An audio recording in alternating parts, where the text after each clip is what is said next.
What's up, boys? What's going on, man?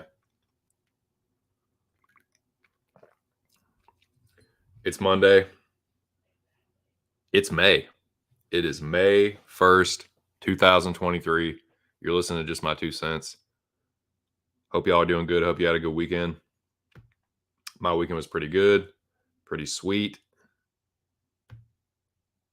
Bobby says a knee bar and an Asian winning inside the distance. Good to be part of the 1% club. You would know. If anybody would know, that guy would right there.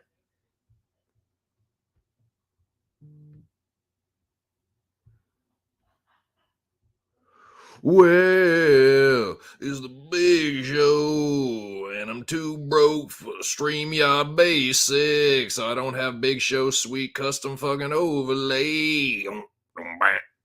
What's up, dude? How are you? How was your weekend?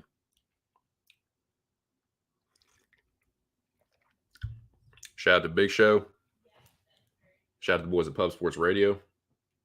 I was actually in there Saturday night for a little bit.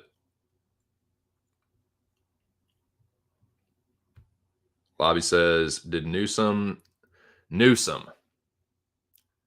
Who else was saying Newsom? One of the broadcasters was. Cruz was saying that shit. It's Newsom with an N. Or Kneebar. The Kneebar, the Newsom sub did not. He got fucking clubbed and sub, dude. The Kneebar, yeah, kind of. I mean, I get what people are saying. It's women's MMA, man. That shit is fucking sketchy to begin with. But nah, I hear you. I see what you're saying. Show says not bad. Killed the car this week. Yeah, I had a pretty good weekend myself. Had a good weekend myself with the betting. Glad to hear it though, man. Newsom didn't even fight hands and quit. It was plus 1,600 because he was fucked up. He got fucking face planted by that left hand. McGee was spamming him with it. I'm about to talk about these fights, but yeah. Newsom with an N. No, he didn't, because he didn't know where the fuck he was. Hey man, if you hit that, good job. I didn't hit that shit. I didn't even bet Newsom. Not after the dude. Man, I'm gonna talk about the fight in a second. Rare do you see a knee bar tap, and it was pretty instant. Rarely do you see a knee bar tap. Are you serious? Claudio Poyes, Clay Guida tapped instantly. Fucking who is it? Poliana Viana hit a knee bar on somebody. I think that her Bueno Silva. Or did Bueno? I can't remember. One of them either got a knee bar or got a knee bar. But yeah, usually the taps are pretty quick because they're like, they know what a fucking, like a knee bar. Yeah, an arm bar is going to fuck your arm up. A knee bar, even more like, I feel like even more than a heel hook, that's just going to completely destroy your fucking knee. Like complete ACL, MCL, all that shit. Meniscuses gone. But yeah, I mean, it's just sketchy. Women's MMA is sketchy. Sup, Jack? What are you doing? Yeah, man. Just getting into it. Just getting warmed up here. Having a casual toke. Getting a little bean drink up in me. Evil bean drink. Yeah, I think so. I would have to agree. Just the visual. Yeah, your knee's getting twisted with the fucking heel hook, but with a fucking knee bar, that bitch is getting bent completely back the opposite way. Like, I have to imagine that's ripping apart tendons and shit. Jaggy Boy says cooking up eggs right now. Right now? Damn. I like that style, dude. Breakfast for dinner? Fuck yeah, dude.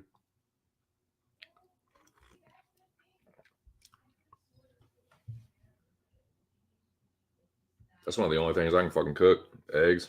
Eggs and bacon. But yeah. Yeah, dude, it was a pretty good weekend.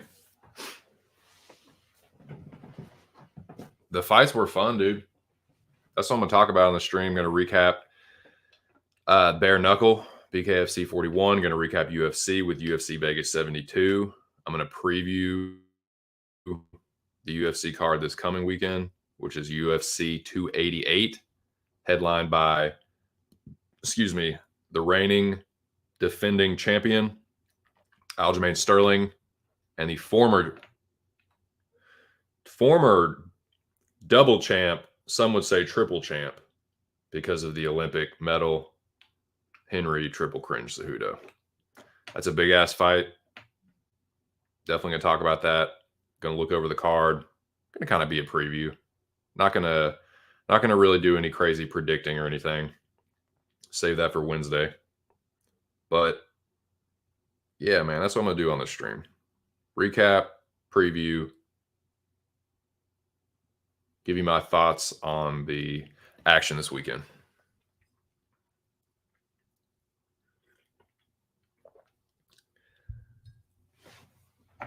Shout out to my fake sponsor, Grow West.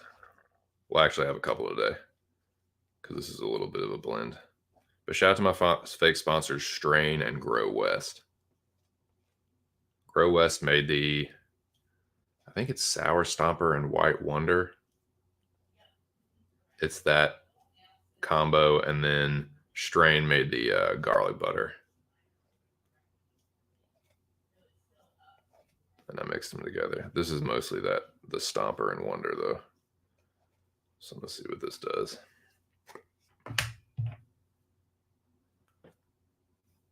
Still got a little bit in here from the other day. And the chillum. Don't you love that, dude? When you come back to like only a semi-finished bowl, it's still got like brown in it. It's not green, of course, but you know what I mean. A little treat.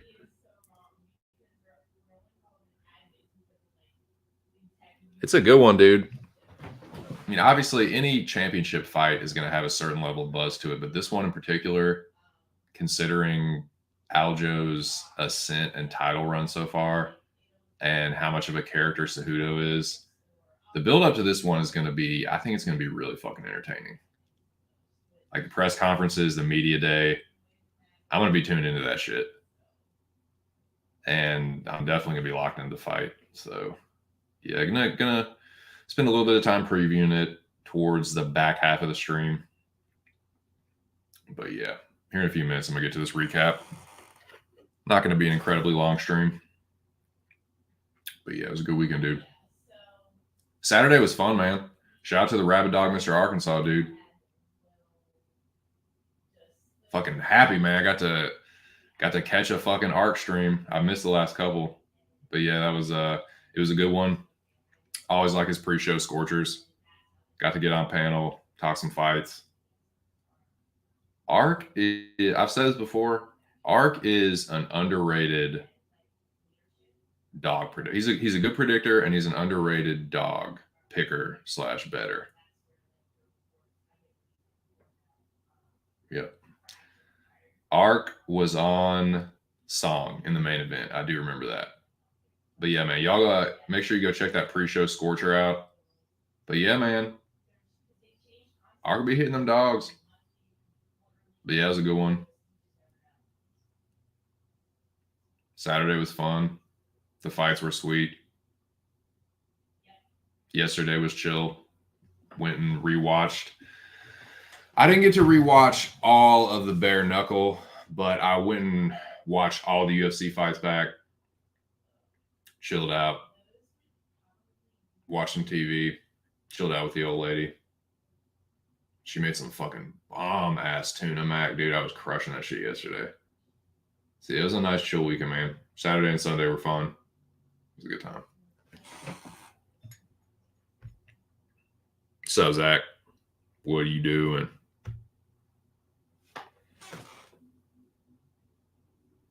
Yeah, this fucking dude, Grape Stomper is potent, man. And this is like Sour Stomper, which is Grape Stomper and Sour Diesel, and then it's crossed with whatever the fuck White Wonder is. I still need to look it up. I'm gonna look that up right now. Check this out. Yeah, I was ripping the bong on Arc Stream. Broke out the house bong. Spread some fucking good herb smoke to the people. Let's see, what is this?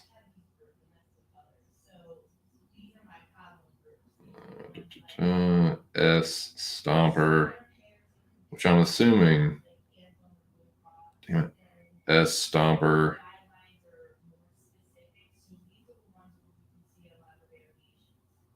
White Wonder strain. Southwest Stomper. Williams Wonder. Okay. Yes, here we go. Southwest Stomper and Williams Wonder. Indica leaning hybrid. Southwest Stomper is Grape Stomper and Afgooey cross. Williams Wonder has unknown parentage. And I think that's probably the best review I'm going to get. Leafly has the description that I saw in the. They literally just took the description from Grow West. Yeah, it's got a lot of myrcene in it, which is what most strong indicas have. It's what makes you it's a sedative, so it makes you chilled out. It's good though, dude.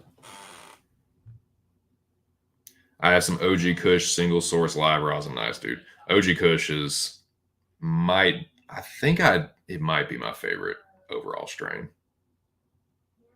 Just like the lineage of most of my favorite strains trace back to OG Kush.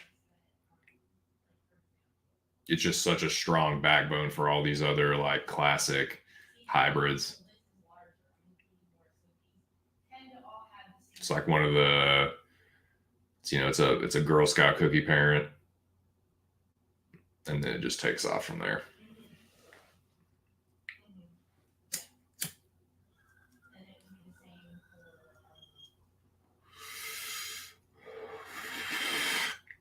Yeah, man, Saturday was sick. Arc did the pre-show Scorcher. That was a lot of fun. The fights were sick. Yeah, it was a good weekend, man. Good weekend, a lot of action. Some knockouts, some fucking submissions. BKFC was fucking, I mean, it's brutal by nature, but man, this was a good example of the difference between bare knuckle and MMA. Even like yes, MMA is way closer to like a realistic scenario, but bare knuckle, I know it's just boxing, but dude, it does have like, that is the one difference where it's like that part of it is realer to like actual street fighting than anything else.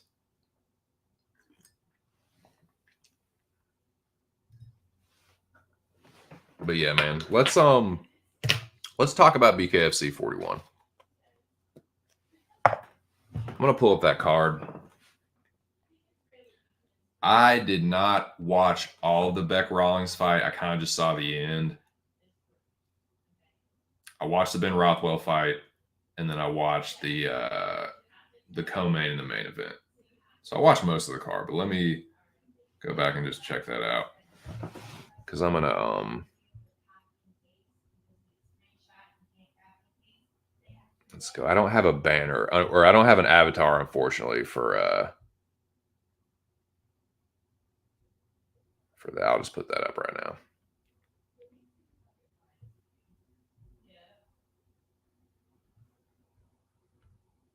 Yeah, it was sick, dude.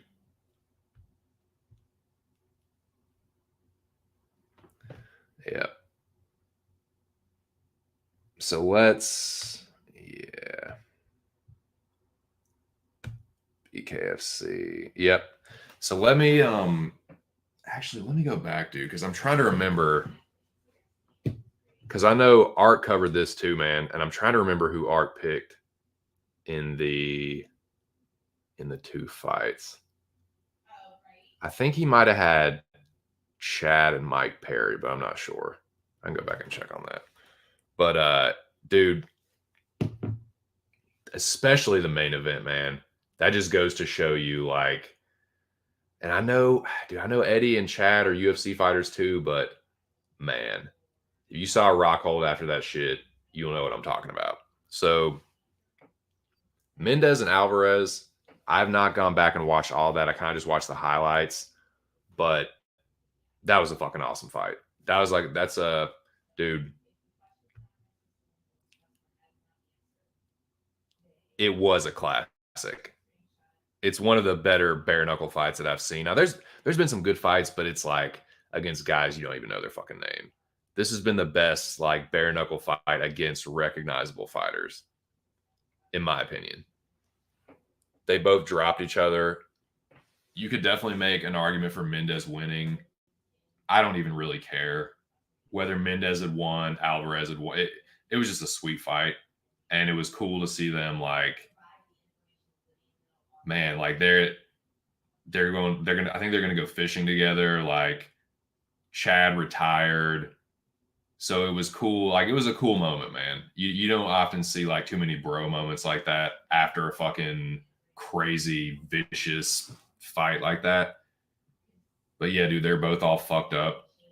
It was wild, man. BKFC was wild. Connor was there. A bunch of fucking stars were there. It was just a crazy event. Like definitely a watershed moment for BKFC, I would say.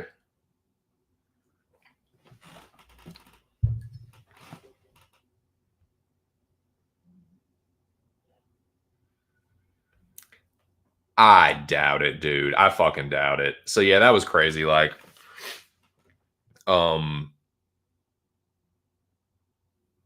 fucking.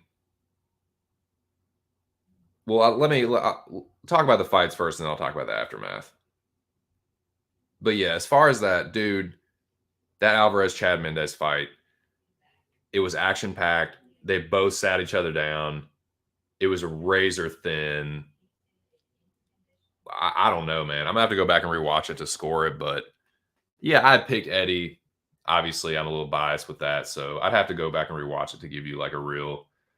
But I think like it would come down to how you scored the first round. I think someone got dropped in round two, someone got dropped in round three. I can't remember which one it was, and they both dropped each other in round five. Eddie was winning round five. He had hurt Mendez real bad, and then Mendez like dropped him with 5 seconds left. It was crazy.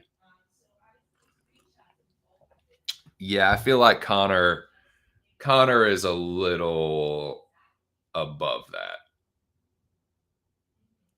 I would think it seemed like a production. It seemed like a little bit of production. What? No. No, I don't believe that. I don't believe that. Now, if that was a real Jack Attack card, it'd be 10-7, Eddie. So I know you're just having fun, Jack. A real Jack Attack scorecard would be 10-7 Eddie round, every round for Eddie. Hoping for an overtime round. So yeah, man.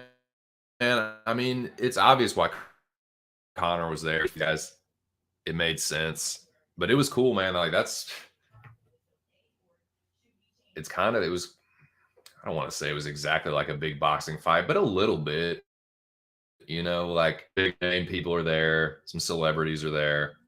I don't know, man. For a bare knuckle event, that was probably the biggest one ever.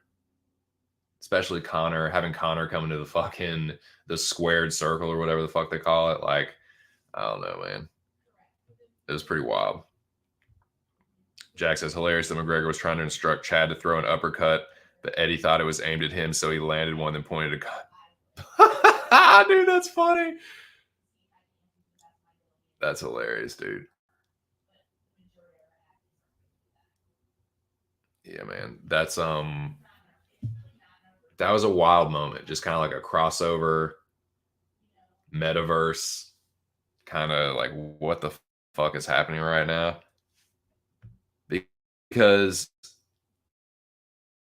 so so Alvarez beat decision. It could have gone either way, man. If you had scored it for Mendez or Mendez had ended up winning, I wouldn't have been pissed. Like it was a really close fight. It was a sweet fight too. I want to go back and rewatch that just for entertainment value.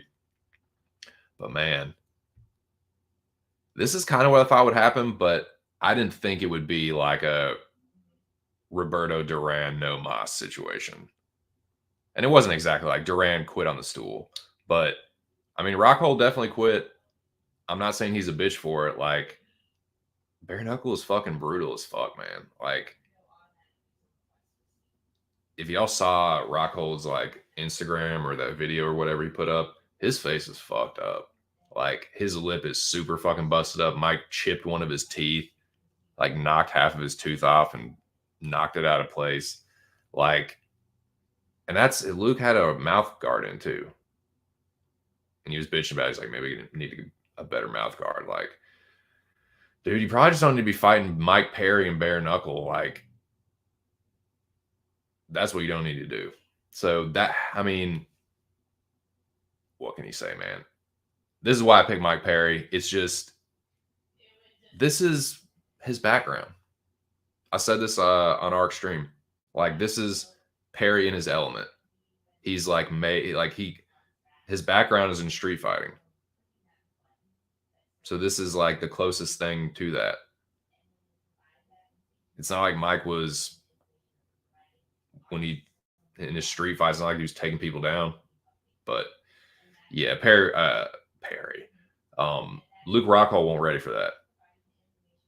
And he was basically just like, he's like, nah, this is enough. My face is really fucked up. I'm not gonna win this fight anyway, and I'm gonna end up like whatever. I don't know if he still has modeling aspirations, but they're like quickly going down the tube. The more that fight continues, it's like, man, you might need fucking reconstructive surgery after some of this if it keeps going. So it's probably smart for him to throw the towel in on himself. I'm not saying he's a bitch for it because he was getting fucked up, but it's like, I mean, he did make him quit. I mean, that is what happened.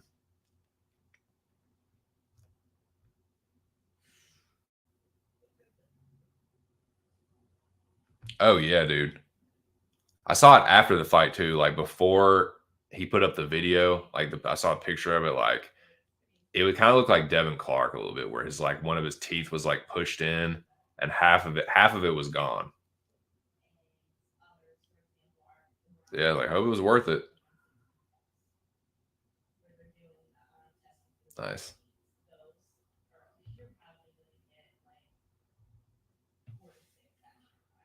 But yeah, that was wild, man. Like I said, I had Perry winning.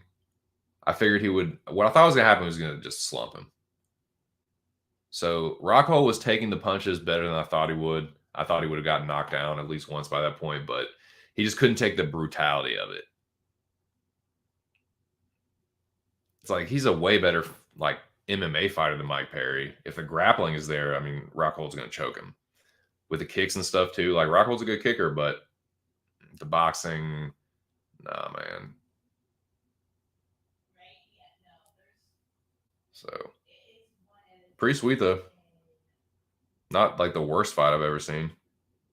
And it's not like Luke didn't land anything either. Like he stunned Perry a couple times, but Perry's just too much of a junkyard dog for that shit.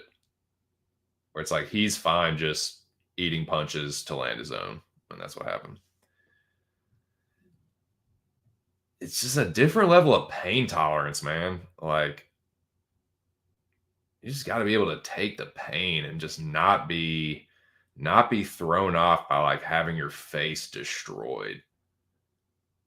It's like the pretty boys don't like that shit, man. Malinaji didn't like it. Rockhold didn't like it. Like he's just your face is gonna get fucked up. Never mind like getting knocked out or not. Like your face is gonna get laid open, dude. Ain't nothing stopping that shit from just tearing your eyebrows up, tearing your fucking nose up, and your fucking cheek. God, the cheeks get sliced open, the eyebrows get laid open. You saw what happened to people's mouths. Like, dude, it's just fucking ruthless on the face, man. Yeah. He was like, nah, fuck this. Yeah, dude, some people are like that, man. They just a different like pain threshold. Yeah. What up, Noah says cuckold in the wrong sport. Yeah, it's definitely not for him, man. He said it too. He was like, yeah, I can check that off the list, but I don't think I'm going back to bare knuckle anytime soon. Like, yeah, no shit. Yeah.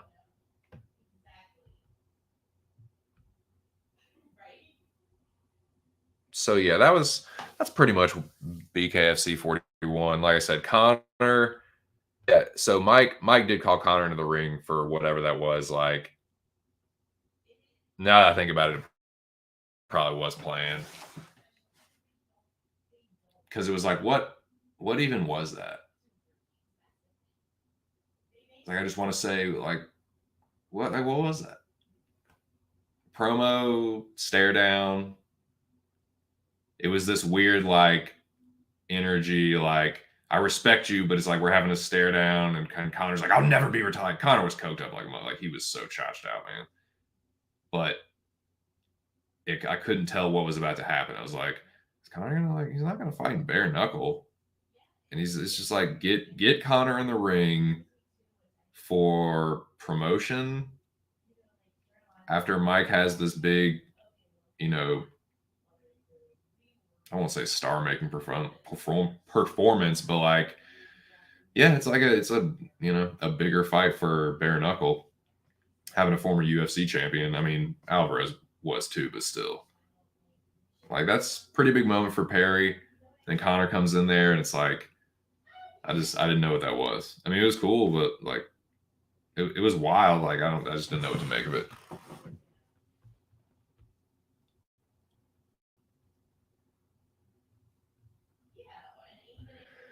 Yeah, yeah, dude.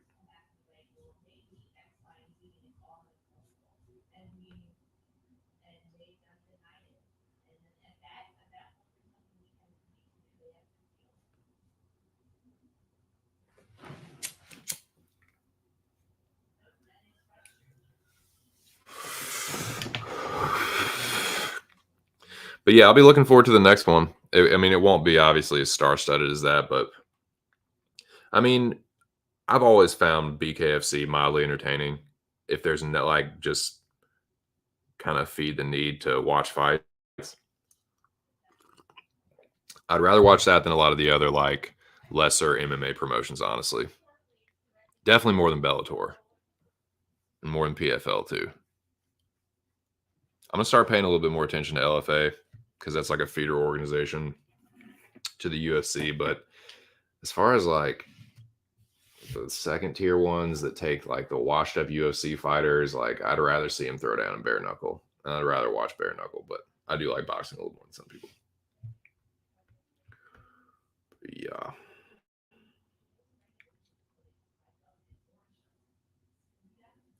Yeah, you can tell he probably wanted to. It's like, fuck. Oh, I could just kick this dude in the face right here. I have no idea how I meant to pick McGregor over Chandler after seeing that shit. Yeah.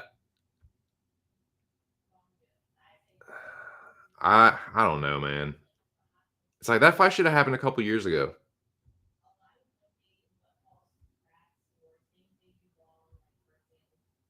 Well, yeah. I think that goes without saying. I'm talking about if there's no good, big, high profile boxing matches, there's no UFC.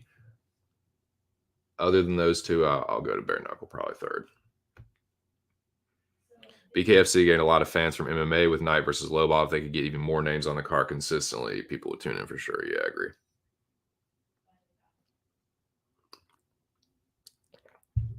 I agree with that.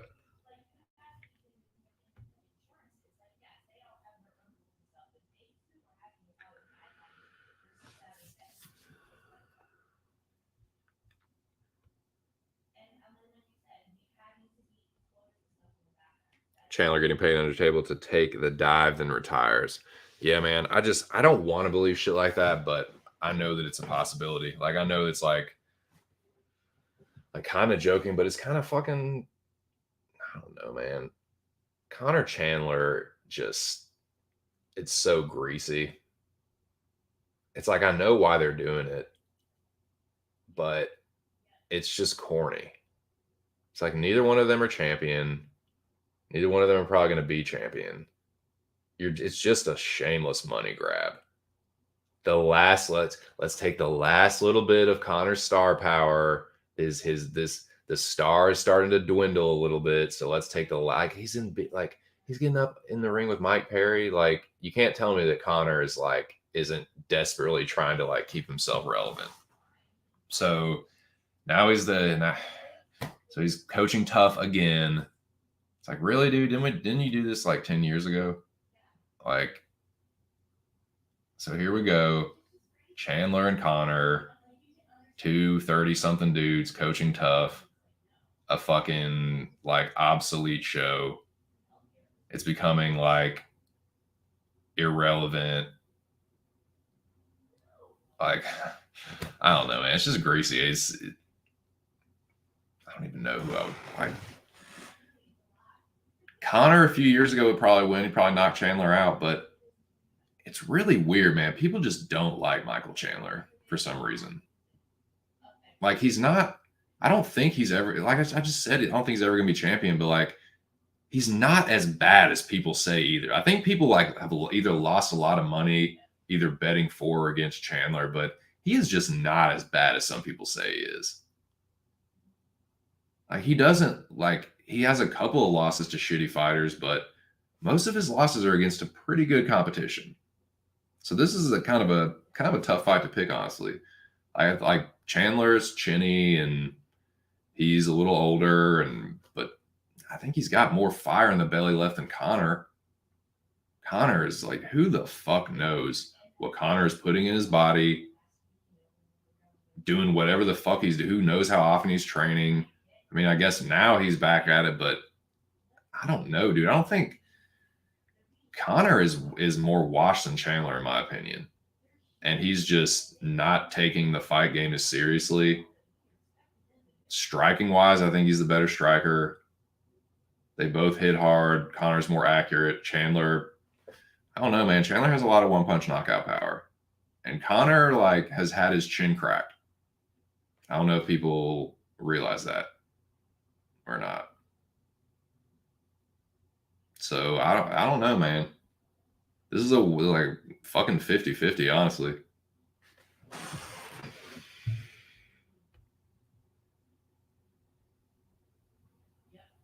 Yeah. What's up? What up, Frall, man? Good call on Vieira, Johnny. You must have been sweating through it, right? I won't sweat it. I knew it was going to happen the whole time. I knew Vieira was going to suck the whole time. No big deal. Word has it, Brundage is still tapping Jack Attack.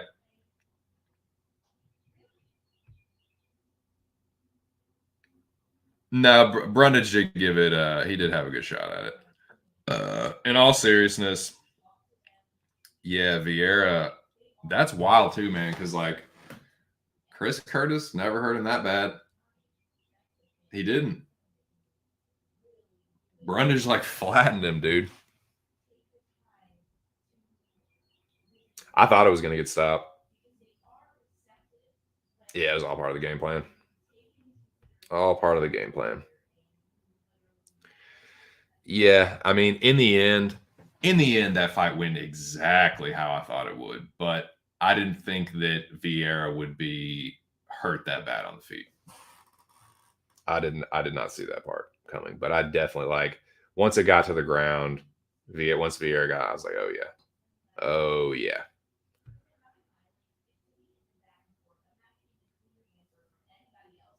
Yeah. Waldo also with legs of steel. Yeah. Ricky lost, so now I'm never gonna find out how to look rocking a mullet. Were you gonna fucking grow one out if he won? Well, you could say that that was the reason. Like he cut the mullet off, man. He cut the mullet. He fucking Wesley Willis that shit, dude. So maybe he lost. It was like Samson, dude. He lost his power. Shame. Crying shame. Ricky Simone is going to Hades. I feel like Brundage could be a borderline war. That is a wild statement. If he could get his mental in check, maybe he would benefit from a sports psychologist. Yeah, I don't know. Maybe. I don't know if there's a cure for his brand of jabronidom. Glad I switched the song. Thanks to you, Jack. Props to 2 cents, Aaron, with the song pick. Yep, appreciate it. Well, man, we're already kind of getting into it. Let's just fucking get into this shit. We talked about BKFC. So let's switch it over. Switch gears. I'm gonna fucking repack this thing.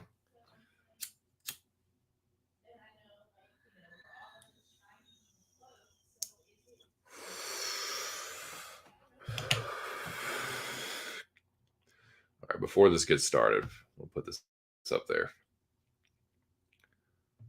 I am not a serious gambler. I'm not a professional gambler. I'm an amateur. I'm a jobber. I'm an entertainer first and a predictor second, and a gambler way, way in the third. So take heed, take warning. This is just for fun. Call 1-800-GAMBLER if you're having a problem. Now, let's recap this thing. What do I give? What grade do I give this card? Let me think about that for a second while I reload.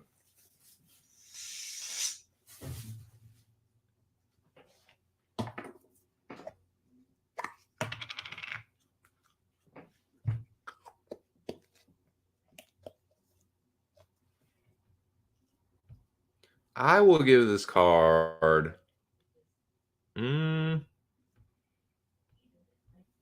See, bet the Russian underdog. Yeah, pretty much just bet the underdog. Now that is one thing where it's like if you do bet the underdog with every chick fight, you probably will come out on top because there's what, like at the most 3 or 4 women's fights a card. The dog seems to hit like, dude, at least like 40% of the time. Sometimes probably more. Seems like more like fucking 50-50. So with, I don't know. I mean, you could probably get the stats on that, but man, yeah. That's why I'm just swearing it off, dude. Just swearing off betting on WMA. I tried to do it with Catchware before that fight got canceled, but I just nah, no way. You just dogger pass for every fucking.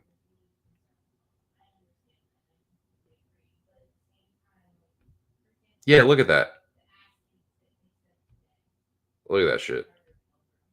Chick fights. That's how many, the dog hits that many times. Closing it on half.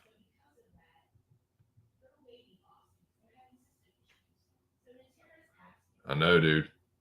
She fucking punked out, man. So yeah, let's talk about UFC Vegas 72. Like I said, man, y'all go check out Arc stream. His last one, dude, he did pre-show Scorcher. Got to go on there and talk the fights.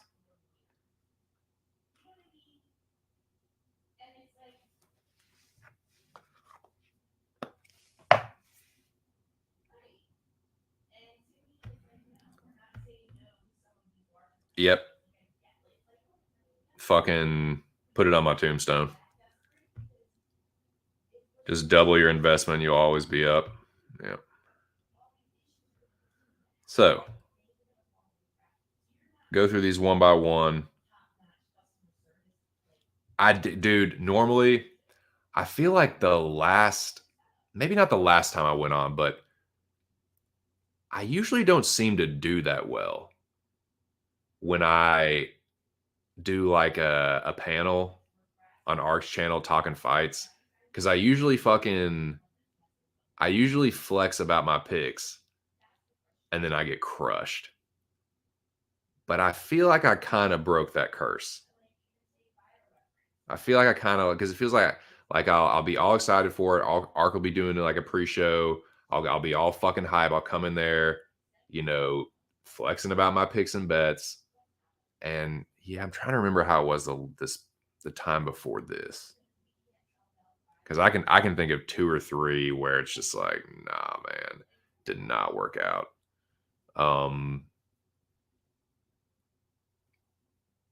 Can't really recall off the top of my head. But yeah. I did pretty good. I did pretty good this week. But yeah, shout out to Arc for having me on the panel. It was a good time. Javon behaved himself. Ear was on there too. Shout out to them. Javon's still ducking my dude Nick though. He still don't want that Nicky elbow smoke. And you can't make someone fight if they don't want to, but yeah. But yeah, that was a good time. Pretty good panel. Like I said, he was on his best behavior and went pretty smoothly. I did pretty good with my picks too. I was worried too because it was like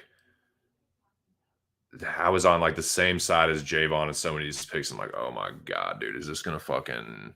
I don't really pay attention to how the dude does with his predictions and like bets and shit. But I'm like, oh my god, I do not have a good feeling about this. But it ended up working out. It ended up working out okay.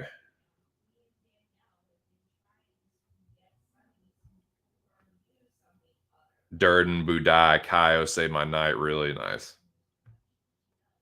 Alexiva and Padilla live. Nice.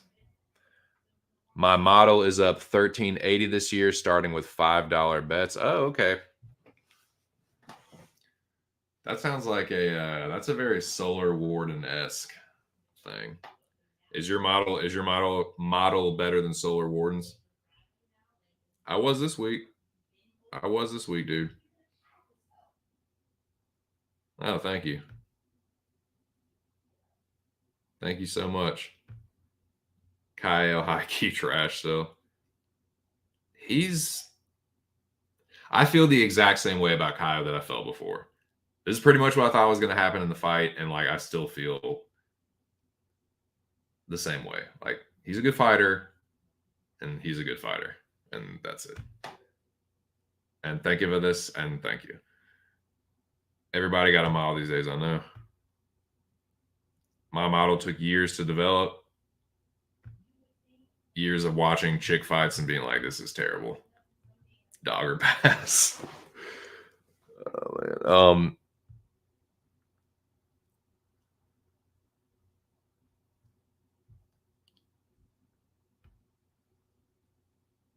Yeah, I still feel like he's super boring. They just cherry picked a dude they knew he'd sub. Yeah, and like all his dude, he was like feeling himself after that. It's like, yeah, you sub Mikhail. Like that was pretty much like a foregone conclusion if it went to the map. Like Matt, I mean, I don't know, man.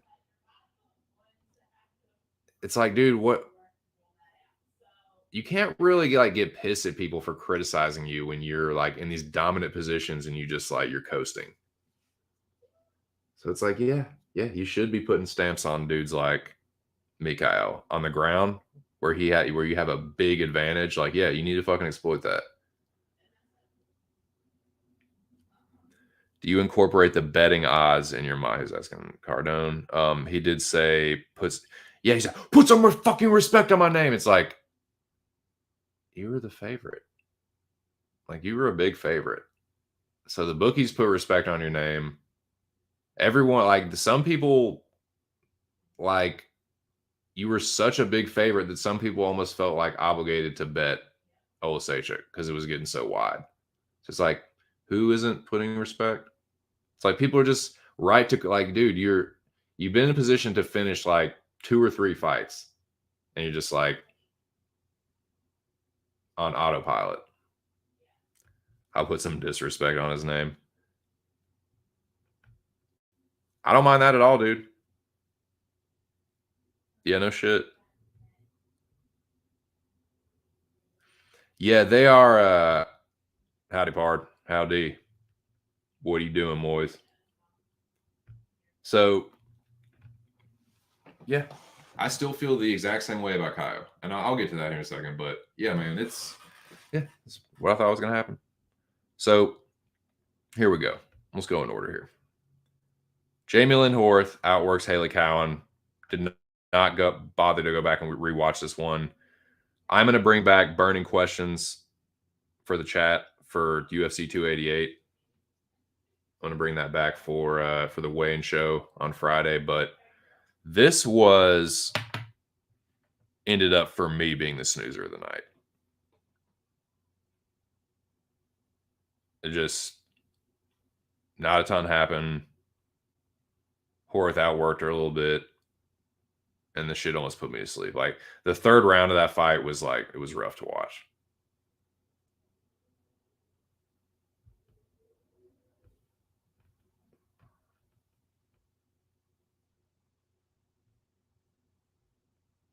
But yeah, it's just was what it was. Yeah.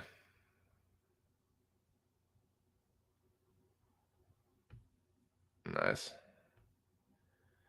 Yeah, I honestly, dude, I was worried. I was worried that Horth was going to lose that. I thought they were going to give it to Cowan by the end of it. Like, I didn't necessarily think she won, but it was close enough to where I figured they might rob her. I'm glad they didn't. Like, I did think Horth won, but yeah, she didn't impress me. I'll say that she did not fucking impress me. Haley Cowan is not impressive, and skating by Haley Cowan is not. Definitely isn't impressing me. So Horth is probably a fade against a better fighter than Cowan. Yeah, I think you're probably gonna get her ass beat. But I mean, she's not a terrible fighter, but it's just 33, like coming off an injury.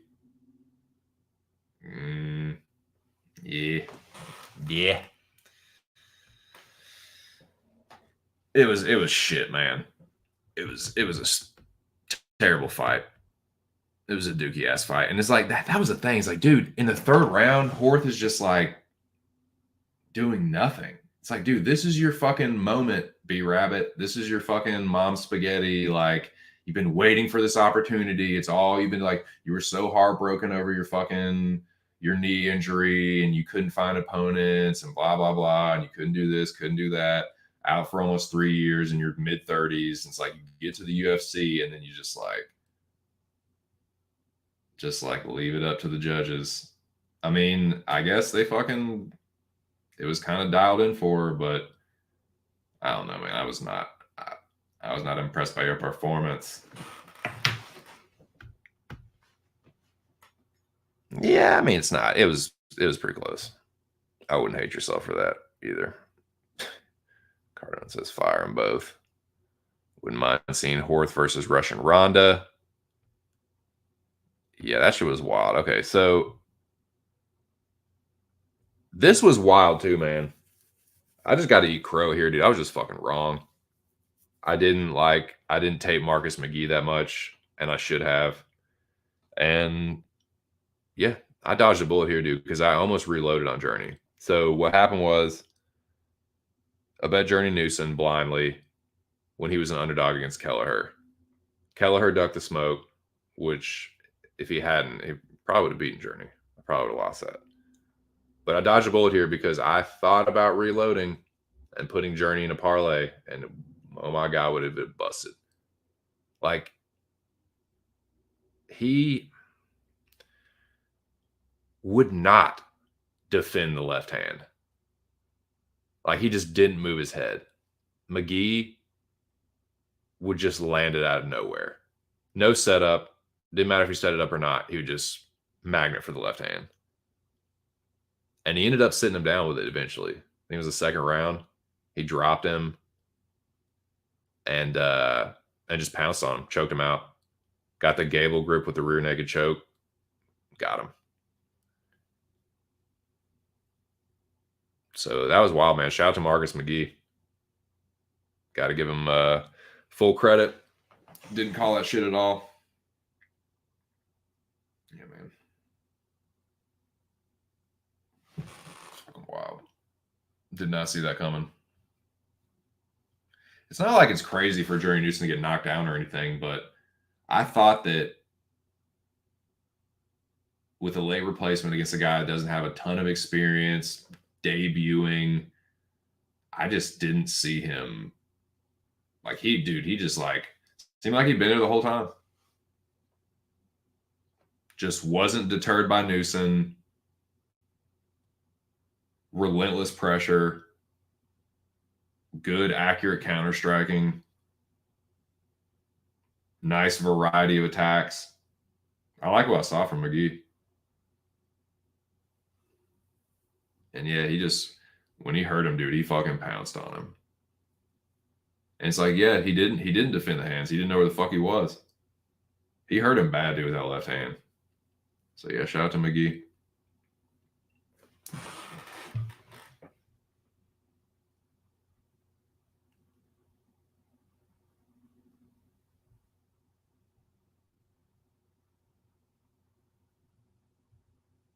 Russian Cejudo will be 140-pound champ. He was, man. What up, General? Shout out to my dude, Alex Ramirez. Oh, thank you. Yeah, plus 126 was the number, not minus 170 against a rather unknown comedian. Yeah, I thought about it, dude, because I was like, that's still a pretty good number for Journey. Whoo! Felt like Neo, dude.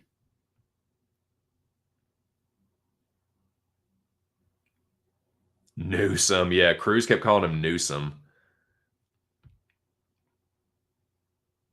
McGee is legit. Him and Victor Henry's stylistic delight. I really want to see that book. There you go. Mr. Aftermatch himself. Yeah, exactly, dude. I'm just gonna have to start. Fading Journey. I got to realize that I'm not gonna say I got lucky.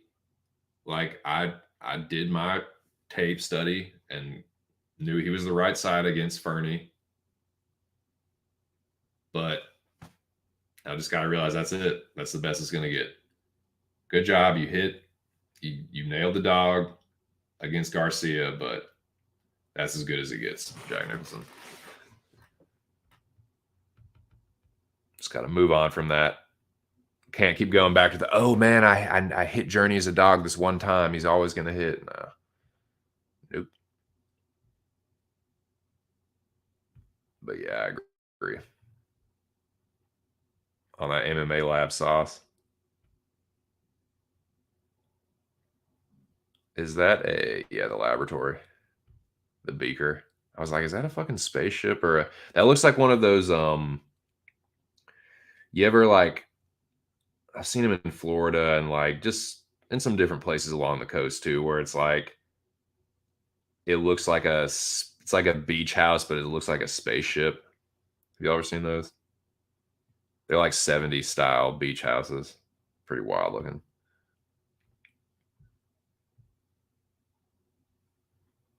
But yeah, man, this was wild, dude. That was crazy. Now I understand why people are like, that's sketchy as fuck. I the supposed submission threat gets like weirdly subbed. This has happened before. This is deja vu, man. Edgar is a jobber. Let's just be real. She's a jobber. I'm not saying she's low end, but that is super fraudulent, man. I'm sorry. I do not like that's if you cashed on Alexiva sub, good shit. I'm not trying to rain on your parade or anything. It's just that is not like I don't know. That's more like Edgar being a fucking phony to me. Like this chick got like out grappled by some 6 and 8 bitch. And then like that's to me, I'm sorry, that's Edgar pulling a stunt. If she goes out there and gets another impressive win, I'll just eat crow again. But man, to me, that's a little bit more of Edgar just like not taking her seriously. She didn't take the fucking knee bar seriously when she rolled for it.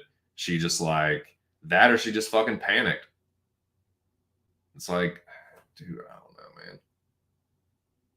That was really like bad to see her get like out grappled that badly, where you're supposed to have the grappling advantage. Like, what the fuck, dude?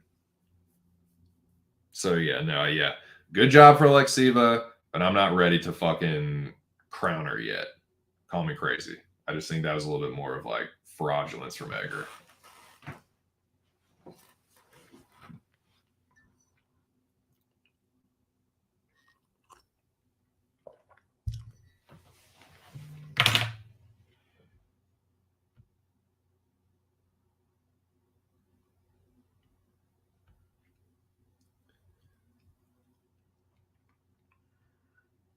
They're cooking up something trash.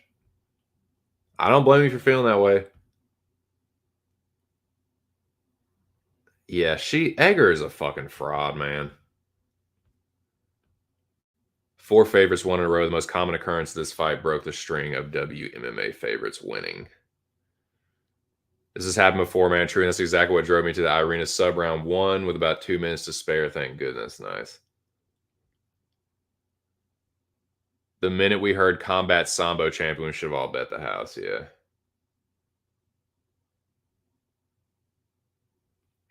I mean, it depends on who she fights. If she fights someone shittier, she'll probably crush her. But no, more like I'm not gonna like auto back Alexiva. Confession. Listen up, boys. Got a confession from Moyes. She might be a threat on the ground. Might be. I bet more of a threat than I thought, for sure. I warned her team about the first 5 minutes in the Sambo knee bar. Are you serious? Damn, dude. Well, she didn't listen, man. She didn't fucking listen. Picks and bets are 2 different things. This weekend showed me I don't know shiz, and my models continues. Damn.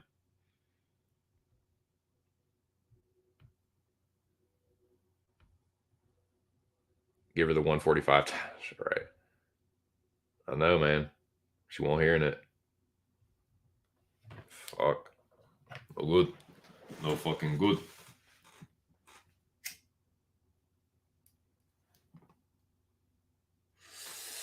Cheers, gentlemen. Shout out to the 7 people in the building.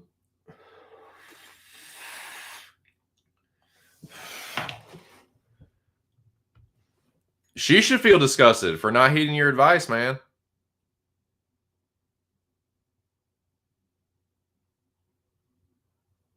She didn't fucking listen. Oh, well. Oh, fucking well.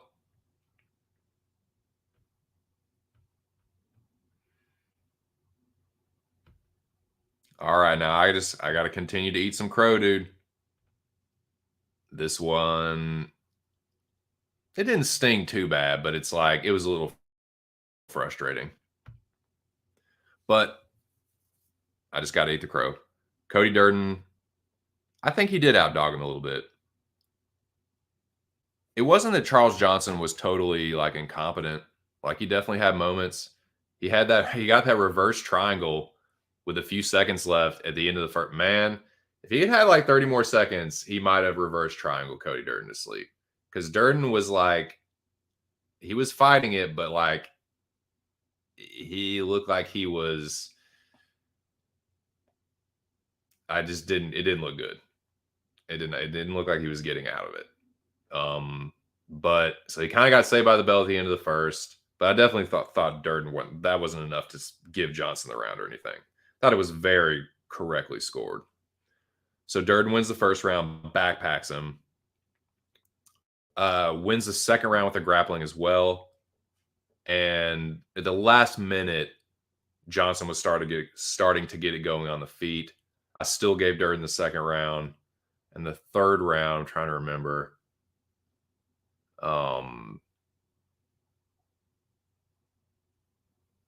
Yes, there was. It was a pretty close round. Third round was pretty close. I mean, Durden clearly won the fight, but it wasn't like total one-way traffic the whole time.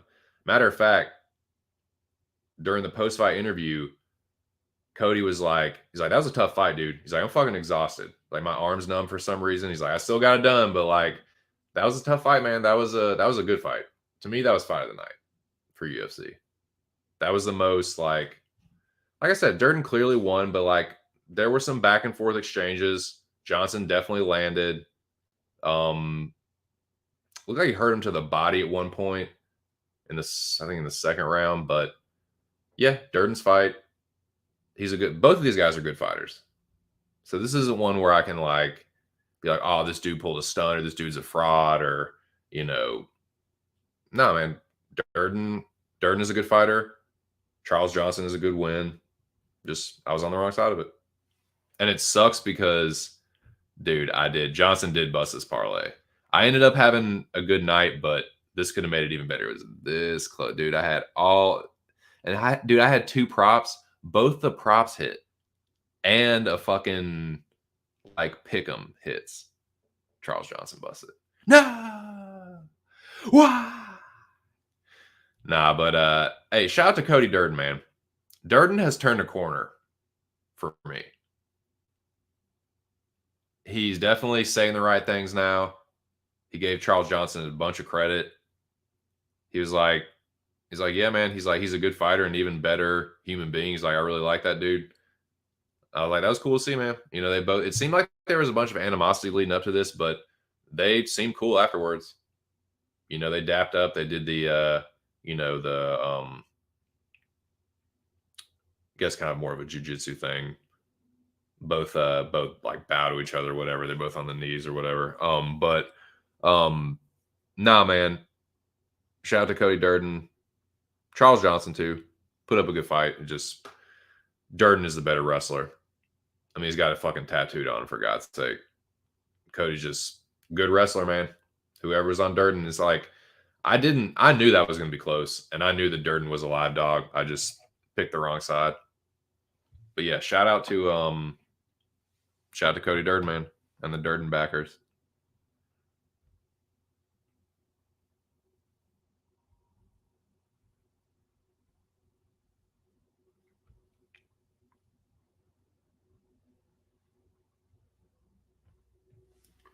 All the insiders ate on that fight. Oh yeah, the Alexiva. I know, man. Moy spoke truth to power. Always bet more test right in WMMA for sure. Oh yeah, man. Durden 125 Kobe. He's kind of like that. The 125 Marab. Yeah, like I had Johnson. I thought Johnson was going to win, but nah. Yeah, he's a very dogged wrestler. Yeah, for sure.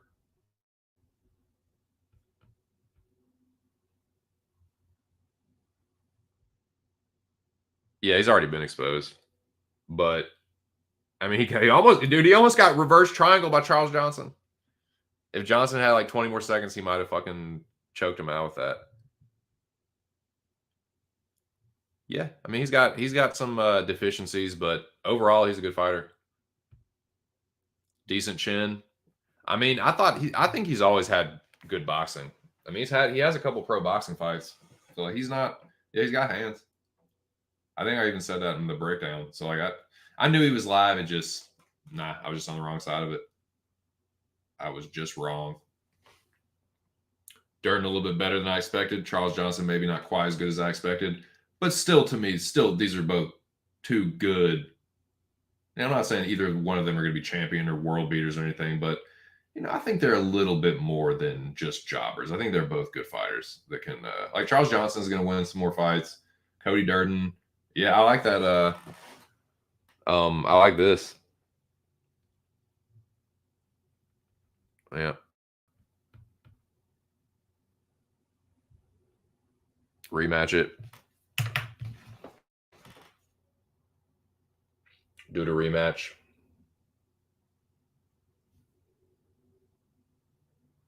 Yeah, because let me see. Cody. God damn it. Cody Durden. Or are you just saying the like an example of him getting caught? Yeah. Yeah, definitely. I mean, Flick caught him too, but I'd like to see that rematch. I actually wouldn't mind. Like that ended pretty quickly. Makayev caught him with a flying knee. It's like that. I mean, they're not terrible.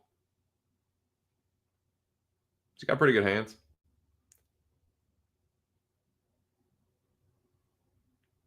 I mean, yeah, Cop's faster.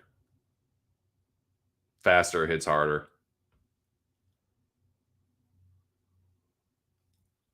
CJ versus Sue Mudd, the fight to make. I don't mind that.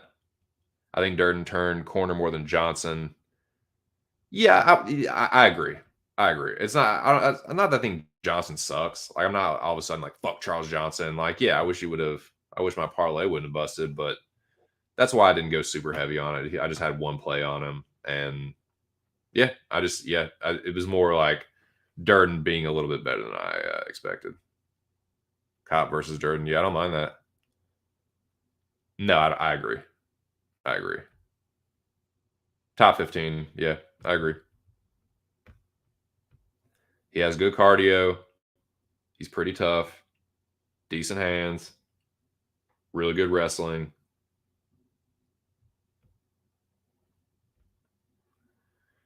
If Durden is going to lose, it's going to be early before he gets his grind on. Yeah.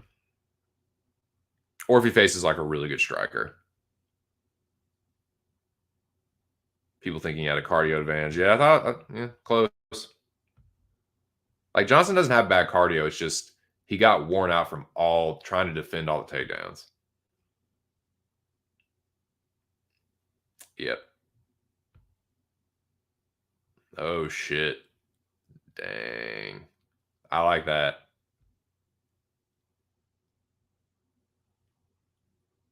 Yeah.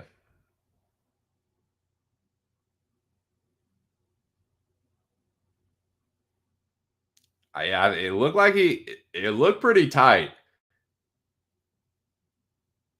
Like Cody looked a little relieved as soon as that round ended. Yeah. Yeah, for sure. Great. Great day.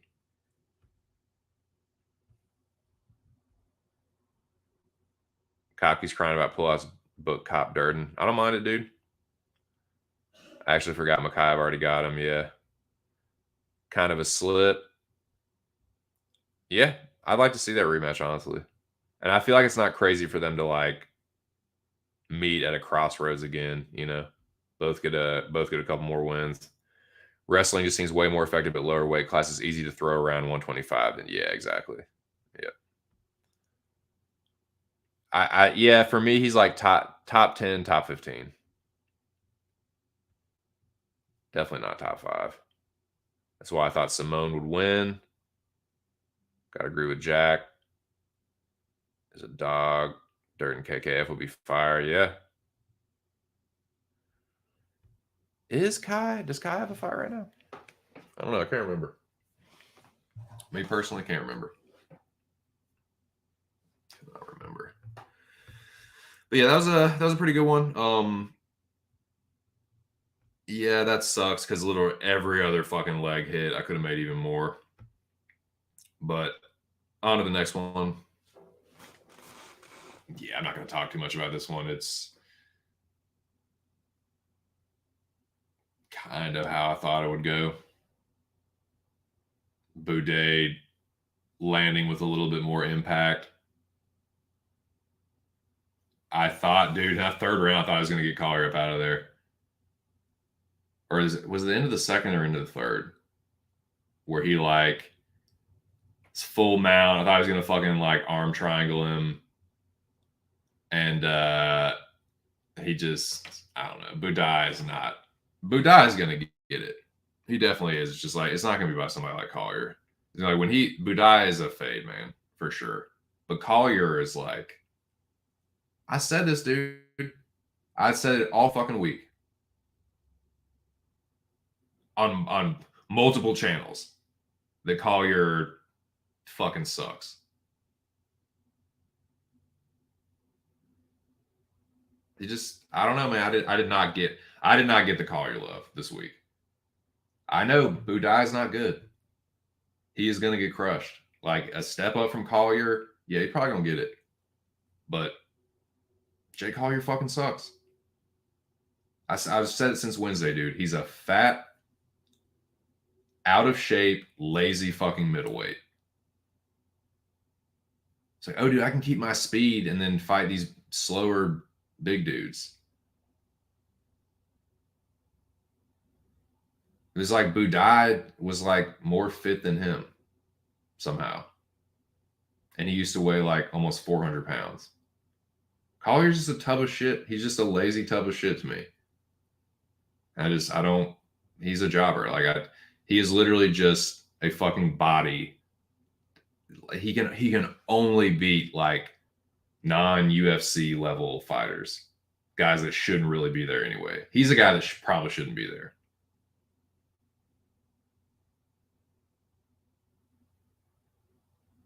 I don't know, man. Just like Collier, not just this fight, but like Collier to me has always gotten just a little bit more love than he deserves.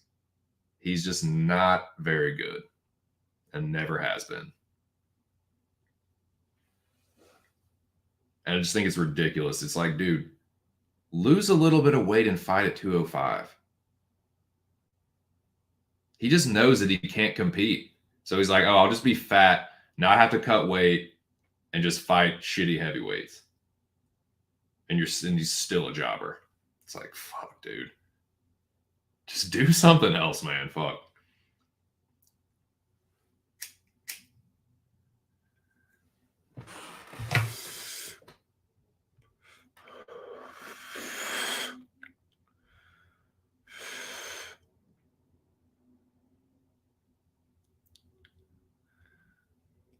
Yeah, it's a good fight. Albazi gonna grapple fucking probably. He is. Because he is. He is about 100 pounds overweight. Think about it, dude. He was in shape. He was like shredded at 185. He had abs. So he's just like, and now he's like, he probably cuts. He probably cuts to get to 265. So he is probably like, yeah, probably about 100 pounds over what he used to fucking weigh in at. He's just a fatty. Boudet decision, great bet, wasn't sweating at all, and neither was he. Collier came out round one like his Wendy's or right.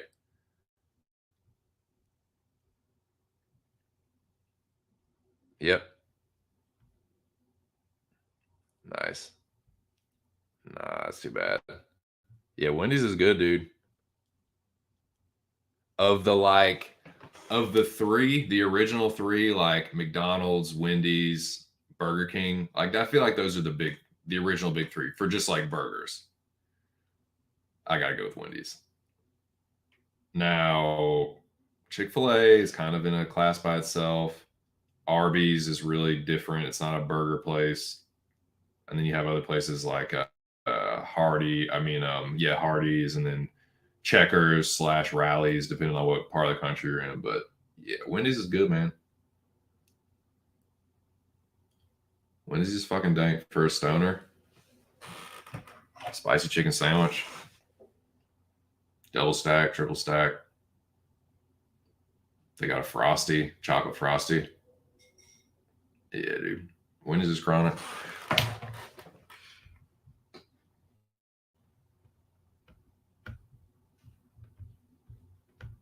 Collier 185, Budai 370. They agree to meet.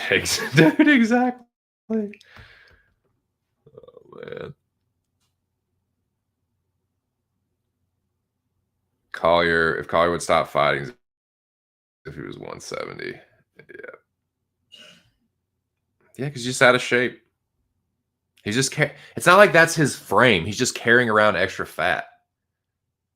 You can see it too. It's like he doesn't have the frame of a heavyweight. He's just like an out of shape dude that weighs like 200 pounds.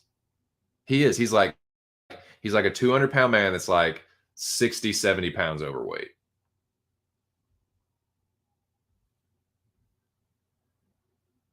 Maybe. I mean, he wasn't really like that at middleweight, but again, it's, yeah, it's chronic, man. Yeah, Zach knows what I'm talking about.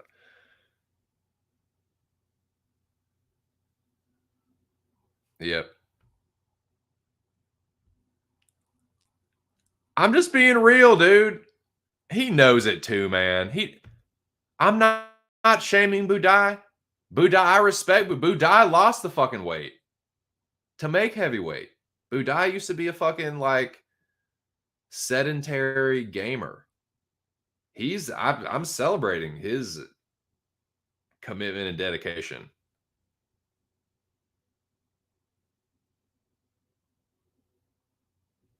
Ain't nothing wrong with being fat. It's just like we're talking about fighters, though.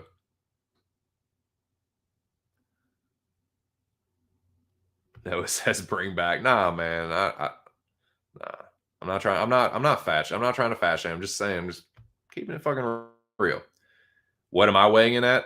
Yeah, I've talked about this before. You already know what I weigh in at. 200.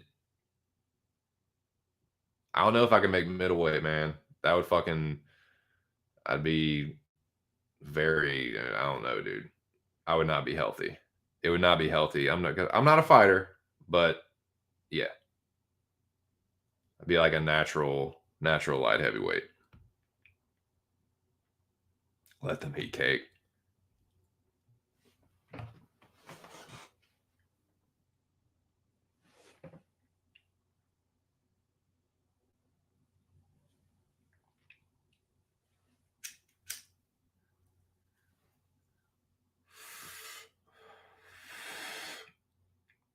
But yeah, that's just kind of how I feel about those fighters. Your 183 last check can make light heavyweight easy. See, I don't know if I can make middleweight easy. I wouldn't be. Nah, I'd be super emaciated. I wouldn't be healthy. Nah, I couldn't do that. Like I could probably make heavyweight. I'd have to bulk up, but I'd be like a. Nah, it's like it'd be kind of like Wilder trying to make Wilder trying to be like. I'm not as muscular as Wilder, but like even if I fought it at heavyweight, it would be like at 220, 225, and I'd have to bulk up a little bit for that. So I'm just 200 pounds. 200 pounds and lanky. General chilling.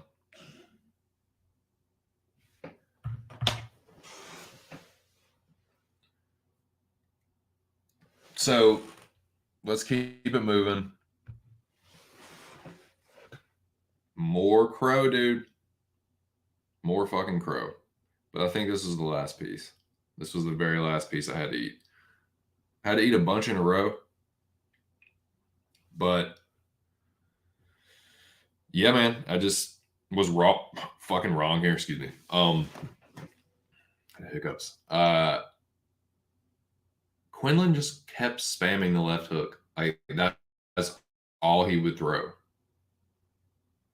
Bro, have you ever heard of a jab? Has your coach never taught you a jab before?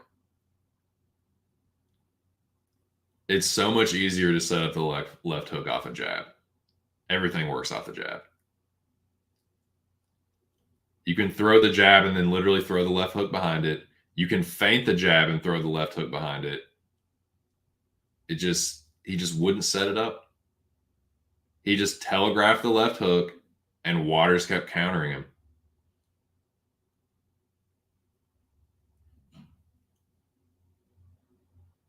And he just tuned him up the whole fight.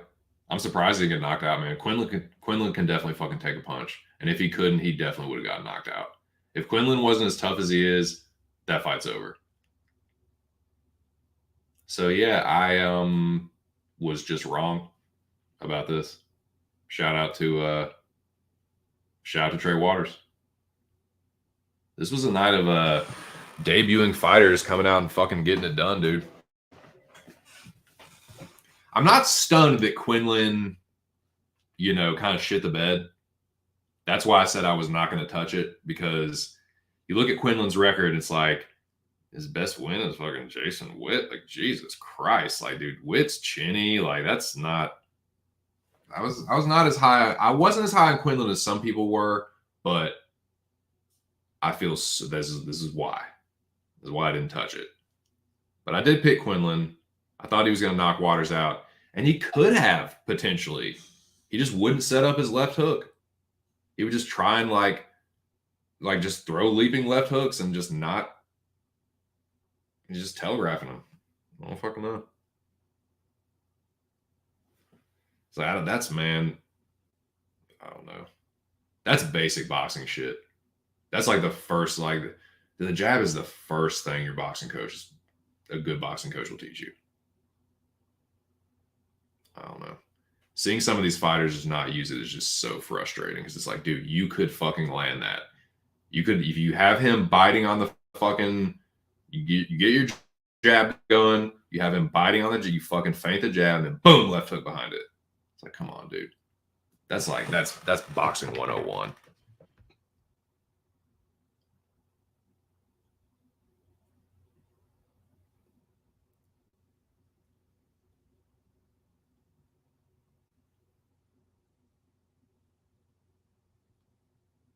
Nice. I would have to cut. I'm built like thick Will. Nice. I wouldn't be able to cut unless you get him in straw weight. Quinlan fraud checked. I think so. Yeah, I agree. I agree. Tail of tape out of Cam Zach. Smoke by the waters. Jackie Boy with a wordplay, of course. 5'8", 128. Almost parlay the under. Yeah, good fucking bullet dodging there, man. Perfect blood pressure and oxygen levels. My blood pressure is a little high last time I checked, which is why I can't fucking, that's why I have to try and not get too crazy. All foreigner main card parlay cashed. I know a dude built similar. He walks around at 125. That blows my mind. I eat like a motherfucker, dude. Yeah, I have a pretty high metabolism. It's hard for me. It's gotten a little bit easier as I've gotten a little older, but yeah. Bulking has always been a challenge for me. Waters last American to win on the night. Damn. Wish I had that quick metabolism. It isn't as fast as it used to be.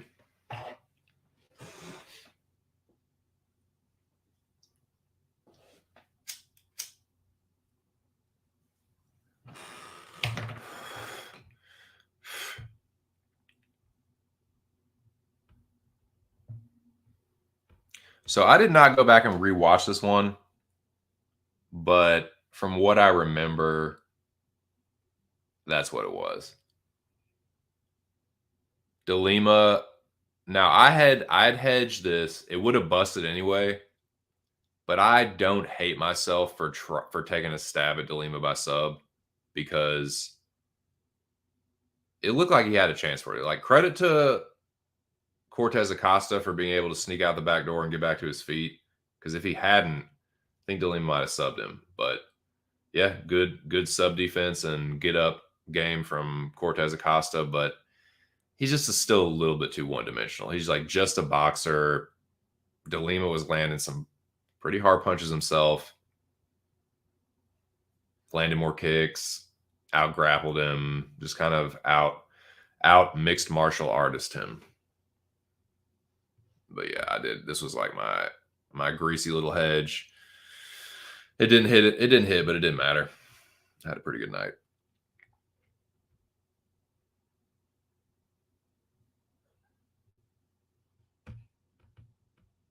Yeah, I was trying to think like what did he do? Did he out grapple him? Did he out strike him? It's like kind of just out did it all to him. Leg kicks, motherfucker. Yep. Where's Waldo? Tough, but no can defend. Yes, he'll no defend these things. DeLima leg kick and wrestling, the perfect counter for Waldo style. Yeah. Yeah, Waldo is kind of a Waldo. Hey, Waldo Collier. Oh, that's not bad, right? What do you think, Jack? Waldo versus Jakey Boy? Jakey Poo?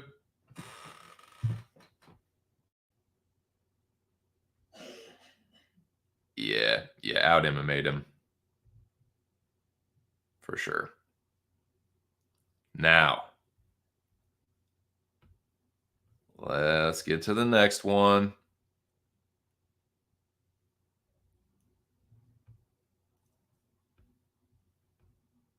Man, hats off and shout out to Fernando Padilla. I am not going to act like I was on Padilla the whole time. Like I was telling people about Padilla, or he was relatively unknown to me going into this fight when I started doing the tape study. And I was really like on the fence about it.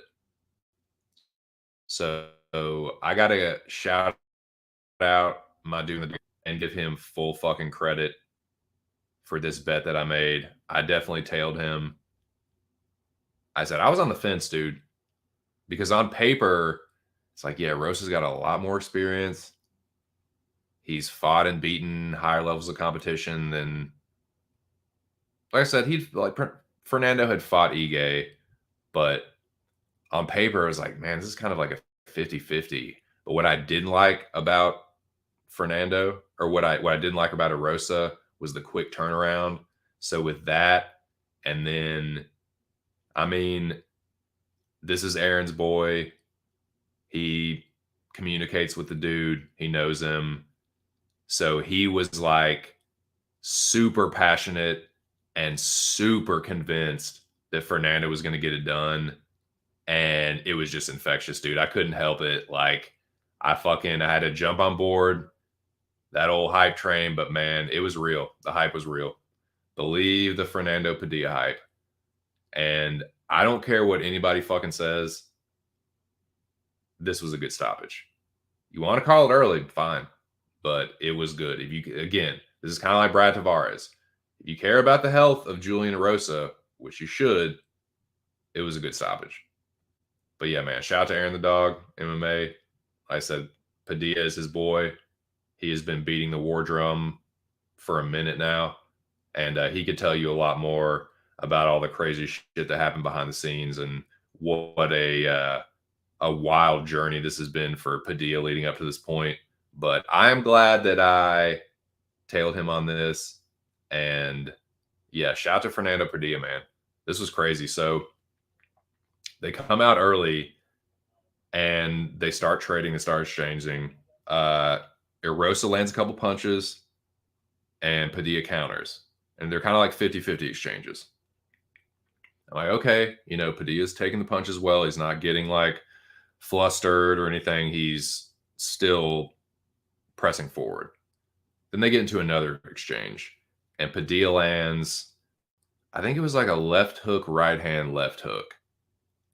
And the right hand kind of stunned Erosa, and the follow-up did too, and he started I would say moving backwards. He kind of started stumbling backwards. And Padilla did not let off the hook. This right there, that picture you see right there, that is the first knockdown. What is my dude looking at? Julian Erosa is staring off into the shadow realm, about to get off the fucking bullet train. That's a flash knockout right there.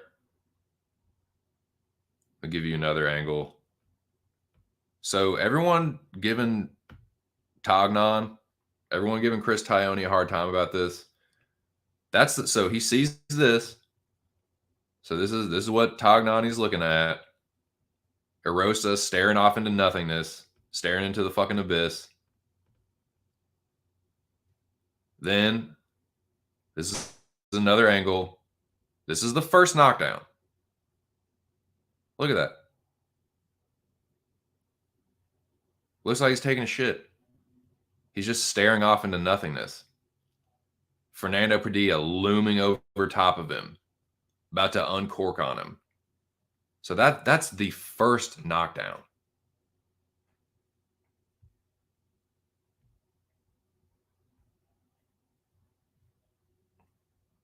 This is the second knockdown. And you have to understand that this happened like not even 5 seconds later. He gets flash knocked out, dives for an ankle, get back to the feet, and he gets flash knocked out again. This is the second knockdown. Again, staring off into who the fuck knows what. Doesn't even know what happened. And then right after that, this right here. This is the nail in the coffin to me. This is the millisecond that the fight gets stopped.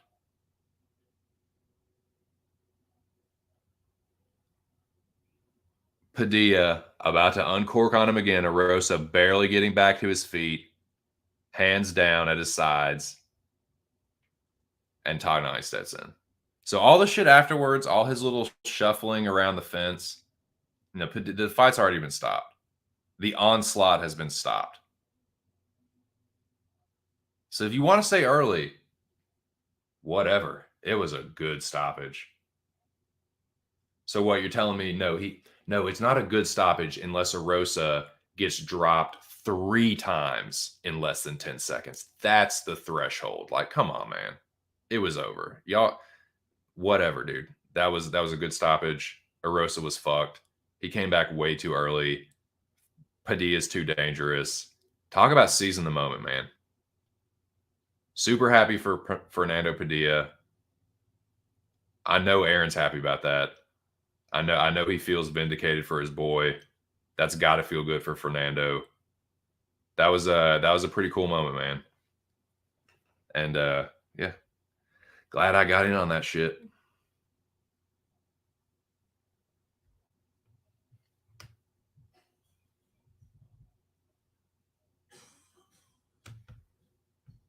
Nice. Yeah, for sure, dude. For sure. A lot of bumminess. Didn't even tape. Nice. Finally breaking the Erosa. Dude, seriously, man. I have had a tough time picking me some Julian Erosa fights. I pick him, he gets slumped. I pick against him, he fucking turns, I want to say turns back the clock, like turns back the chin. The duality of Erosa. Yeah, he's too chinny to come back that quick. But I couldn't believe people saying that Erosa was tough. Like, I mean, all fighters are tough. But the toughness and to me, I'm sorry, toughness and durability are 2 different things. All fight, they're tough, man. Like, taking pain and being able to take not getting knocked out, those are 2 different things. They just are to me. I'm sorry. Shit, like, they just are. Some people just cannot take a punch to the jaw, but they can take a lot of punishment elsewhere. So to me, that's not a toughness thing necessarily.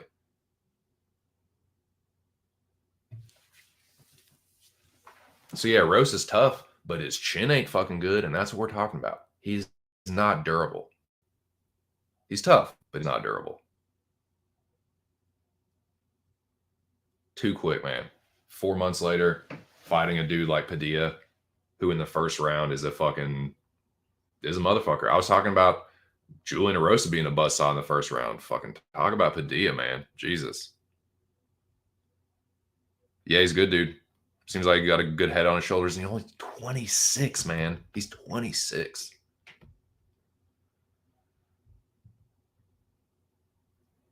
I think it was a good stoppage. The end was definitely coming, and it's like not what. So he needs to get flattened again. Probably gets put out cold. Like that's not necessary. It was over to me. Padilla versus Feely, I don't mind that. Yeah, exactly. He wouldn't have been able to do that shit. Like no, he would have been. He'd been breaking out the fucking smelling salts. So yeah, that's now. Yeah, he probably like it would have looked. The optics would have looked better if he had stopped it the first time he went down, because he did get flash knocked out, and I think he woke up when he kind of fucking like him like hitting the fucking canvas, was going, oh shit, like he fucking yeah. Versus Shylon, I don't mind that. Yeah, he just like he couldn't defend himself every time, because that's what Julian Erosa does. He gets hurt and he sees red and he just swings for the fence. He does the Cody Garbrandt thing, where it's like he just can't keep himself out of a firefight when he doesn't need to.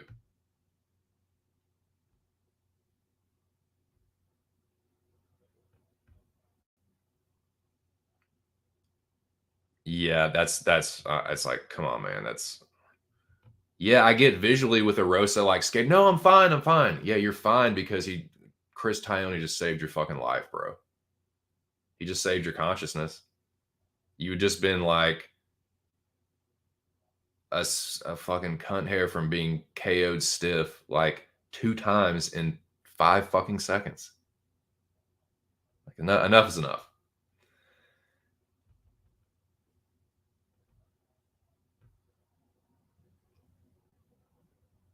Erosa Lobov,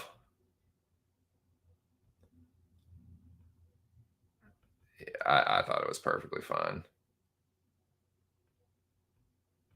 That is the moment it stopped. That is the second. Erosa does his little shimmy shake shuffle dance after that, because Padilla starts to like turn and celebrate, and Erosa's like, no, no, I'm here. Like this is Erosa. Like he's like, oh fuck, like look at that. He's fucking terrified. Padilla's about to flatten him right there. Yeah, it's like, dude, are you fucking kidding me? You're not talking about the same guy, dude.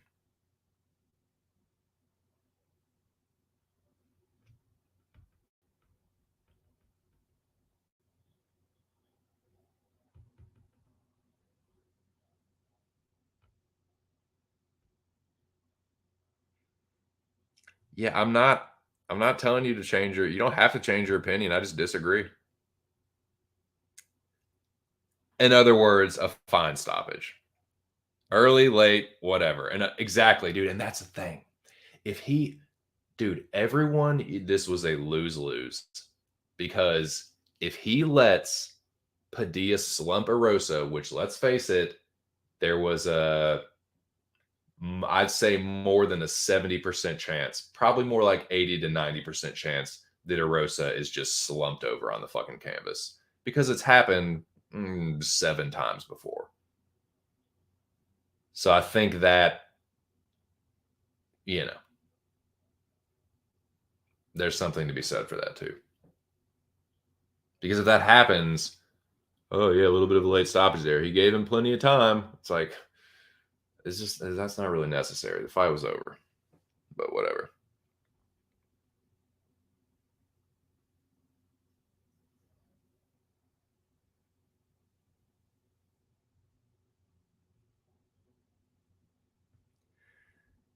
That's multiple angles of a good stoppage.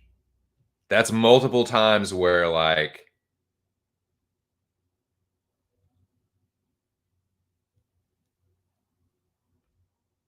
yeah, I'd because it's like these are from single punches. Like that's a right hand did that to him. That's knockdown number one. That's knockdown number two. It's like, and here comes Tyone to roast us. I mean, Tyone saved his fucking life, and that's the thing. It's like he knows what's about to happen. So I'm sorry, the fighter that just got saved trying to sell I'm okay. Like, no, if you were okay, then you should have fucking shown it.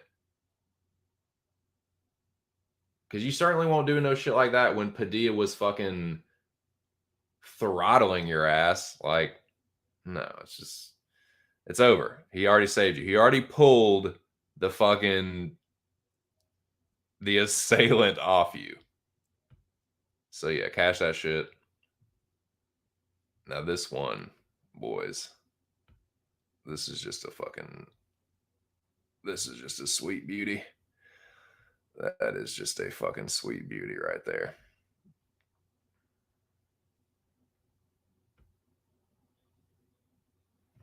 Vieira was one of my most confident picks other than the main event. And yeah, he was kind of the L word for me along with the main event, but he was the favorite. Song was an L word for me, but he was an underdog, so it's technically that doesn't really track. But as far as the favorite, yeah. Now he almost got KO'd, but I was extremely confident in what would happen if it went to the ground.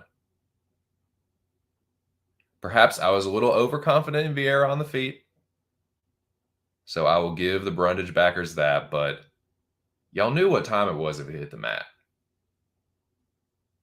Like, I'm sure you knew when he got that takedown. Well, yeah, you can ask me if I was sweating. What is you knew, Jack? You probably knew as soon as he hit that takedown what was up.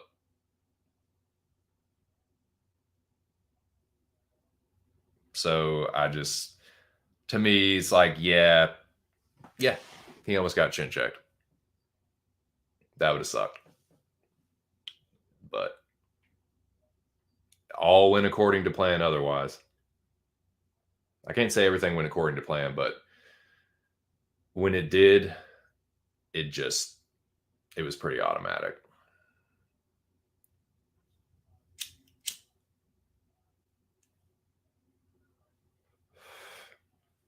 So no, I don't hate anyone that took the stab on Brundage. I was calling people crazy for it this week.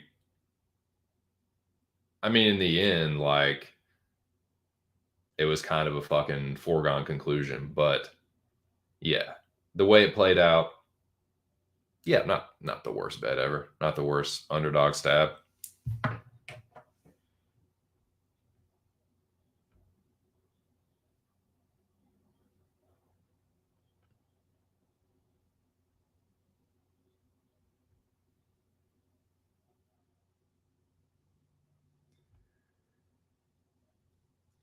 Yeah, dude, he's been fucking punching that card, man.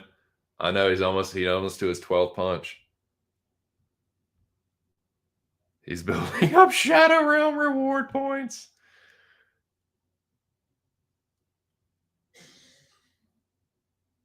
Yeah, that's a good point, man. That's a fucking good point. Nate was saying the same shit.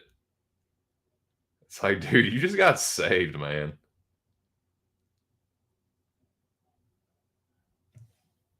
Once he weathered the storm. He bathed it in honey. And yeah, no, dude. Hey, man, another timeline. Piotr Jan beats Sean O'Malley, and your boy cleans up that night.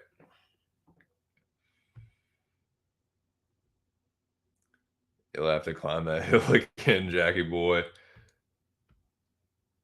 Yeah. Dude, I think you were closer with the knockout, honestly, because he hurt him really fucking bad. He clipped him on the ear, like right above the ear, like kind of above and right behind the ear. Dude, he was hurt very badly. I'm surprised that he was able to survive that. Now, when he pulled the ghillie, that's when I knew. When he pulled the ghillie, I knew he was fucked.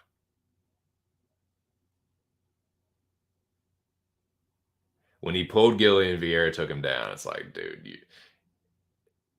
he didn't do it right though. He wasn't tight enough on him because he didn't have hooks in or anything. He just jumped on it. Vieira grimaced and then popped his head out. And then yeah.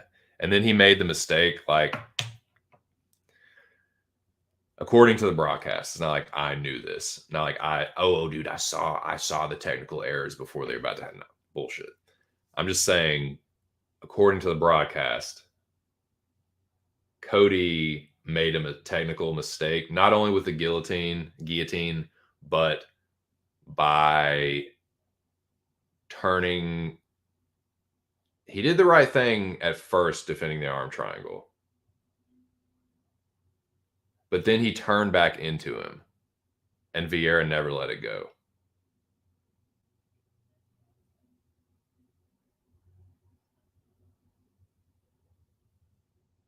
Like, he went to his, like, he was going to go to his back, and then he turned back in. It was just like, nah, I just had it right there. Right? And that pretty much what happened.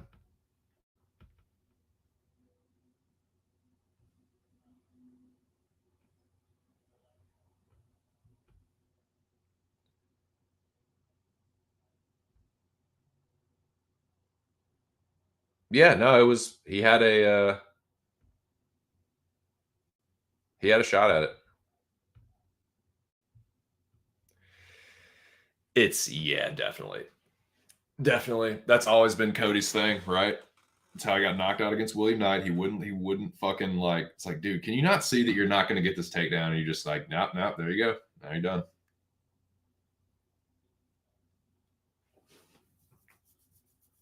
It's like, oh, it's Jacek too. He gets reversed by Mikhail. He's just like, he just makes these fucking, like, just really bad in fight decisions. Not that any of us could do any better, but I'm just saying, like, that's when you're looking at that and you see Cody Brundage fights and you see how they play out, especially when he loses, it's like he's usually making some kind of mistake. And when he wins, it's like coming back from making a mistake, like almost getting finished by Dalcha, kind of getting pieced up by Tresean Gore, you know.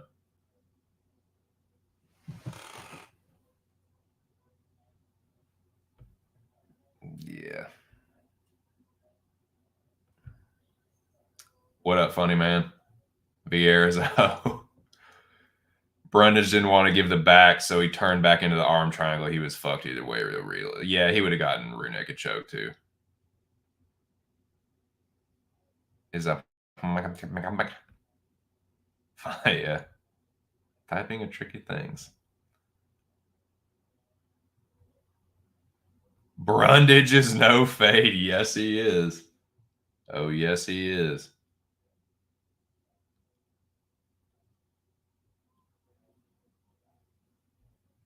Nah, man. He's another one, dude, where it's like he can only beat dudes that, like, are barely UFC level, dude. Like, fucking barely.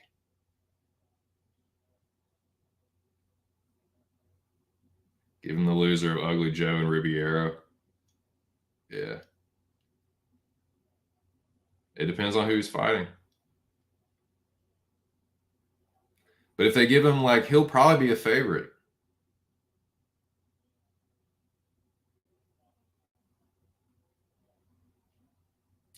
I don't know, man. I think that he's like Brundage is someone that's I don't know.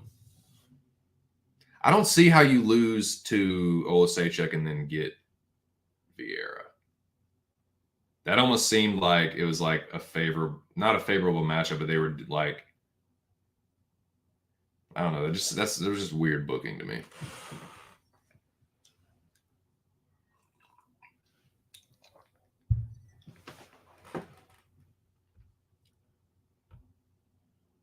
I mean, he does hit hard for sure.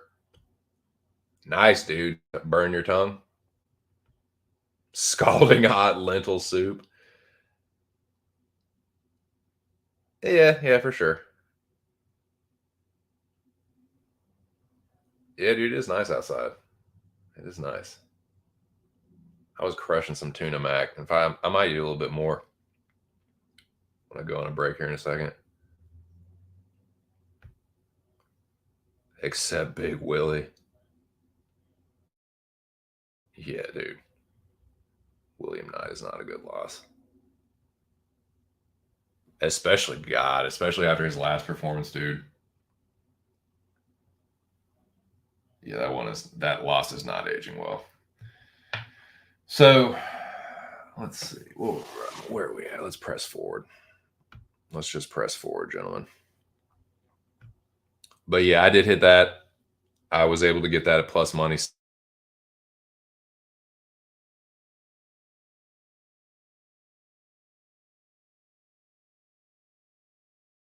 automatic, dude.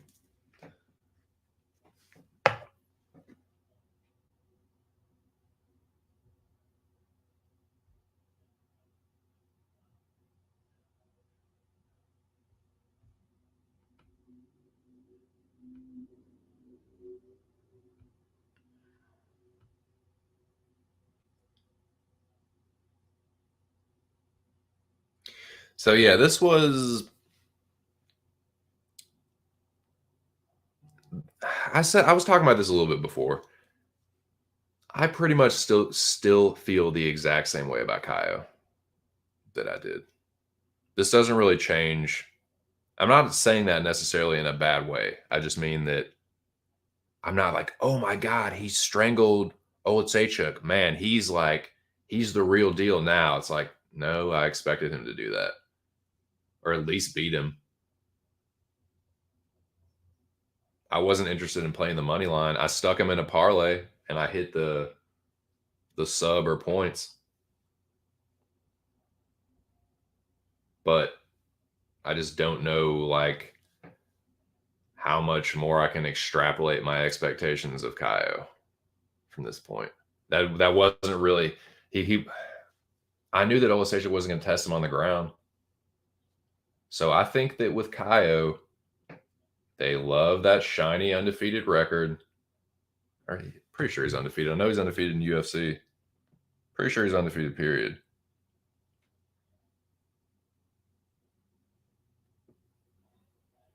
Let's see. Kaio, no, he has one loss. Yeah, to some nobody. Some 9-5 nobody. But yeah, undefeated in UFC. He lost to jail tonight, made it in grappling. But yeah, I think they like that shiny undefeated UFC record.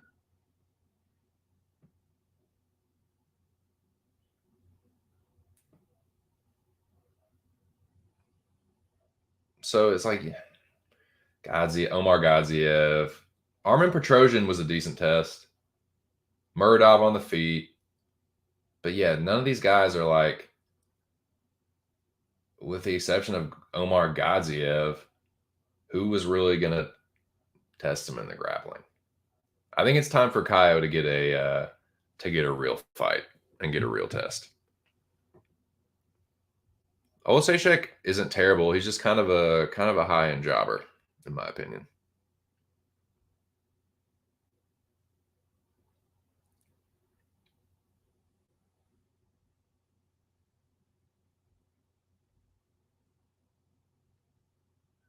He said, "You want beef, pal? You want to go? You want to fucking go, bro? I got some beef right here."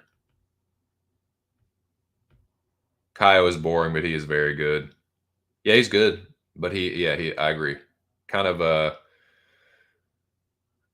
kind of lame in his approach.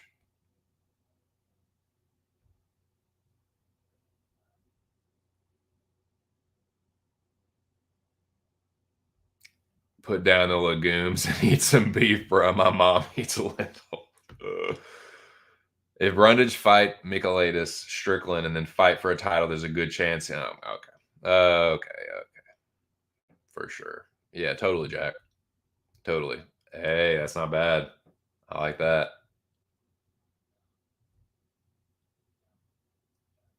Yeah, he can't take a punch, but he gets punched. It was obvious as fuck. His striking looked trash earlier. Yeah. Kaio versus Brian. Okay. One loss in like his second fight. Yeah, you're right. Dude, Kaio versus Vieira. Kaio. Kaio versus Vieira slash Bo. It's easy to look at a high level grappler when you're fighting low level grap to look like one. Yeah, I agree. Piper, yeah. Oh man, yeah. That's a good one. Yeah, because Vieira or what's the name? Rodriguez isn't bad on the ground. So I'll be honest with you, boys. I got to hit the head, and I might try and scarf something down real quick. So let me take a little 5 minute, 10 minute break here. Come back, talk about the main event, and then we'll go right into UFC 288. Let's do that.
All right, we're back.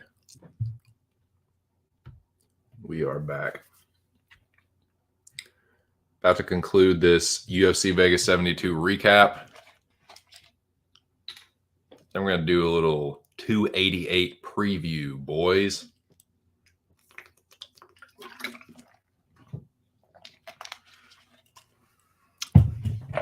But first,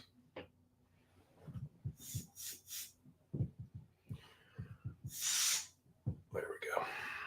That's the sound of a clean pipe.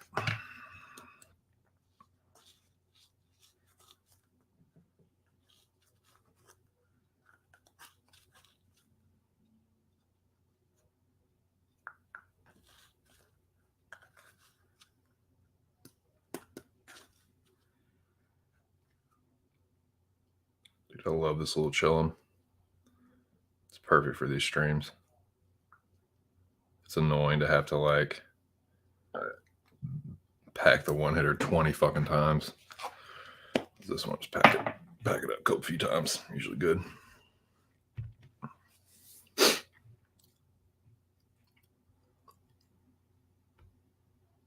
Really? Oh shit. Paul Craig at middleweight. Damn. Dude, he is going to look rough on the scales, dude. He is going to look like a fucking prisoner of war on the scales, dude.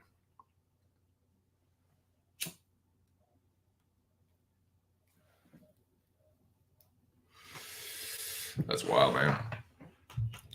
That's wild. Well, we've reached the main event, the finale of this recap, and it was a by God good one for your old bud TC. Tell you that.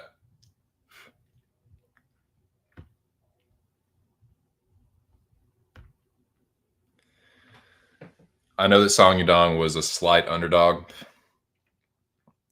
but whatever you want to call it, the L word, the dog of the week, that's what Song was. He was my most confident pick. Saw this card, first thing, all over the Song side, for sure. I didn't even really tape it that much.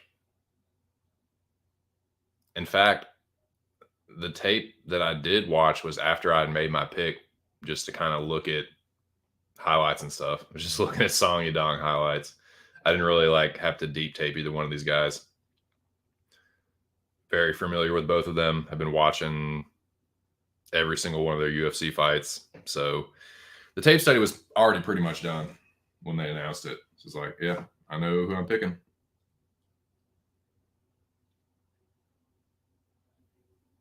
I heard a lot of ridiculous things said about Song Yadong this week. And same with Ricky Simone. Man, people were talking up Ricky Simone. They're acting like he was...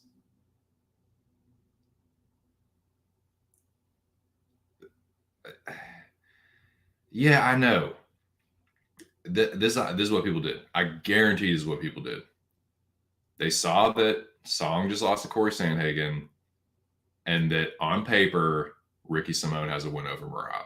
You cannot tell me that win over Merab did not fuel some of y'all to back Ricky Simone. Like, oh, if he can beat Merab, he can beat Song. Oh, if he can guillotine Merab, he can definitely beat Song. Tell you what, dude, it's either one of two things.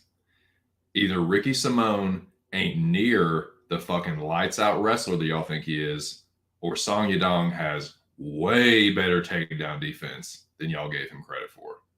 Now, I will say this. It looked improved. Song Yadong has struggled against grappling in the past, like Cody Stamen. But I did say it on the build-up to this fight. I've been telling y'all about Song all week. Like I said, I said it on multiple channels too. Said it on Wednesday, said it Friday on this channel, said it Saturday on Ark's channel. The guy is young and improving. And hey, dude, Rabid Dog called this one too. I just knew Song was going to get it done on the feet. Simone couldn't take the power. Because as much as you want to say, yeah, he struggled with Stamen, dude, look how Ricky Simone is struggling against these dudes that aren't known as fucking strikers. Getting dropped by Merab. Even Faber is known as kind of like a well-rounded grappler, kind of, you know what I mean? He's not some fucking lights out finisher. So I know people didn't want to believe that. People thought it was too easy. Oh, well, Faber beat him. Song taught Faber the overhand. Song's coached by Faber. That's why he's going to win. No, he's going to win because he's not even in his prime. He's had a ton of experience. He's a really, really fucking good striker, and he has good takedown defense. The fact that people were giving Ricky Simone so much credit for making improvements in his striking and didn't think that Song could be making improvements.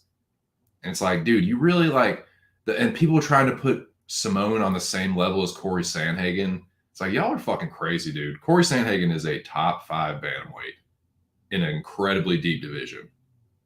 And Song had a competitive fight with him.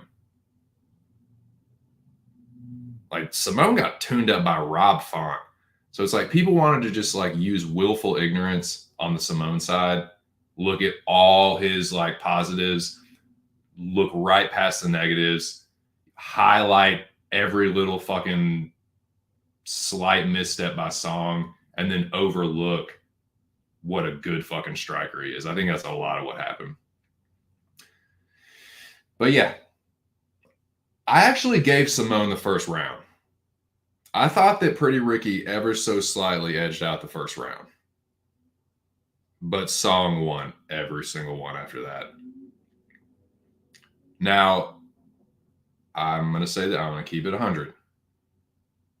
Song has got to work on that headbutt shit. And I'm not just saying it about when they clashed heads in the second round, because they did. That is not what knocked Ricky Simone down. No, it hurt him. What happened was, it was the second round. Song Yadong closed the distance. I think he was expecting Ricky Simone to back up, but Simone just stood there and they just like ran into each other and clashed heads. Simone got the worst end of it. You could see him cover up. He backed up to the fence and he covered up. And then Song cracked him with a right hand. It's the right hand that dropped him. But the headbutt set it up. Now, Simone was able to recover. And he wasn't like he was out of the fight. Like, he was still like landing the jab. He actually busted Song's face up a little bit. He still landed takedowns. I knew he was going to land some takedowns, but I gave Song every round. And obviously he stopped in the 5th. But that's how I was scoring the fight. Now, dude.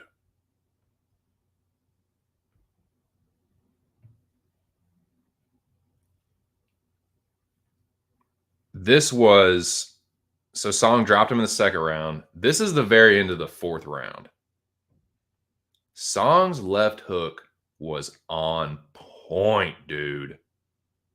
If you go back and watch this, it was so fucking nasty. He set Ricky Simone up for this one. The one that ended it all in the 5th, that was Song hanging in the pocket. This one was a trap. He set Ricky Simone up for this one. So what happened was, it was like the closing seconds of the 4th round. Song's actually backing up and Simone's pressing forward. Right? Song threw out a little tester left hook. This is where he set the trap. He threw out a little tester left hook to see how Simone would react to it, and he didn't do shit. He didn't react. He didn't slip. He didn't stop. He didn't do nothing. So he's like, okay, that he knew he had it then. So you can see, because he feints the left hook and Simone does nothing. He's like, okay, I got you now, motherfucker. And then Simone just keeps coming forward and then boom, right there. Clipped him perfectly. It's a sweet knockdown, dude. And you can see him like set it up. Pretty cool how he laid that trap. He's got nasty hands, dude.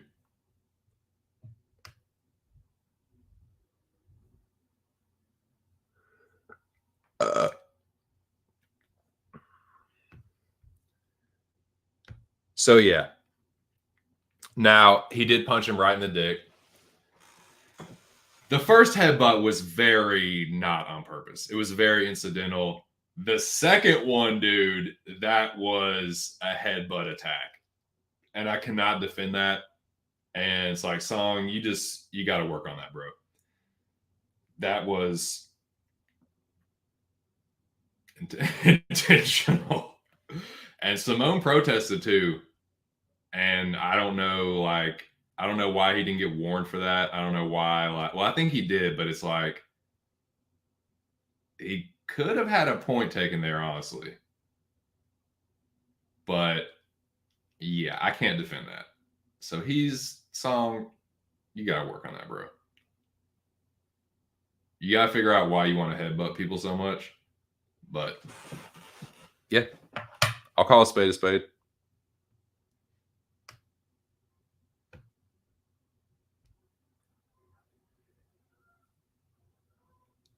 I just, because he's 25 and getting better. And it's not like he ever, like, when have you seen Song Death Gas?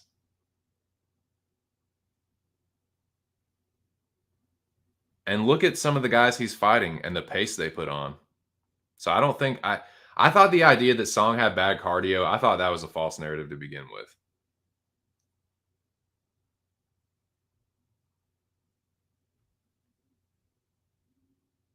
I mean, that's the reason a lot of people have, but it's like, for me, it's like, dude, he's what was like 22 or something in that fight. Like, he's only 25. That's still fucking young. 25 is not quite in your prime. And that with all the experience, he's already a good striker. You can improve in those others areas a lot in a few years being that young. So yeah, and it was really just the power difference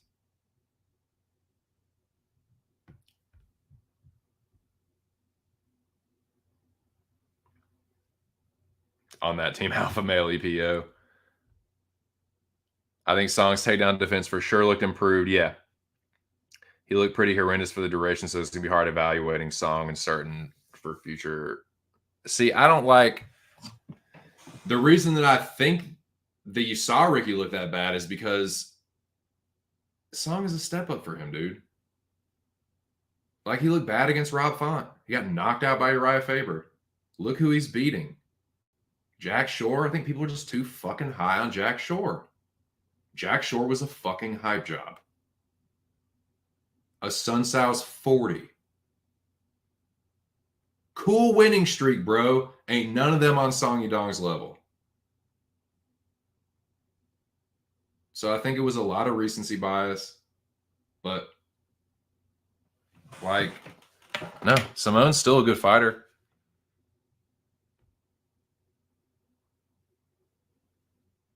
Yeah, I mean, I think he knew he knew he was outclassed.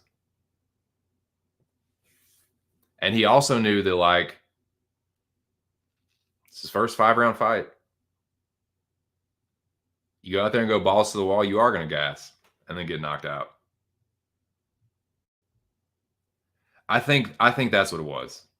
I'm not like just picking on Jack or anything. It just, people were too high on Ricky Simone striking because of the Sun Sal knockout, because he clubbed and sub Jack Shore. So it's that's one part of that's one ingredient in the recipe. The other one is Song just lost to Sanhagen. Although I think it's like crazy that people were so down on him because like, and just Corey just put a whooping on Cheeto. So it's like, man, that ain't no fucking bad loss. Like, I don't know, dude.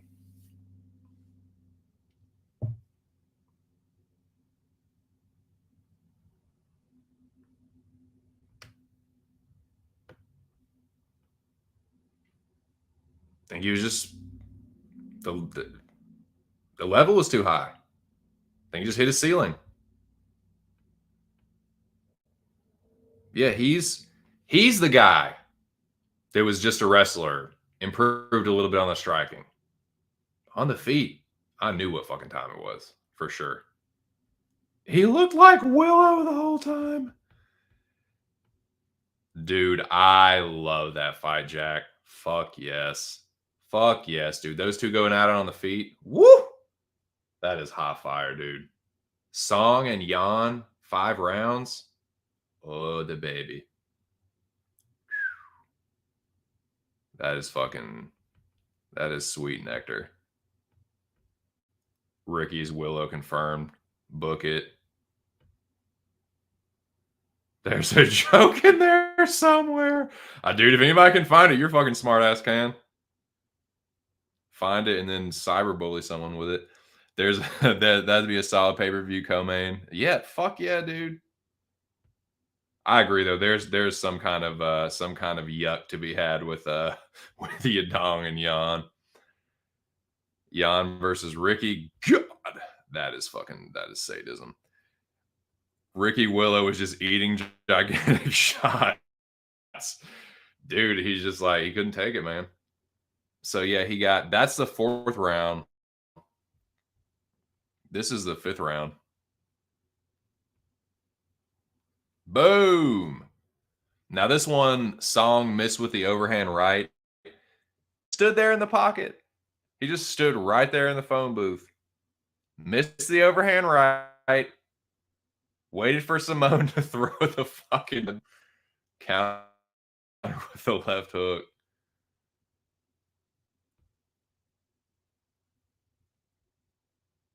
Oh, you already know, Jack. I gotta go with my boy. I'm a fucking Piotr Jan stan. I am what I am, and that's all that I am.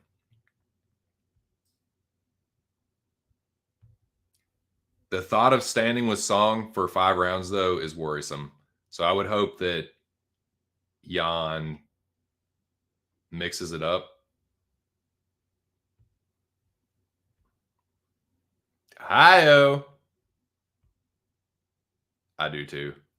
I can't stand Merab. God, I can't stand that motherfucker. He's good. He's a good wrestler, but nah, dude. Merab is the... Usman is no longer the CEO. He's on the board, but Merab, he's been ousted and replaced as CEO by Merab. Dawalish takes Willie's and there was a joke somewhere and I missed it. Takes Dawalish Willie's. There you go. The first headbutt was incidental. The second one, yeah, exactly. Dude, he is. That's all he is. Yeah, he's a spanning leg humper.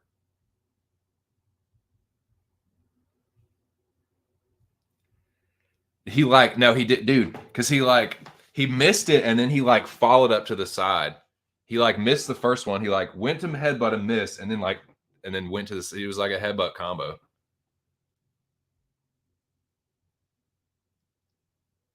Gotta be able to stuff the takedowns. Yeah, because they were both fucking swinging and banging. A lot of output. Chad Mendez strength, yeah, for sure. 9 takedowns in a fight versus 9 takedowns in a round, yeah. Yeah, dude. July 9th, Madison Square Garden. When I hit you with that big elbow, there's going to be a new Intercontinental. Yeah! July 9th, Madison Square Garden. Yeah! If they do Yadong Font, then Yadong, dude, he will. Yeah, I got you, funny man. Yeah, once the takedown was taken off the table, it was game over. But yeah, pretty much. Yeah, Yadong knocks him out. Yadong knocks Rob out, unfortunately. Sup, player? What up, champ? Yeah, mentioned you briefly earlier. That was a good time on the art panel. I finally made a fucking rabid dog stream. He fought scared, hard to win like that. Yeah, exactly. Yeah, dude, that's pretty good. Yeah, Ear killed it with the predictions. Top 27 in the world. That is nothing to sniff at. That's real fucking good. I think I was almost top 150.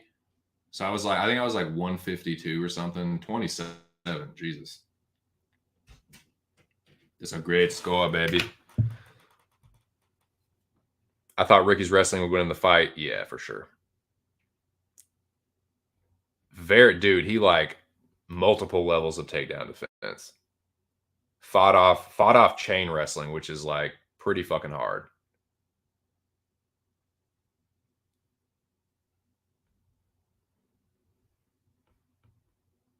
Yep, want to grab that dong, couldn't get it.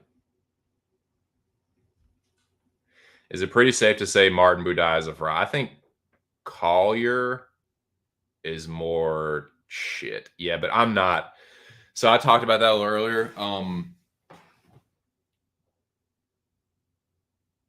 Buday, no, Buday is a fade. Yeah, he's still a fade for sure.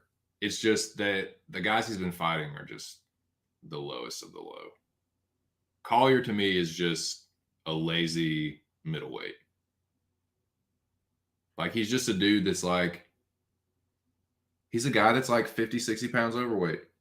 He doesn't have the frame of like he doesn't have a heavyweight frame. He's just a dude that should be like 200 pounds naturally. And he's just let himself go. So it's not like Buday is some world beater. No, I think he's probably fit. I agree with that. Not a terrible comparison. Got the loose skin. So yeah, not a terrible comparison.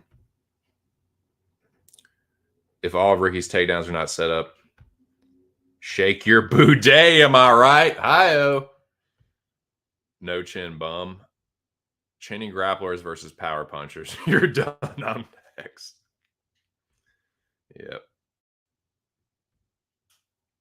God. Okay, well, thank you for telling me that. So that means I will never attempt that fucking. And just thank you for letting me know so I'd never do that again. I appreciate it. You're doing the Lord's work. Randy Costa started. I can't believe you said that, you fuck.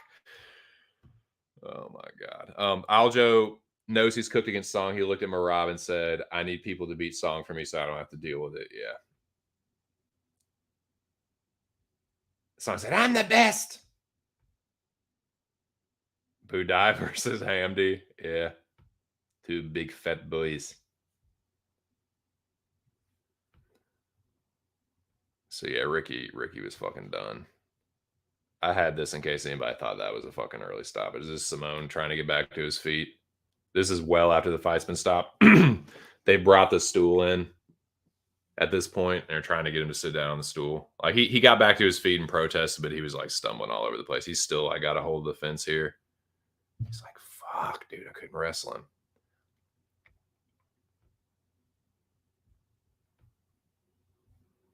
But nah, that's a good win for Song. Probably his best win. I mean, unless you count Moraes, but Moraes was done at that point. I don't really rate that as highly.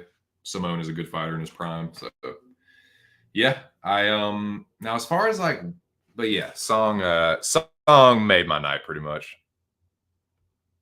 I hit Padilla, I hit Vieira sub round 1, round 2, and then I had half unit on Song money line and almost a half unit on the KO prop.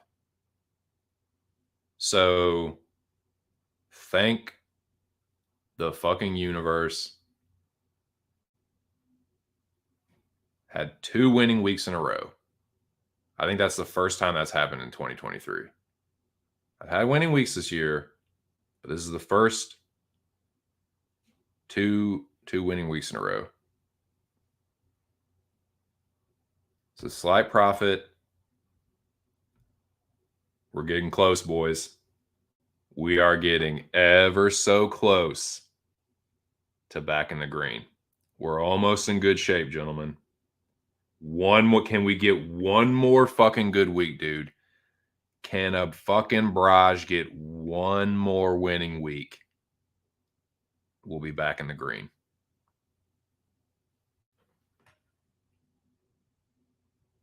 Thus and so, we will head into UFC Vegas 288. Pretty good on the predictions. Not bad. Holding serve at 62.8% all time. Not bad. There's worse predictors. I'm not going to say I'm like, oh, dude, I'm the best. No, I'm not. But you could do worse, for sure. Getting close to 1,000 picks. I'm still at, the cusp of 63%. You could do worse.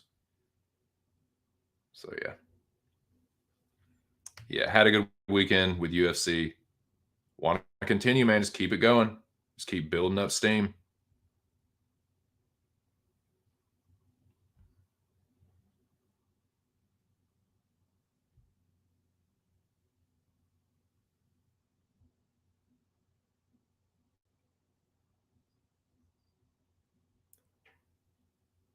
Live resin vapes, nice. That's what's up. Vape! You fucking cyber bully! Jesus Christ. Vape Nash, dude.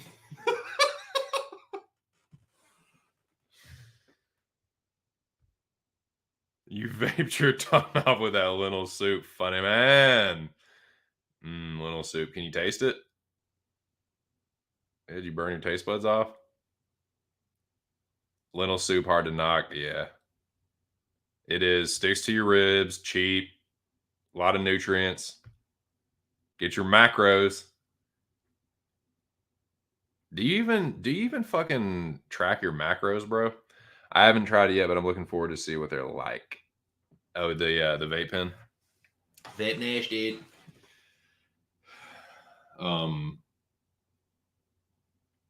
Yeah, I like the vapes for convenience. The old lady and myself use them when we're out and about, social events.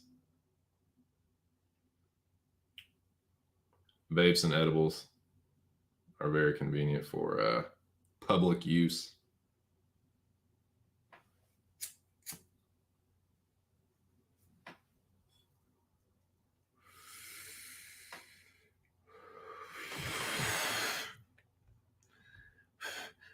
Yeah, they taste like fucking cardboard. That's why I usually have like a million other fucking ingredients in lentil soup. Cardone says they're trash. Thought you were talking about lentils. Who's trying to fight you? Papaya flavor, apparently. Johnny about to go off on lentils, minus 200. Lectin proteins bind to carbs and your body can't digest them. Great.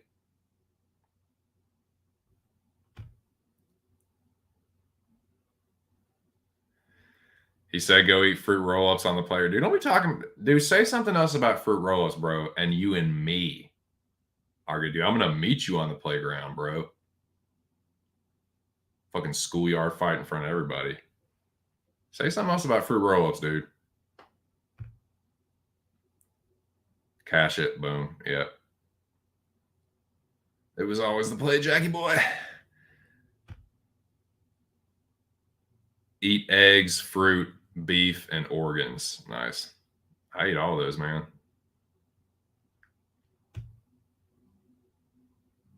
I ate liver. I ate damn liver. Liver and onions. I know, dude. Jack won't even give me any fucking bare knuckle action. FanDuel definitely ain't hooking me up. Should have been minus 4. All righty, because 420. Oh, babe Nash. All right. How many coffees today? Yeah, Jack. Well, okay. All right? No, Jack. Don't even say it. Don't even say it. Okay. Can we get? God damn it! I was gonna fucking not put a poll up, but I was gonna get predictions. 2 Americanos and 1 double espresso. Yeah, I heard y'all don't have I heard it's just espressos. You have to fucking shoot 17 espressos for like a cup of coffee. Put $1 and I got a car. Put $1 and I got a car. Put $1 and I get an espresso. Put $1 and I get another espresso. Oh, it's all good. You ruined it, but it's all good. No, I'm just kidding. Oh, no coffee, no poop. Yeah, no, man. Keeps you regular. Get that old brown motor going. Yeah.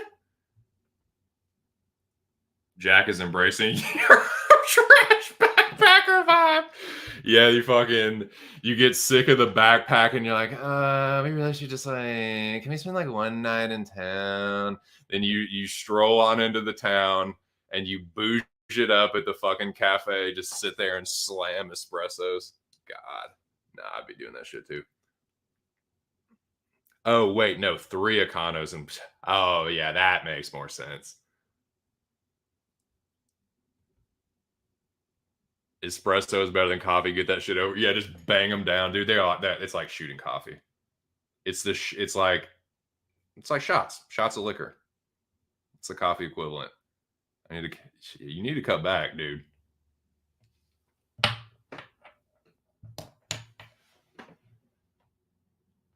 You're gonna fuck up your gut flora or whatever. So that's good. Yeah, God.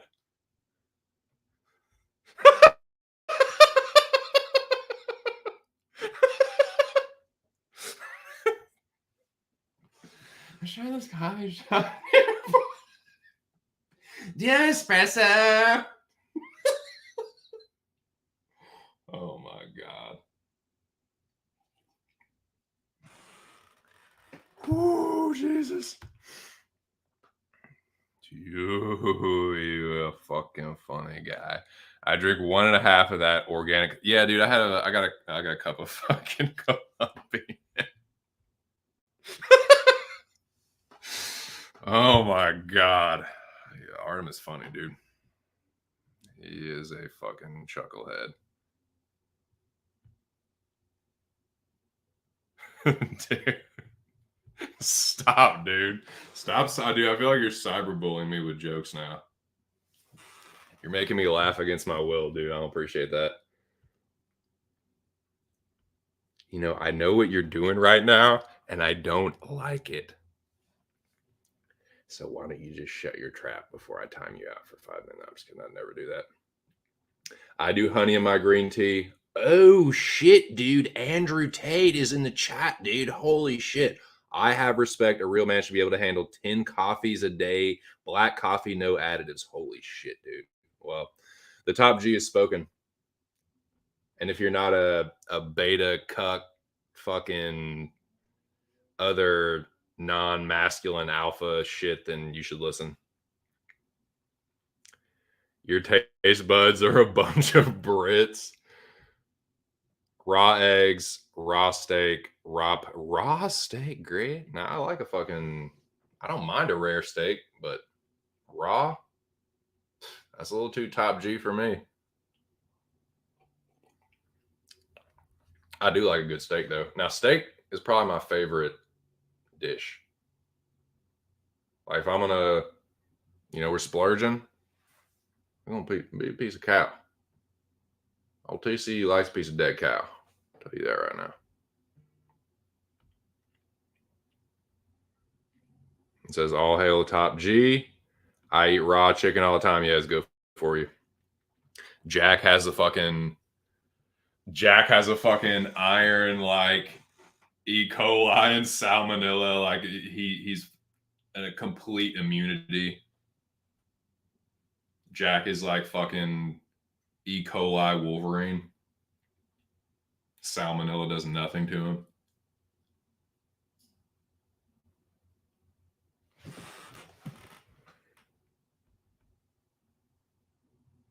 Nothing like beans for breakfast. He has a point. Beans are best food. Dude, y'all are fucking killing me today, man. God damn. Fucking surf food. It is beans, you peasants. Fucking ridiculous. I keep them out of my day of fucking hobo food. Oh my God, dude. Beans go hard in the paint. I mean, I'm a fucking man. I do have common man origins, so I'm not, I'd be lying to you if I said I hadn't eaten fucking a shit ton of beans in my day. But if Johnny tried beans on toast one time, he'd stop complaining about lectins real quick. Now, beans on toast is crazy. Why don't you just eat the damn things on the side by themselves? Why don't you just do it like that? Why do you get that? That's the strange thing. It's not the beans. It's not the toast. Beans are fine. Toast is awesome. Why? Why combine them? That's the wild part to me. That's what fucking peasant food. The Mexicans were right. I mean, Mexicans were right about a lot of stuff. You gotta be more specific. Whoever said beat it up, God, you can fucking get me canceled, dude. I eat, I eat for pleasure once or twice a week, but beans on toast ain't doing it, bruh. Kidney beans are terrible. Yeah, I don't mind plugging British food, but beans ain't one of them. Even Jack doesn't fuck with the beans. Beans must be with rice, eggs, and tamales. Yeah, dude, I do love I love beans and rice. Black pudding and haggis, fuck beans. Now beans, dude. Oh man, dude, some fucking beans and rice, fucking andouille sausage.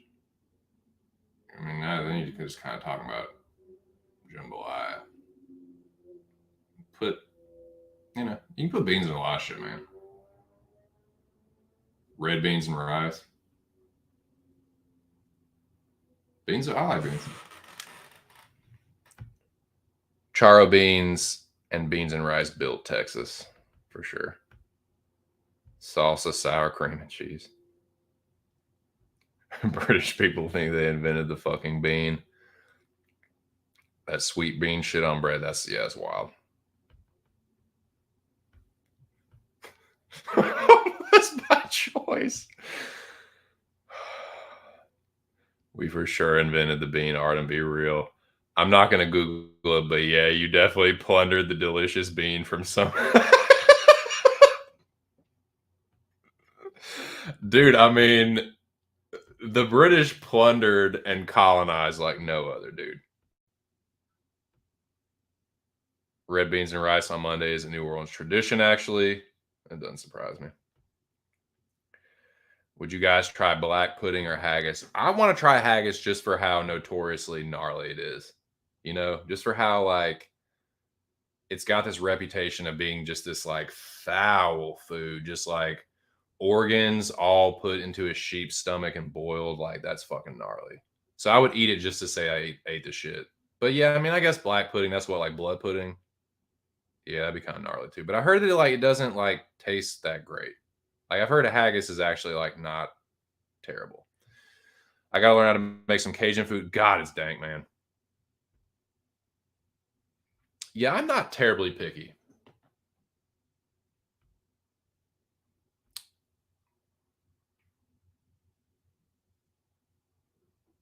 I mean, I've had it in jambalaya. It's not traditionally, but you can put rice in jambalaya, dude. Yes, you can. You can too. Haggis takes chopped or minced pluck of a sheep, heart, liver, and lungs. Yeah, mixed with court oatmeal. Yeah, yeah, yeah. Salt, pepper, and stock. Brits were here for a good time, not a long time. I'll never understood how those Nancy boys colonized half the world.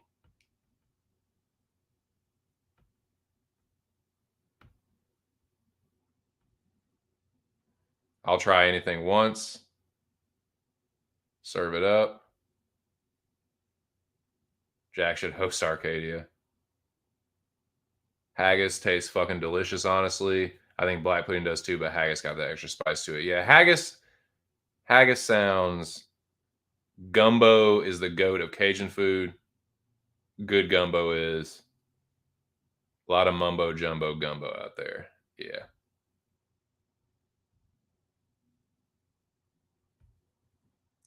Because it's kind of like red beans and rice and like jambalaya.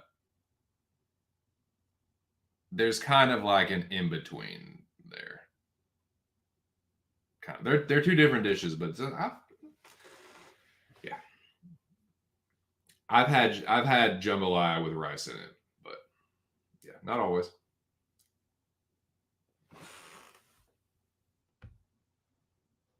Fried chocolate, great. Only get it when I go home. Dude, honestly, some of the I mean like jambalaya gumbo, yes. Bull crawfish, there ain't nothing like a good crawfish bowl. But me, dude, I love a good fucking muffalotto, dude. That's my shit. Muffalottos, and I do like po' boys too. I do like po' boys. But that's my favorite, like, New Orleans food.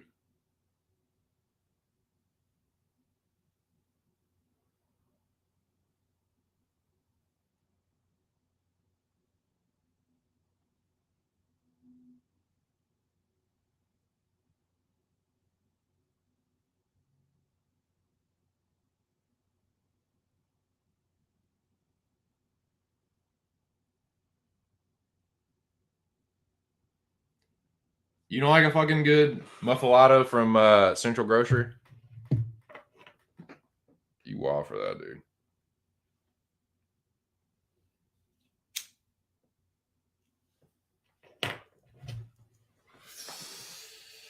Bread is peasant food. It is, man. That's why I call him po' boy. It's just bread and oysters or bread and shrimp.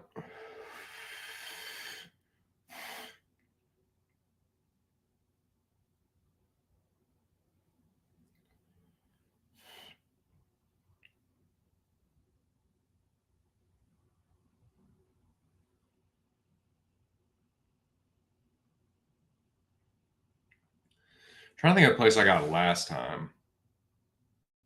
Parkway, dude. That's where we went. Parkway. They have dang po' boys at Parkway, man. You like Parkway, Cardone?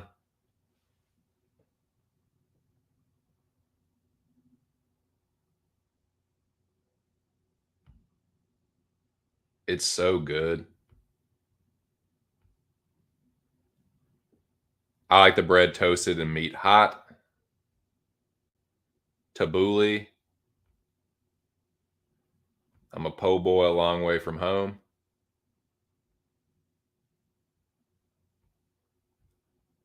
I beg your pardon, dude. Yeah, my cousins are uppity hipsters. That's why they took me there. I resemble that remark. Your face has better po' boys. Well, tell me the fucking hot shit then. Don't be a gatekeeper now.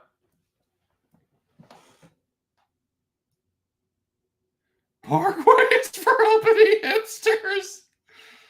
Oh, that's so funny.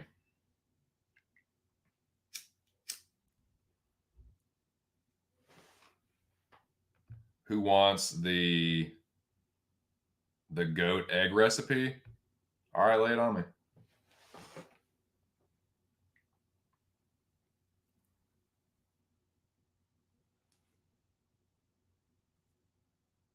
Yeah, you gotta give me the hot shit.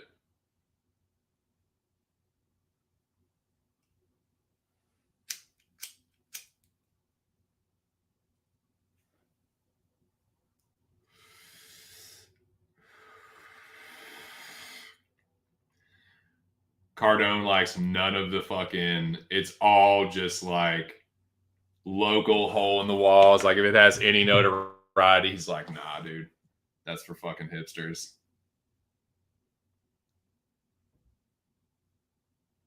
Like I'm gonna name some places that I've eaten in New Orleans, and I want to hear what Cardone thinks about them. Let me see. All right, Cardone. What about Elizabeth's? What do you gotta say about that Elizabeth's brunch, dude? I want to hear this. Elizabeth's brunch at Elizabeth.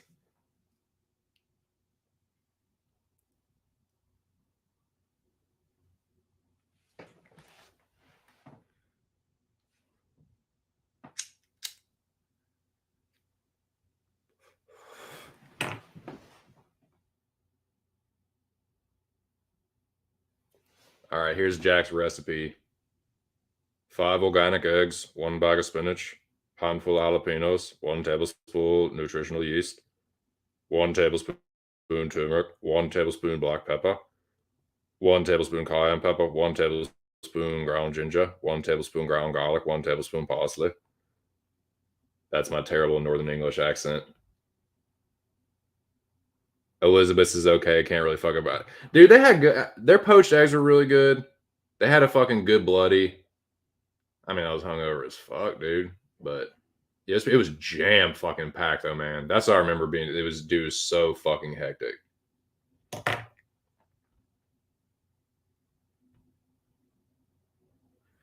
I'm not opening the spice cabinet to cook fucking eggs. The neighborhood is a bunch of transplanted gentrifiers. Well, yeah, dude.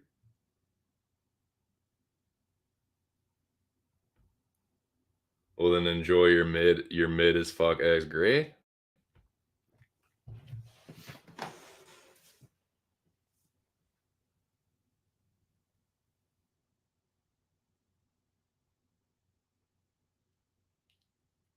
Cardone, tell me all the fucking good Cajun places that you need a fan boat to get to. Next time I'm down there, I'm gonna go check them out.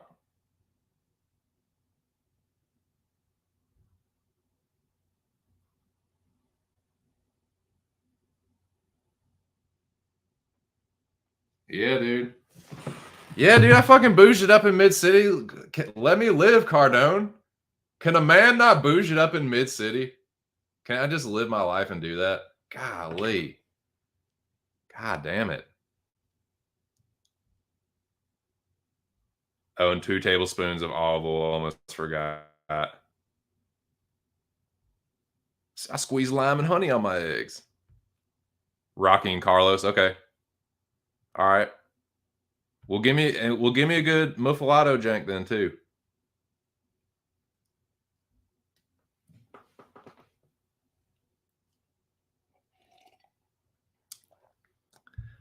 God, dude, a dude can't even be bougie in Mid City anymore. Damnedest thing I've ever seen. All right, glass of water with 1 tablespoon Manuka honey, 2 tablespoons ACV, 4 tablespoons.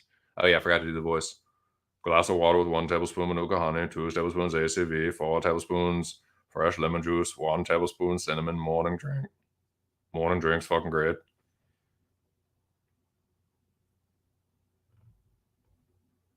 On the high end, it's Galatoire. I'm sure. I'm assuming it's a French pronunciation. Add in a slice or 2 of ginger into that drink. Nice.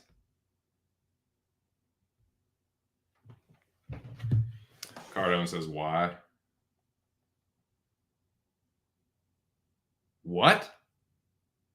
Are you serious? Are you fucking kidding me?"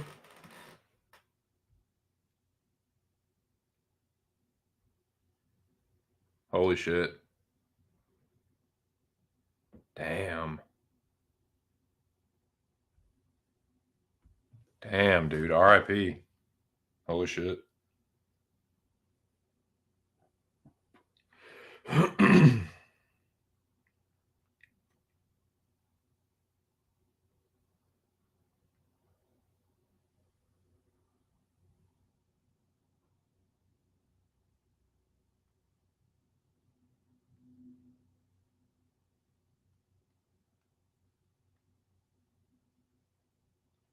I hope this isn't real.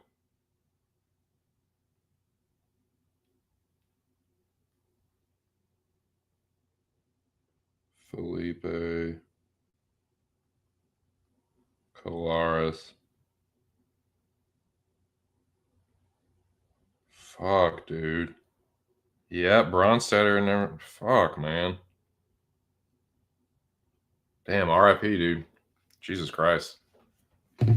Been losing a few MMA fighters recently, man. For all kinds of different reasons. I mean, I guess it's just you pay attention to this shit long enough. It's just like any other population of people. It just, we're all mortal. But it's like, fuck, dude. That sucks. Yeah, apparently this shit's real.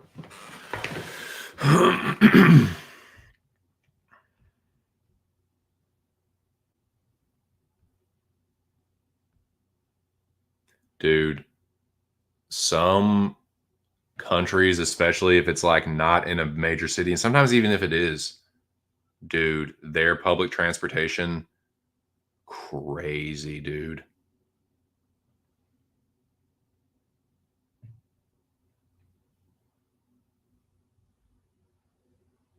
Fuck, man.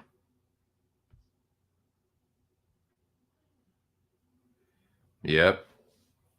Elias Theodoro from cancer, Bonner overdose. Like, fuck, dude.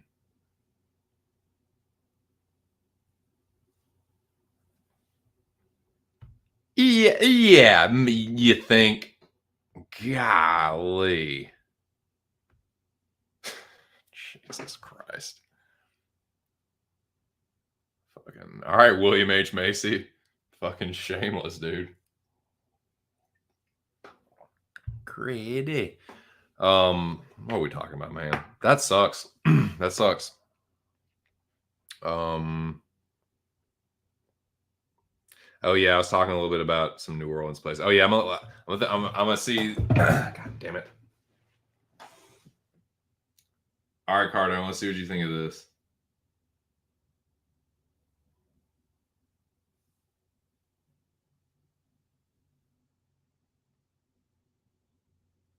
Cooter Browns.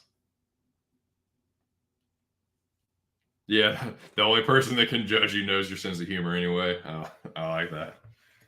You're covering your bases.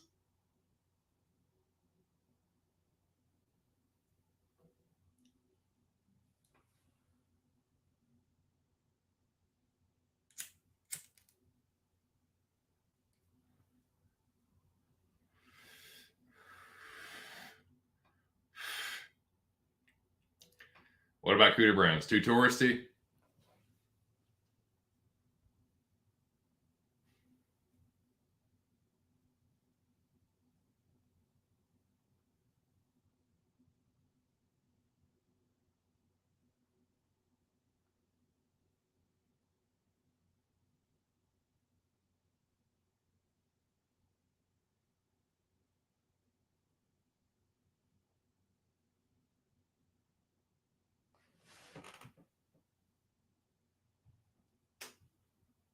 Cooter Browns, Uptown College kids.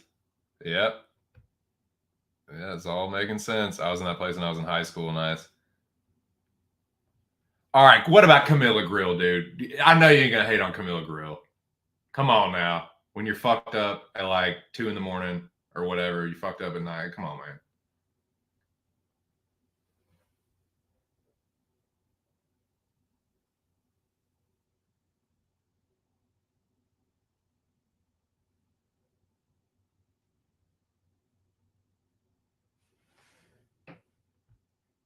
Brown Cooter. Yeah. Instead of Cooter Browns, get it? Yeah.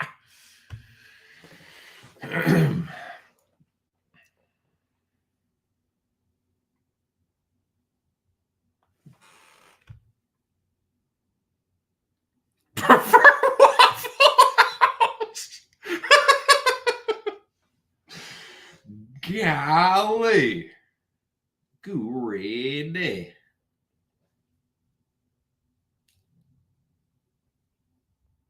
God damn. All right, I got one last one. I got one last one.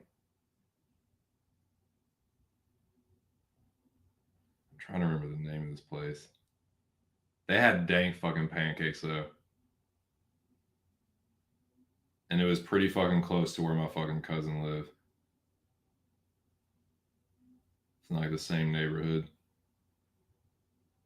where he used to live. He lives somewhere else now, but he doesn't even live in Louisiana anymore. But let's see. What is the fucking name of this place?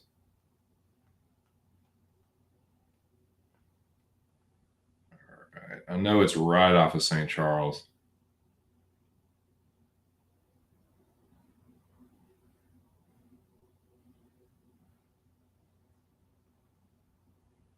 Or excuse me, right off Canal. Sorry, not St. Charles, Canal Street.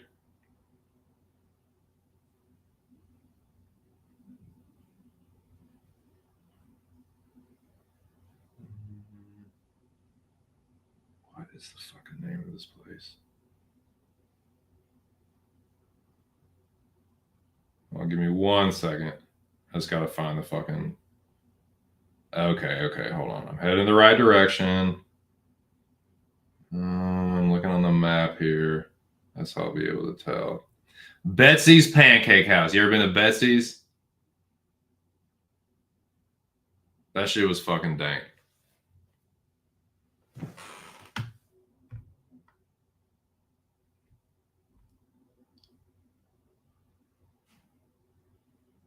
The local diner in the hood. I had pancakes at Betsy's. They were pretty fucking bomb.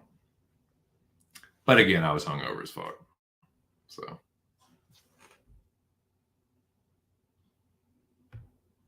Yeah, I don't even know how long they've been around. They might not have been there for very long, but it was pretty good. But again, hungover, so pancakes are always pretty fucking bomb the next day.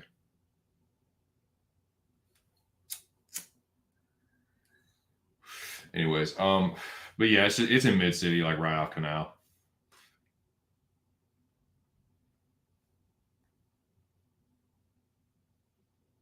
Probably a little bit closer to the park than the French Quarter.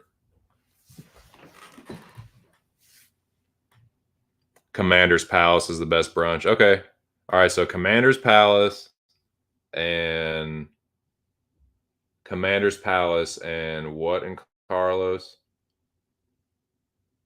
Rocky and Carlos. I thought it was Raul and Carlos. Rocky and Carlos and Commander's Palace. Okay. Right on. Well, shit. We haven't even fucking gotten to the UFC 288. We talked a little bit about the main event.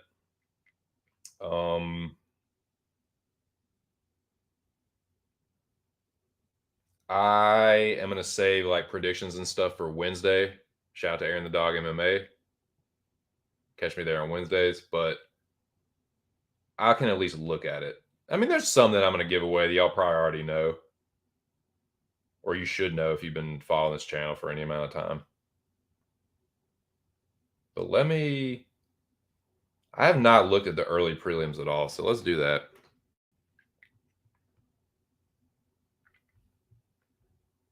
Commander's Palace, okay. Need a vacation. New Orleans is awesome, man. New Orleans is one of my favorite fucking cities. In like it's man. I'm trying to think of a city that I like more than that. Like I have a lot of memories in Little Rock, but New Orleans is a cooler city for sure. Yeah, it's definitely cooler than Richmond. New Orleans is awesome. I love it. Like I've been there a lot more than places like New York and shit, but New York is pretty awesome too. It's way better than like fucking. I can't say I've been to like, I don't know, man. I haven't been to every fucking city. So, but yeah, New Orleans is definitely one of my favorites of the ones that I have been to. I can say that. Great food, just a cool, chill atmosphere. There's a lot of new. French Quarter is so fucking awesome. You can just walk around and drink.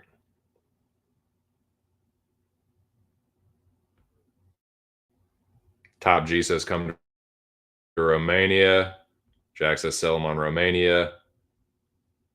I want to meet up with Andrew Tate. Sell me on Merca. Walk into a store and buy weed. Walk into, yeah. Yeah, you go to a fucking estate that's recreational. Oh, dude, you have to pick a state. And I could try and sell you on it. Oh, dude, you have America has every possible, just about every possible like landscape and climate at some point or another. That's at one point in the year is what I'm trying to say. You know what I mean? Like there's plenty of places you can go if you like the snow, plenty of places you can go if you like the beach, if you like the forest, if you like the mountains, there's just all like, what do you want to do? There's probably a place in the US you can go do it. The freest fucking country there is, probably. Just about.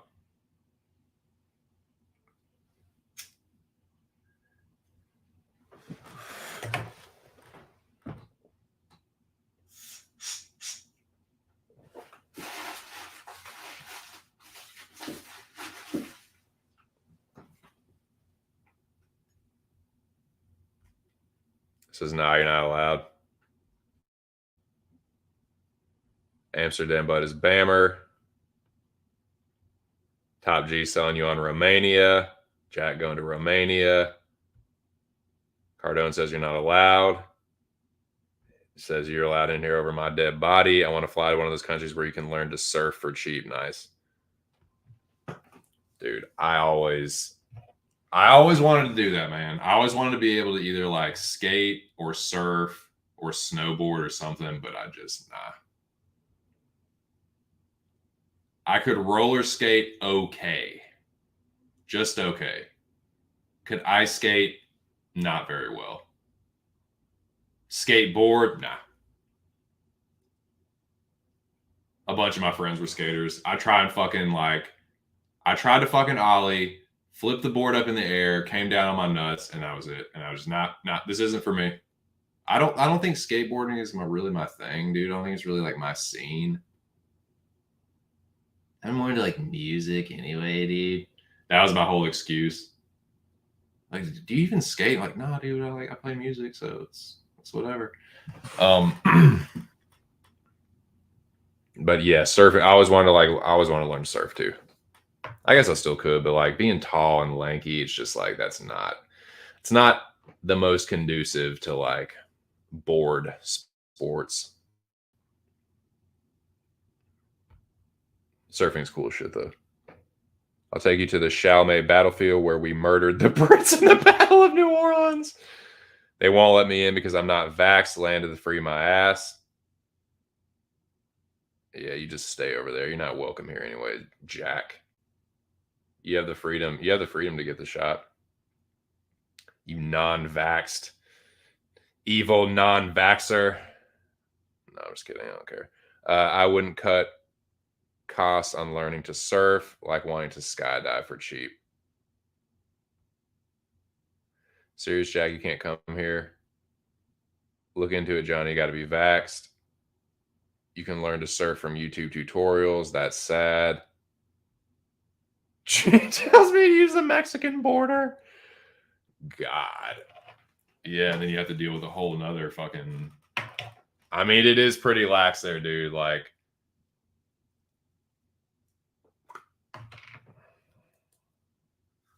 I don't know about now.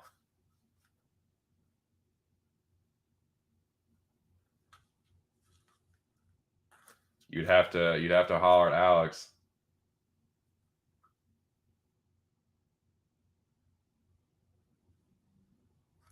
Going through one of the border towns.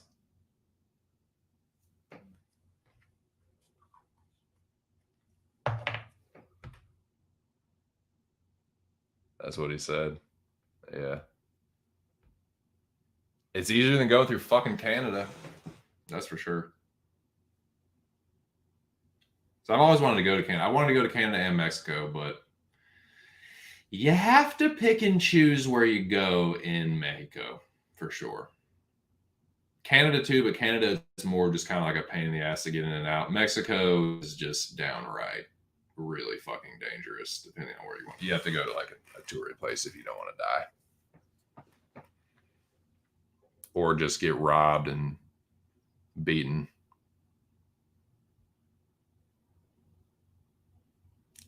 Jack is very white. He will be fine. I'm Jackie Ramirez, yeah, and then meet up with Alex, and then, yeah. You would think, right? You would think. But I don't know.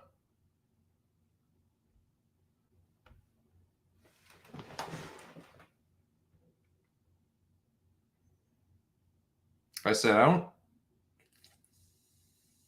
Do you need a passport? I can't remember if you do or not.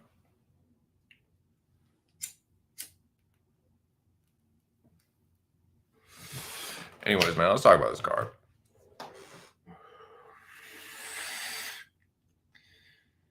Yep.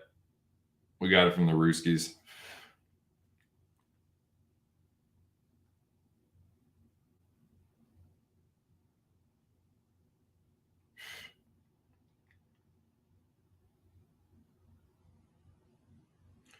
UFC schedule.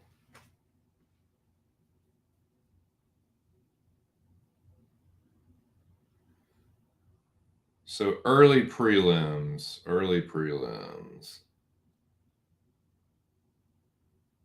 Man, I'm not going to go through every fight, but I'm just seeing some of these. God, Zalgas. Another Zalgas fight. Not touching that. Holmes Ribeiro, not touching that. God, this is so great. The early prelims are greasy, dude. Phil Hobbs and Aliskarov. God, fuck all of that. Okay, prelims, now we're getting a little more like it. Rodriguez and Janji-Doba is a pretty fucking good fight. That could definitely be higher on the prelims. Like, honestly, I don't say this very often, but that's kind of a better fight than Drew Dober and Frivola.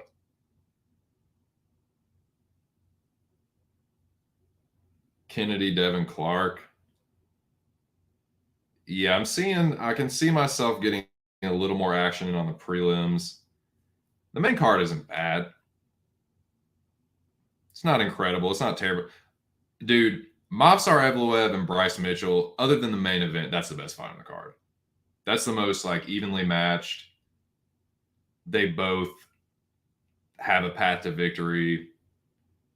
It's going to be a great grappling. If you like grappling exchanges, and I don't know though, sometimes when you get two good grapplers, it ends up being a striking affair. Both of them have decent striking. So that to me is like one of the best cards. There's a couple on this where it shouldn't shock any of you what side I'm going to be on. Y'all know what an Andrade stan I am. All over Jessica Andrade. Sterling Cejudo.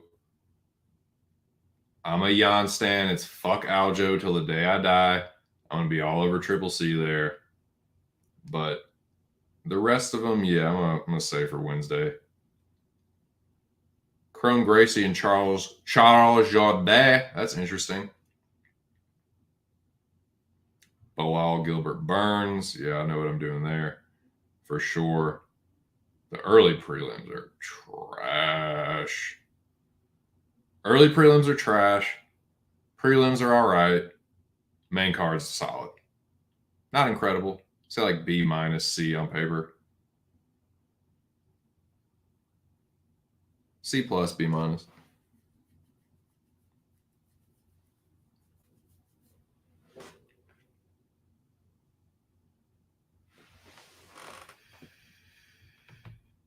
No kidding, dude.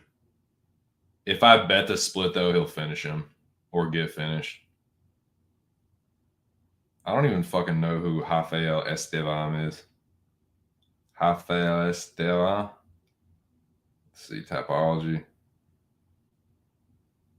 Macapa. From Brazil.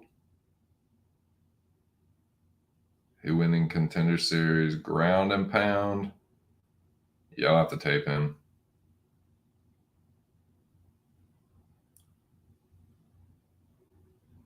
You'll have to look at the lines too, man. Maybe he's an underdog. I don't know. That was like 100 years ago. Yep. Bunch of old. Which land is our land? Hell, fuck yeah, Bo. Event B minus, main event A. Yeah, the main event is sick. That's a sick fight. Cejudo, Aljo. Yeah. ZZ Top is like 5'2" fighting weight bully. Alaska would be on my top places to visit in the U.S. and need to go to Denali. Yeah, so Alaska is cool if you're a dude. If you're a woman, you're probably going to get raped.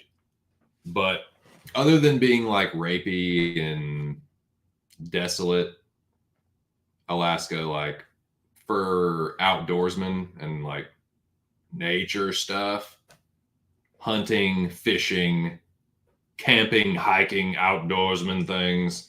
Yeah, Alaska's pretty sick. But yeah, pretty remote, pretty rapey. But yeah, other than that, yeah, that's kind of Alaska.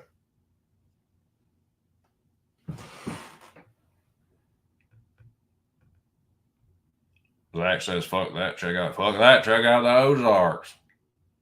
Check out the Appalachians. Check out the Rockies.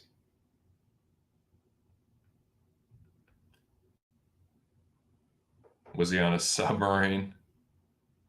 The Appalachian Trail is better, says Zach. Yeah, the Appalachian Trail is sick, if that's what you're talking about. Dude, if you like hiking, man, there's some great places in America, but you gotta get vaxxed, dude.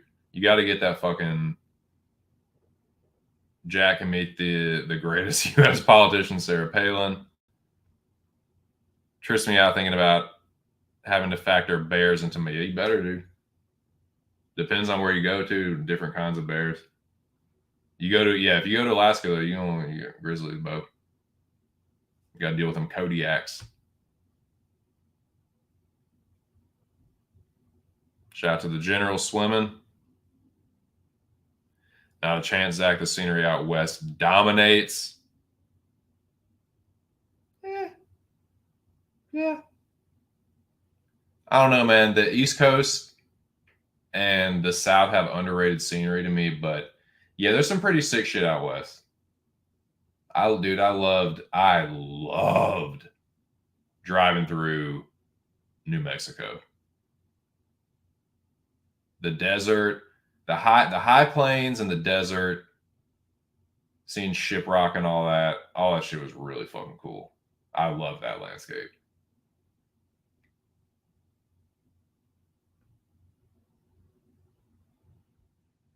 Switzerland and Norway are on the list, but neither are cheap. Yeah. Dude, you want to talk about a fucking country that takes care of its citizens? Fucking Norway. Everyone has health care. Dude, they pay you to go on vacation. They get stipend to go on vacation. Granted, it is a frozen wasteland, but yeah. Where's that? You can see the 4 points. Arizona, Colorado, Utah, and New Mexico.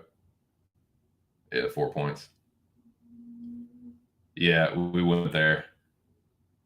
My old man took me and my brother out there in like mid late 2000s. Yeah, it's 4 points. We weren't there very long. We pulled up to it. There was a bunch of like little arts and crafts, like American arts and crafts stuff. That was pretty cool. And then they have like it's all just kind of surrounding the actual point itself, which is like they have this big like so it's like a plaque kind of thing almost on the ground. It's like the exact point where they all touch, where the state borders touch. It's like a cool map drawing, bro. That's pretty much what it is.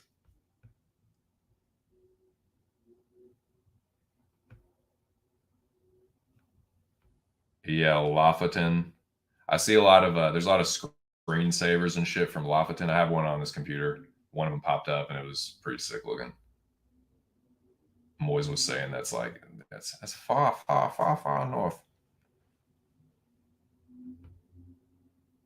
In Norway, minimum wage is actually pretty good. So general swimming. Not a chance. Dominates. East Coast, West Coast. Dude, there's really good hiking on the East Coast now. Like that, it just depends on what you like, man. Because you cannot. Wait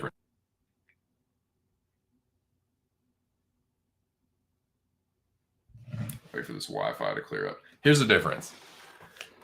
It depends on what kind of forest you like. Like the hiking on the East Coast is going to look much more similar to the landscape in England. And the forest, it's deciduous forest. You go out west, it's a lot of evergreen forest. So it just looks different. General says, sorry for dipping, dashing, bro. Unacceptable. I do not accept your. No, it's all good. It's all good, dude. We got hiking beef, bro. Yeah, lace up your Tivas, bro. We got beef. Meet you on the trail, dude.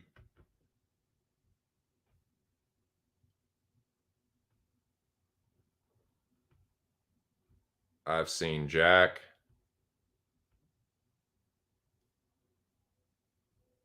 So you gotta be balling for real.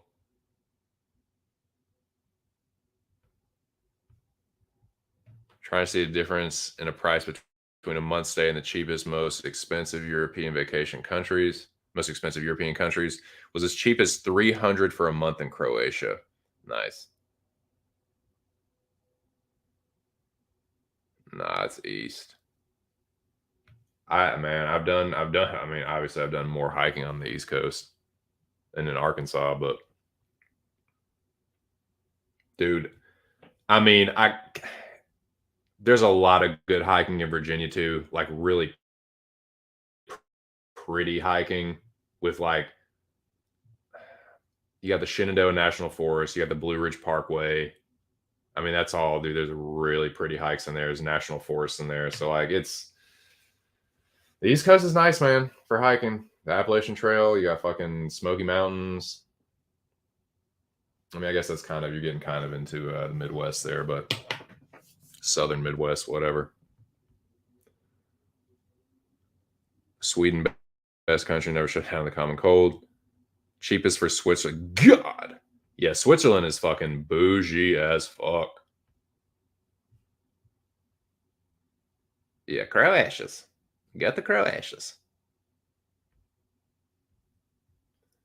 Nice. Yeah, it just if I'm thinking about traveling abroad, you got to be able to smoke weed and good food, cool shit to look at.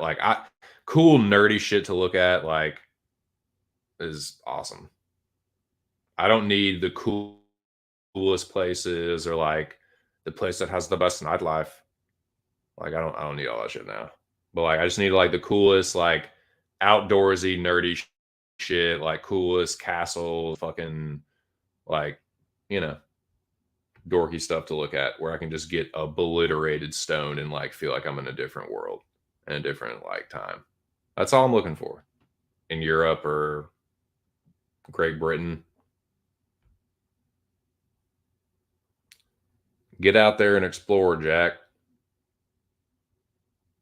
What's that really popular climbing place in Cali again? I have no idea. I hate hiking in flat places. I mean, yeah, there better be yeah, no shit. So there we did some a little bit of hiking in Colorado. We did the Black Canyon of the Gunnison, and that was pretty sick. That had a cool payoff. It wasn't like it wasn't like a mountain. It was like hiking to a canyon, and like hiking almost down to a canyon, and then hiking back up. But it was sick though.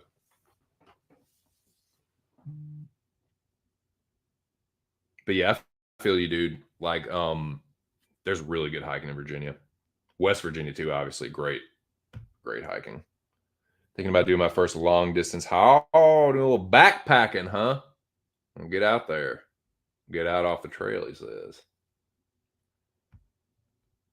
Mount Whitney, Shasta. Noah says Nebraska, the place to visit. Nothing like fried mayonnaise and corn husk. Agreed. Yosemite, yeah. Yosemite. Yosemite National Park. I always get that mixed up with Yellowstone. It's a little easier to tell the difference now because of the show. I can be like, oh yeah, Montana, definitely. But well, it's South Dakota and Montana. Is Yellowstone, I believe. Yosemite is in California, yes. I'm doing Slovenia sometime this year for sure. Nice. Yeah, fried mayonnaise sounds fucking horrendous.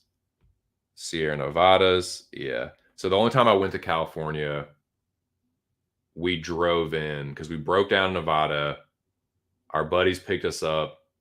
They drove from Woodland through the Sierra Nevadas, picked us up in northern Nevada, drove back through the Sierra Nevadas, and then we went to San Francisco first, and then back to Woodland, and then left. But yeah, Sierra Nevadas are awesome. That was pretty cool. Driving through those as the sun came up, getting really fucking irie. It's pretty cool. Mini climbs. Yeah, Yosemite is the name of a park.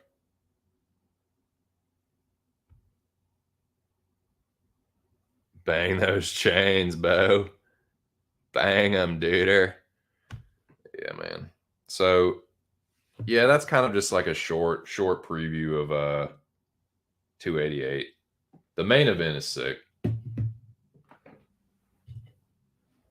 gonna say my proper breakdown for Wednesday, but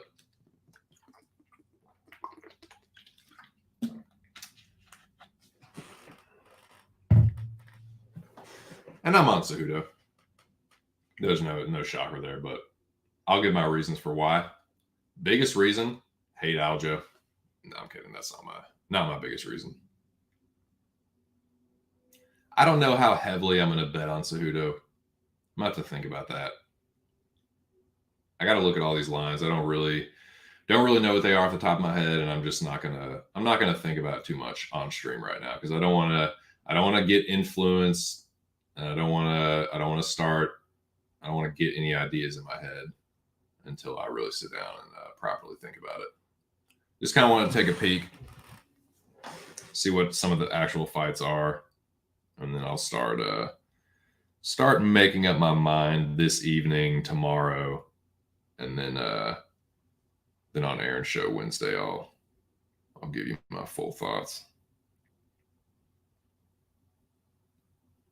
But yeah, prelims are shit, or early prelims are shit. Prelims are pretty good. The main card's solid.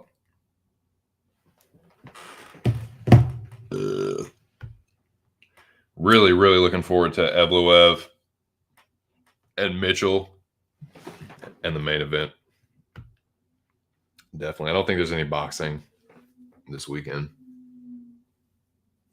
So yeah, mostly just a UFC. UFC for me. But yeah, man, I think I'm gonna get the fuck out of here, actually, dude. Not a bad stream. I had some fucking laughs. Y'all are fucking cracking me up in the chat today, dude.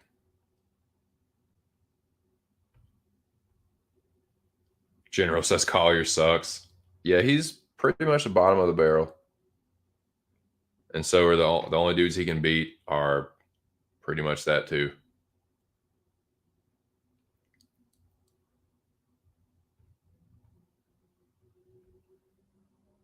Cardone says Mitchell getting smoked again. Great.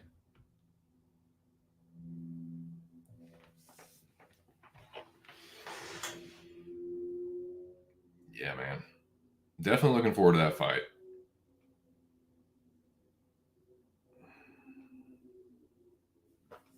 That kind of depends on where Bryce's head is at, to me.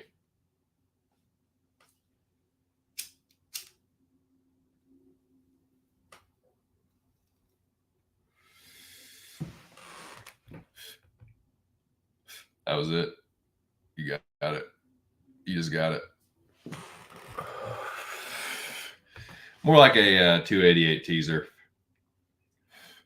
See, there's your preview. So, okay, well, I'll say this for the main event. Like I said, I'm leaving a little meat on the bone. So you got to tune in to Aaron the Dog MMA on Wednesday to get my in-depth breakdown. But for Evloev Mitchell, I'll just give a general overview or overlook, whatever. I think it depends on how Mitchell comes out, how he adjusts after the Topuria loss. Evloev is undefeated, so he hasn't tasted that defeat yet. So that is like, is that pressure going to get to him eventually? Mitchell's the best fighter he's fought yet. It's a good fight. I think it's a really good test for like where each of them are at. If Bryce doesn't have his head on his shoulders, Evloev is going to work him.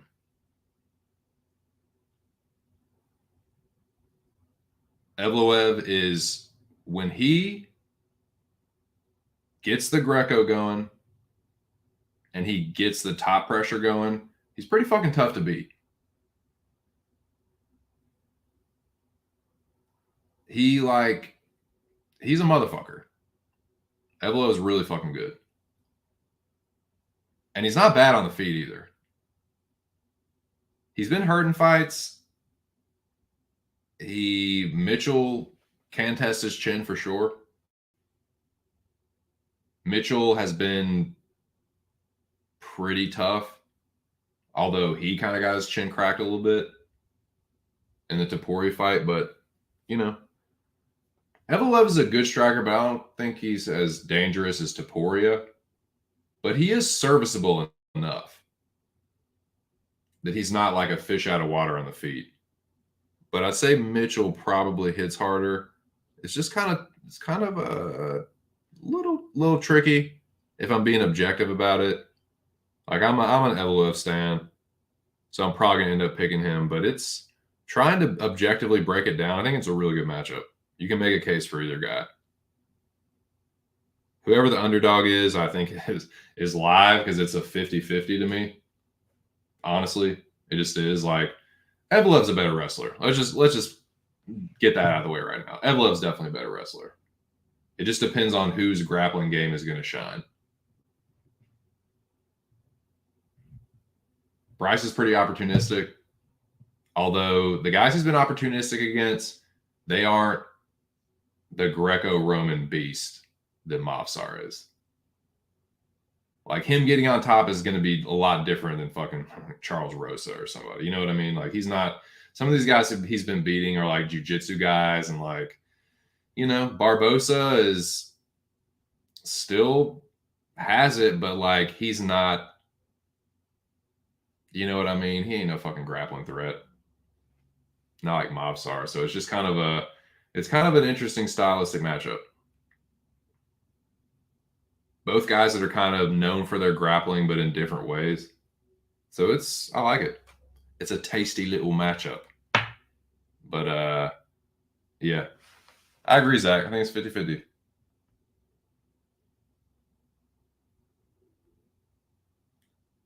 If Evloev wins, he says, Mitchell versus Grundy. Hi-oh. Yeah.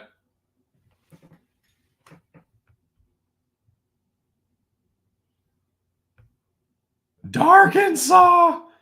Yeah, he did have. Wasn't that the name of his album or something?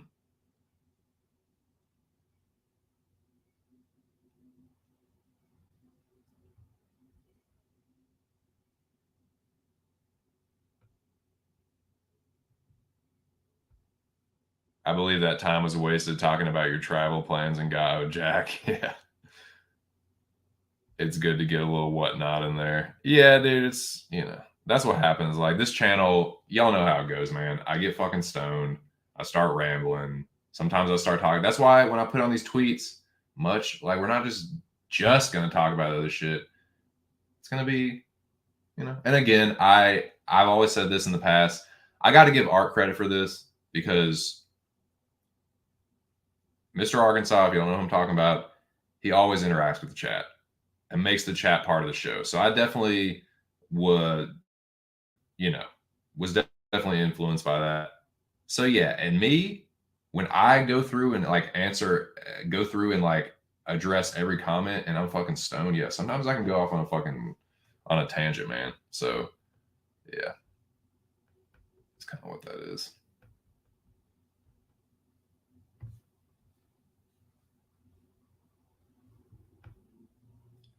With no money on it yet, I hope Thug Nasty wins. So rooting for Bryce 50-50. Yeah. After losing to Evloev, UFC will give Bryce Holloway. Right. Yeah, dude, you lose the camo. You lose this one, you lose the camo. Camo hair is great. Mitchell just got fucking brutalized, though. Yeah.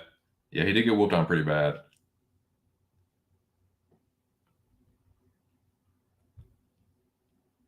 You're a Lebowski. I'm a Lebowski.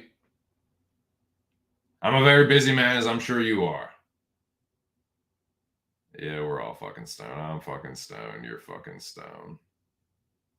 Yeah, fuck you. Fuck him. Fuck this. Look at him. He's nothing. You touch me again, I'll kill you. Willis is so good in that. You touch me again, I'll kill you. Spill my warm cup of piss. Yeah, man. Shout out to the rabbit one. That pre-show Scorcher was a good one.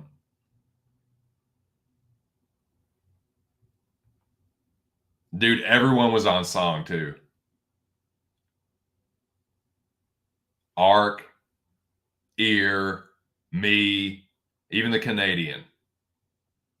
All on song. And I was like, oh man. Like I felt like I said, Ark is pretty good with hitting the underdogs. Like he's an underrated underdog predictor. So I felt pretty good about that. But then when everyone else was on too, I was like, fuck, man. I was like, are we just fucking ourselves here? But nah, man, it came through. And even Justin was on him. Even Justin was on song. That made it even more like, oh shit. That was funny, man. But yeah, that was a good time. That pre-show Scorcher is a nice, I wouldn't even call it a segment. But yeah, I like when Ark does those. Counting bodies like sheep to the rhythm of the war drum. Great. Is that from a song?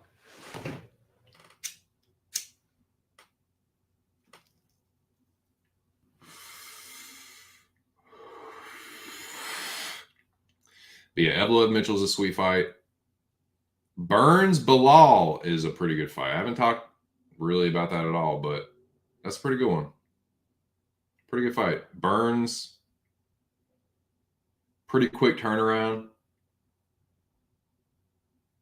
from Jorge. And Bilal coming off that Sean Brady knockout, dude. So that'll be interesting. That will be very interesting. Like, I think I know who I'm picking in that one, but it's also, I don't know, man. I don't know about that one.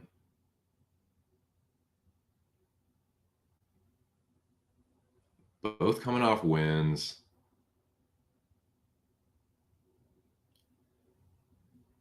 Jorge's a jobber. Sean Brady's a fraud.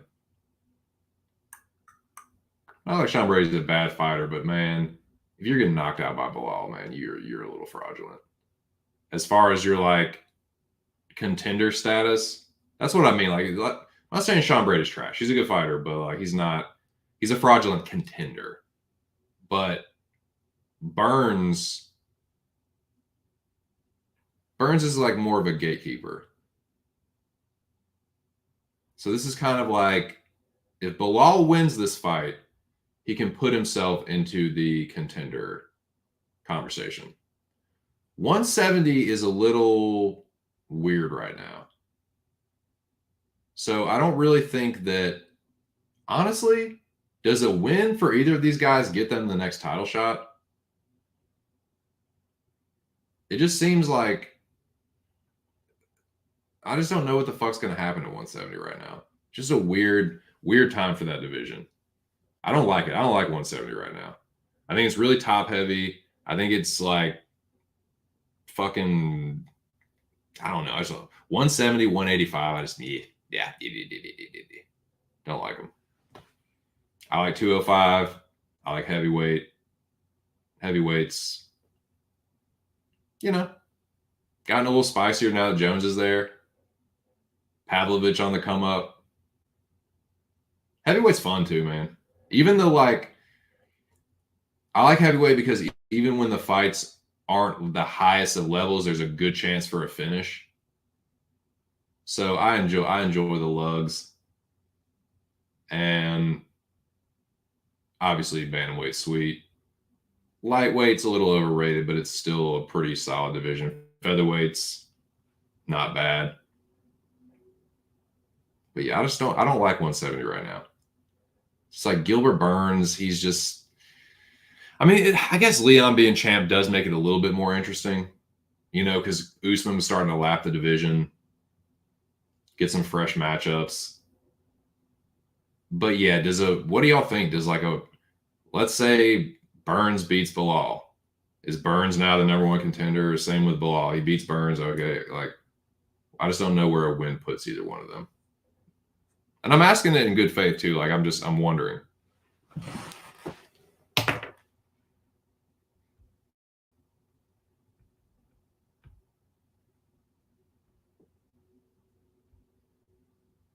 An Izzy line, that's a song. That's a puzzle. Bilal coming off of Ramadan, so he's going to be hungry. But Hiyo. Cejudo is flipped to the slightest of favors. Great. Bilal's, if you put Cejudo as an underdog, that doesn't surprise me. I'm not surprised at all. So this is for sure a number one contender spot?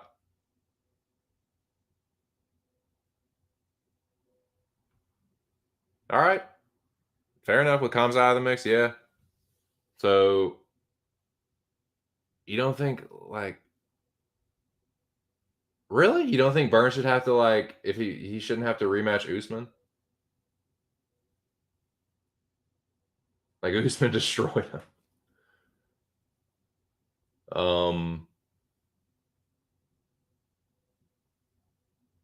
Bilal has a stronger case. If Bilal wins, Bilal beating Burns, yeah, I guess I can see that. I can see that. I would think Gilbert, I don't know, man. Masvidal and Bilal, you get a title shot? All right. Okay, Bobo. Okay, I guess. Khamzat, yeah. Ratlip, I don't even know what the fuck Ratlip's doing. Now Ratlip at 185, yeah, I want to see what happens. But I don't think Ratlip's going to go down to 170 again. So yeah, he's out of the mix. That's true. But yeah, he's really not a factor at 170. Depends on how they win. Yeah, true. Right. If it's like a split decision or something, like, yeah, that's a real good point. I think Della's a strong case for top 5. If he beats Luque, they might match him with Usman. I would think Gilbert would need one more. Colby, but yeah, Colby's fighting for the belt. Probably right. Yeah, Leon kind of lost his chance at revenge on Masvidal. Like, Gilbert kind of took that from him. He kind of lost a shot at that. But yeah, so I guess there's really nobody else. Della's on the come up, not quite there. Yeah. I guess that's pretty sad. And that sucks, dude. God, the winner of Gilbert Bilal is the number one contender. God damn. All right, I guess we're in the fucking Leon era. He'll fucking beat either one of them, in my opinion. He was beating the fuck out of Bilal before the eye poke. I mean, Burns it's not bad. I don't know, man. God, fucking welterweight sucks, dude. It's so lame and stale. Welterweight is stale as a bitch.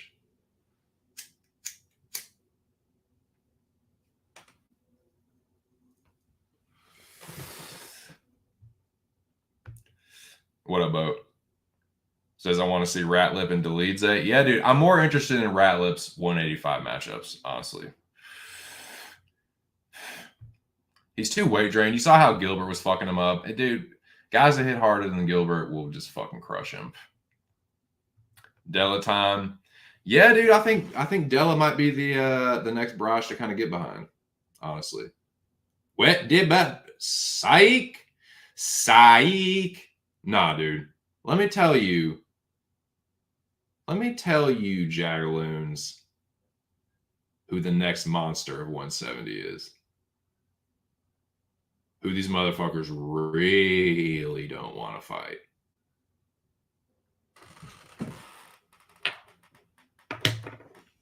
Yeah. Yeah, Noah said it. Yep. Yep. He is the fucking boogeyman. Rachmanov is the boogeyman in 170.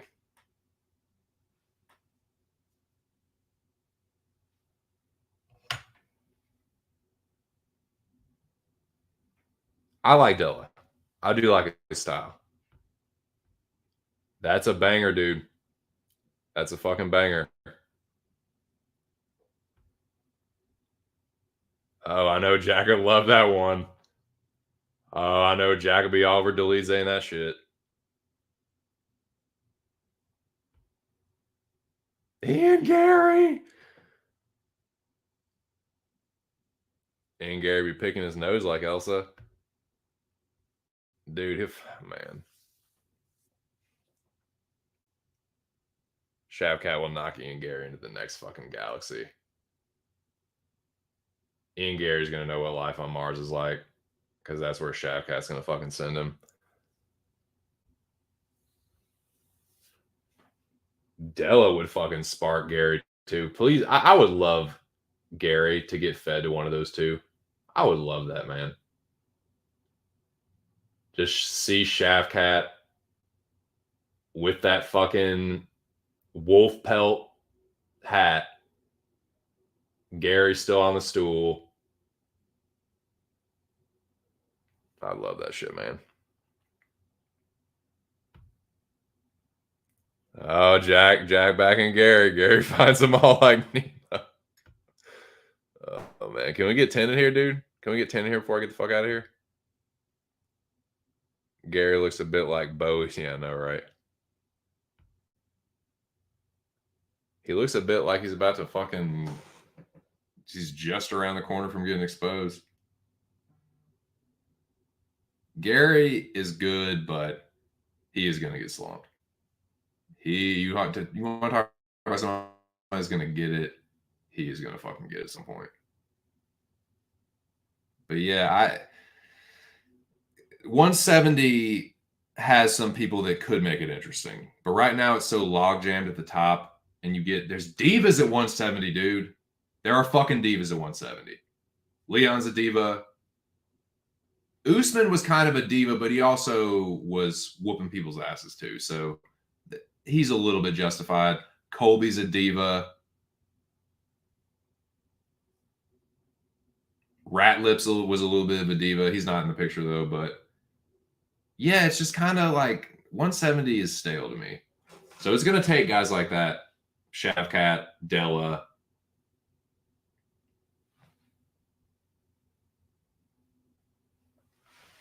to kind of spice it up. Fair enough. Yeah, the way he fights so aggressive and like doesn't respect the return fire. Someone's gonna paste him. Irish James Vick. Maybe a little harsh. I understand the comparison though. I don't think he's quite as chinny as Vic, but I still think he's gonna get knocked out eventually.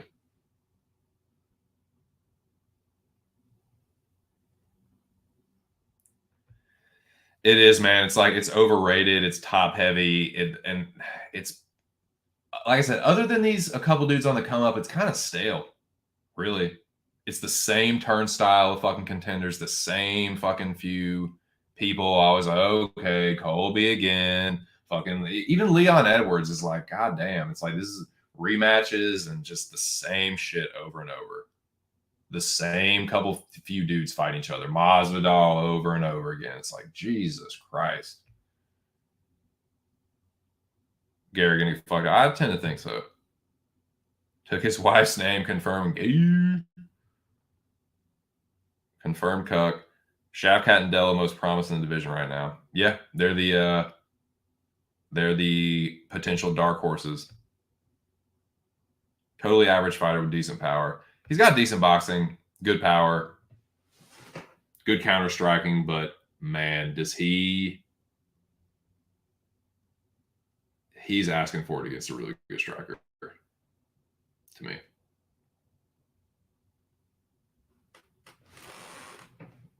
Now, see, I'm a Pereira stan too, man, but I'm also a little bit more realistic about Pereira than some people. Like, yeah, I'm a stan, but I'm also like, I'm not going to call Michelle because I'll just sound like a fucking homer, and but yeah, Michelle's my dude.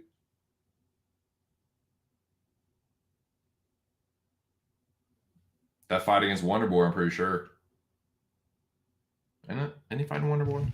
Who's he fighting? Yeah, what a stan I am. I can't remember who the motherfucker's fighting next. He got a fight coming up. Pretty sure it was Wonderboy.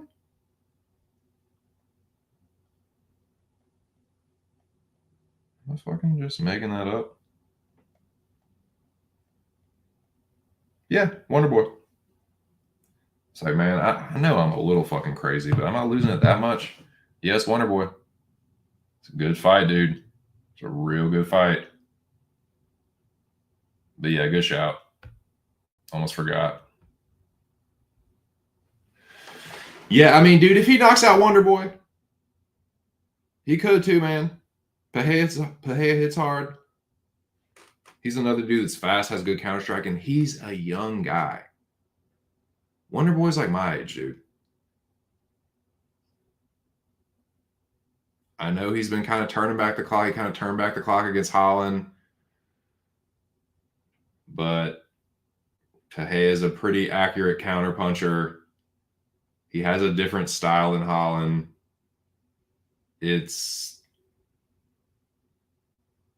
Yeah. I'm interested to see how that plays out. Very interested to see. That's the thing too. I'm telling you, Jack. That is why I love it too, because that is why people keep fading Pereira. They cannot get Tristan Connolly out of their head. They don't realize Pereira was super weight drained in that fight. I'm pretty sure Connolly, either he was a late notice or Connolly was late notice. But yeah, I mean, he lost to Connolly. I know, terrible look.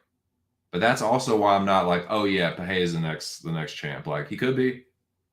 But hey, the thing about that though, loses to Tristan Connolly, and now he's getting matched up against Wonderboy because he fucking turned it around. He improved. He's in his prime now. He was a little bit green when that happened.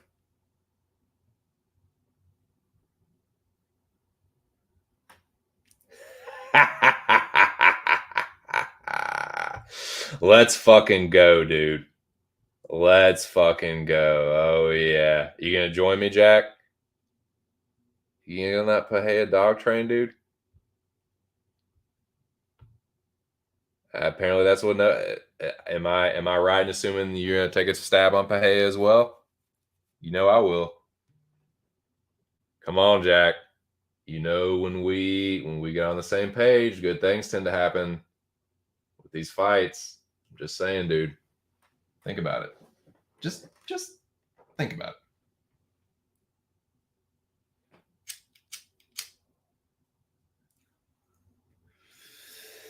Wonder Boy gonna be feeling good, feeling himself. Get a little too comfortable. Pahea likes to jump off the cage too. Gonna fucking Anthony Pettis' ass. Pahea likes that wild shit. But seriously though, when Pahea just boxes, when he has good when he wants to, he has good head movement, really good counter striking. His thing is like has always been playing around too much, not taking the fight seriously, doing reckless shit. I mean, he's still wild, but he has focused it a little bit. He's gonna have to focus it even more against Wonder Boy. Like he's not gonna be able to go out there and backflip, and he's gonna have to be on his P's and Q's. But I think the best version of Pahea beats this slightly older version of Wonder Boy. Dude, I know he looked good against Holland. He almost got knocked out too in the first round. Pahea hits hard, he's fast, and he's in his prime. It's not out of the realm of possibility for Michel Pahea to starch Wonder Boy. In fact, I might be looking at that KO too. But I'm gonna Pahea's underdog. Oh yeah, I'm definitely taking a shot. Definitely. Cole Herfinitely.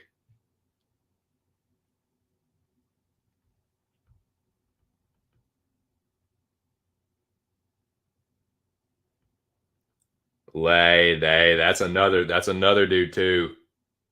Bo Jackson on it. It's usually a good sign.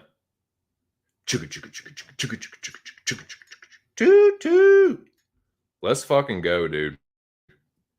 My DJ ass was looking for Natalia Silva versus Victoria Leonardo and just came up great. Yeah. That line.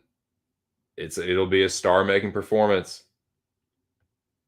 Holland almost got him. Michel he's pretty fucking dangerous, man. Against a chin that, Wonder Boy has been pretty tough historically. But his chin is not uncrackable. He has been sparked out cold. I know some people say that's fluky. Was it fluky him getting dropped multiple times by Woodley? Was it fluky him getting dropped by Darren Till? The dude gets sat down by big punchers. Michel Pahea has pop in his hands. He's fast. He's a good counterpuncher. So it's not crazy to imagine him starching Wonder Boy. Or at least hurting him and winning the rounds. Now, if it's a 5-round fight, that's a little bit different. If it's a 3-round fight, oh yeah. Dog shot like whoa. Not many UK books, so they won't be steaming the line. Much to Jack's chagrin. FanDuel not in the UK. Looking for Silva Leonardo line. Yeah, that is degeneracy. I like it. I like that style.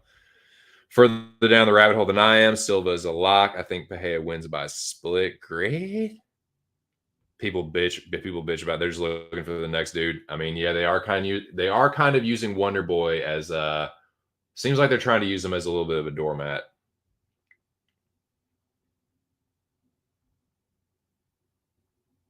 She's trash. Silva's looked insane. These younger bitches can actually fight. Let's fucking go, the Michelle Dome. I like Wonder Boy too, man. I hate fading the karateka, but I think Michelle maybe have a karate do background too for this, maybe. But he also fights with a bladed stance. Now I know that's Wonder Boy's. It's Wonder Boy's deal, but I mean, again, Wonder Boy's good, but he's not Pernell Whitaker, man. He gets hit. I know he won the Jeff Neal fight, but he got hit by Jeff Neal too. So dropped by Darren Till, dropped multiple times by Woodley. sparked out cold by Pettis. He's not invincible. Got hurt by Holland. I'm just saying. I know. Sat him right down. One left hand. Boom.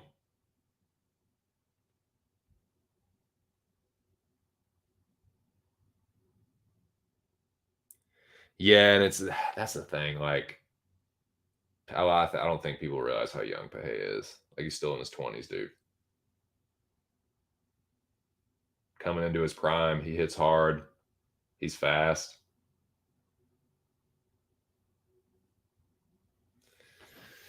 And yeah, if it's I could see it being a point fighting affair. If it's a 3-rounder, oh yeah, I think Peje by split is a greasy look, and I love it.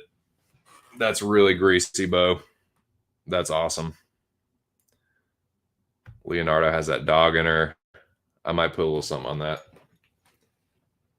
Sprinkle the knockout, sprinkle the fucking split, and then just have a money line play on Peje. So yeah, man. But I think I'm gonna get the fuck out of here, boys. I've been on for 4 hours. It's been a good time, but I think it's time. I think it's just about time. I'm pretty fucking stoned too. Should I go to 420?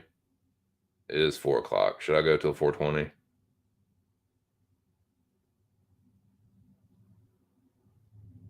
You tell me. Leonardo inside 60? Yeah, man. I don't think. I mean, I can see Wonderboy winning too. But just, I'm going to have to make that dog bet on principle. Just on pure principle.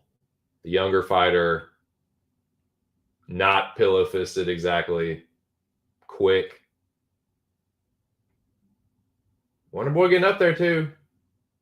He did look really good against Holland though. And Holland's dangerous. I don't know, man. I don't know. I'm not gonna get crazy with it, but I'm gonna have a little something on Pereira. I'm definitely gonna be rooting for him. It's a good ass fight. 420. Okay. All right. Okay. Fine. I'll just get fucking crushed. What does he fuck sit here and get crushed until 420? And I'll get the fuck out of here, man. Still got a little bit of this fucking cold ass coffee too. It's 4 hour cold coffee. Dude, he does. He does, man. He gets caught by wild punches. Michelle actually has a really clean right hand, though. Like, he's got a pretty crispy one, too. And he bounces in and out real fucking quick, man. I know Wonderboy's good at that shit, but, man, Wonderboy's gonna have to be really fucking dialed in. Because Michelle will get wild at some point. And dude, when he smells blood, you're gonna get fucked up. Like, Wonderboy was actually kind of lucky to not get knocked out by Holland early. Like, I think if that's Michelle and he hurts him in the first round like that, I think Wonderboy's probably gonna get put away. Like, I could see Wonderboy getting knocked out with like a crazy flying knee or something. Like a step in elbow. It's usually the big moments. The big, like, that's what the accumulation doesn't really do shit to Wonderboy. But the big punches, the big moments, that seems to that's what seems to catch him.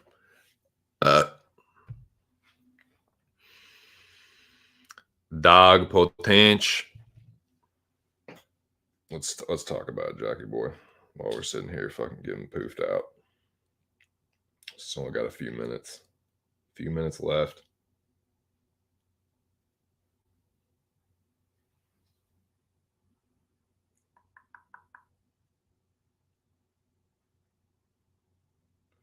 Best fight odds.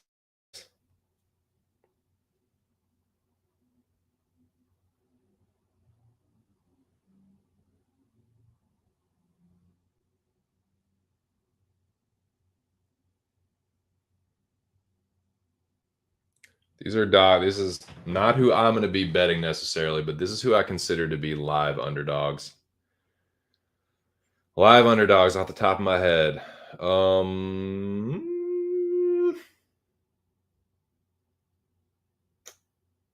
don't know if I can consider Ugly Man Joe. I'll say Zalgus.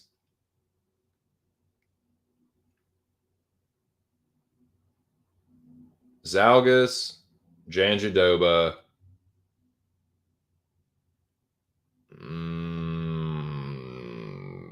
Yeah, I don't know about Devin Clark and Frivola. Maybe Frivola if he can get the grappling going, but if he stands with Drew Dober, oh my God, is he going to get knocked out? Bryce Mitchell is definitely a live underdog, and I have a feeling that Cejudo and Sterling will just keep yo-yoing. Like anytime you see either one of them being a dog, it'll just go back the other way, and I see it just kind of them just kind of stalemating each other like around even money. So it's hard to really say like who's on the dog, bro. I think it's a proper 50-50. I think it'll kind of reflect that. Like there's people that are going to be like all over one side and just not even, oh, dude, it's Sterling all day. It's fucking Cejudo all day. No, I think it's a 50-50. I think Mitchell Mofsar is 50-50. I think Cejudo Sterling's a 50-50. To me, I know Jack will disagree with you. I think Jessica's going to fuck Yanan up. Xiaonan, whatever. I think she's going to crush her. I think she's going to sub her. But yes, me personally, I don't consider her. Bilal, maybe. Bilal greasing out a decision. I don't think so, though, man. He doesn't deal with big strikes very well. Big punches. That's why, like, Brady is not really a threat like that. Burns is. Burns can hurt him bad. So, yeah, Bilal potentially, yeah, just because he's a good fighter, but I don't know. I'm probably just going to pass on that one. But, yeah, those are some dogs I think are live. Just glancing at it. Zalgus. Nah, I don't know. I've still got to do some tape on some of these, and I may change my mind. Like I have to do Rolando Bedoya tape. I have to do Rafael Estevam tape. Yeah. I got some tape study to do tonight and tomorrow.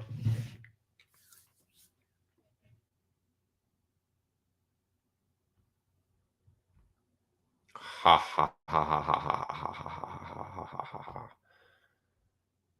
Yeah, except I have made money off Jessica. With dog odds, like where she hasn't necessarily been a money line dog, but I can guarantee you I can get some kind of now. See, okay, what about that? What about that though? A dog line on a prop. I think that makes her that makes that a dog a little bit, technically speaking. Don't shoot the messenger, right? So technically, I'm not laying chalk. You know what I'm saying? How I feel?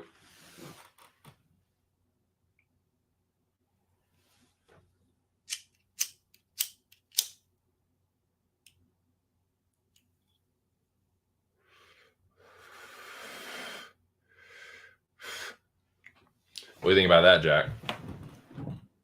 Doesn't that nullify it?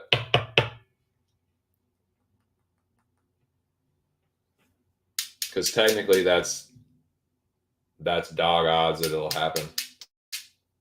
You know?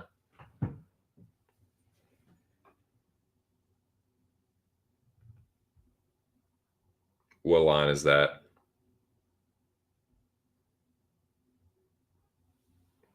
The Janjadoba fucking.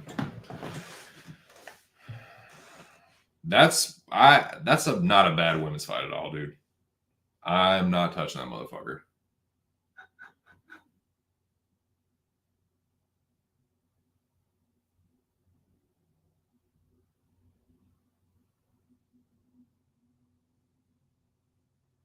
Yeah, I made money off Jessica inside the distance against Lemos. Remember that? That saved my night that night, dude. That was sick.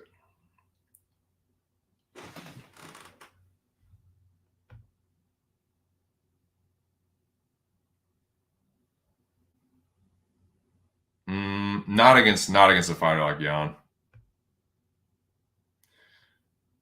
No, she got subbed by some fucking no name. I can't remember her name, like Karina something. An absolute nobody. Subbed her. And considering how bad Carla whooped her fucking ass. Oh yeah, Jessica gets her down. Whoosh, over. And on the feet, dude, who's she been fighting that can hit like Jessica? Nobody. Nobody, baby. Nobody. Step up for Jan. Step down for Jessica. Basically, it's like this. If you're a champion or championship, this is how I break down Jessica Andrade's fights. If you are championship material, you beat Andrade. So this is what you have to ask yourself. Is Yan Xiaonan championship material? If the answer is yes, then she'll win. If it's not, then Jessica's going to fuck her up. Simple. It's simple.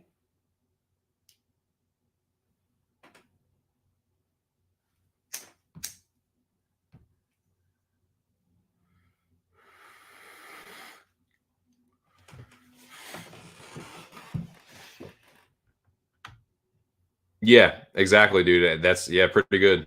Pretty good for like the ratio, right? Especially for MMA, man.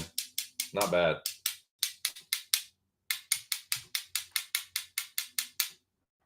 Tap tap tap. Little tappy.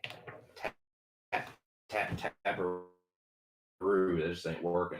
It's not even working.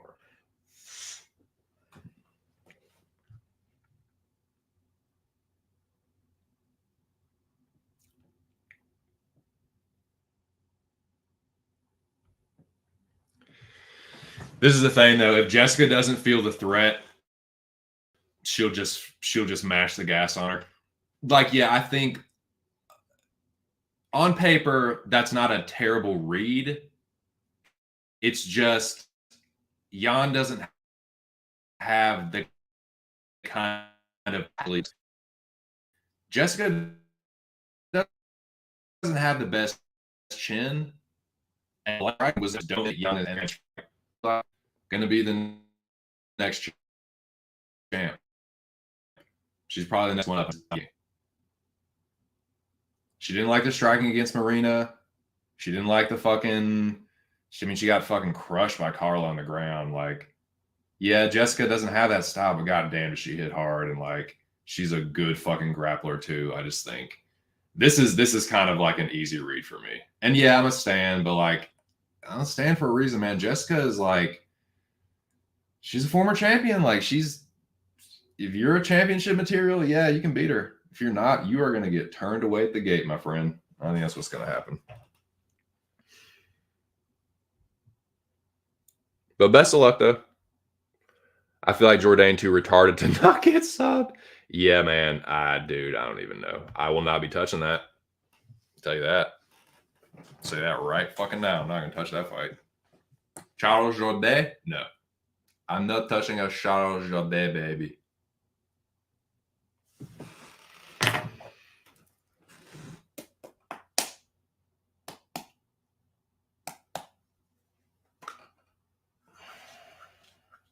Like, Jessica's not old either. It's like early 30s. Jan's older than she is. Jan's like 33.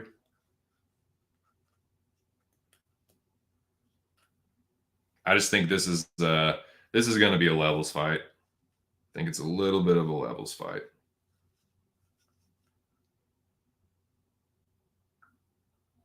But yeah, I have to consider that. I have to consider it is women's MMA. It is greasy as fuck. I don't think it's going to go to the cards. If it does, you always got to consider who they're trying to push. Blah, blah, blah. I get that.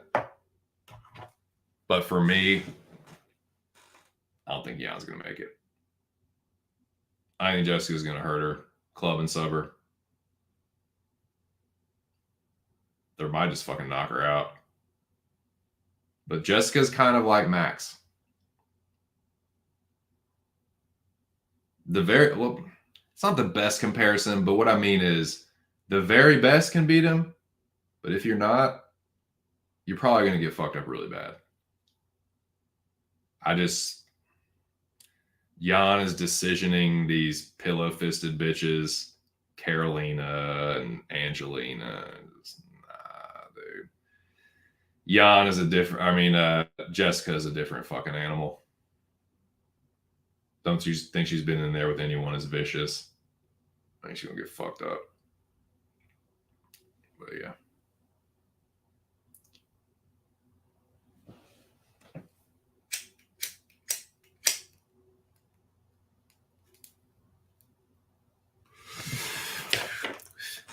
If she doesn't feel the threat, she'll match the fucking gas on you, dude. Sometimes even if she does. But if she doesn't, oh yeah, she'll start putting it on.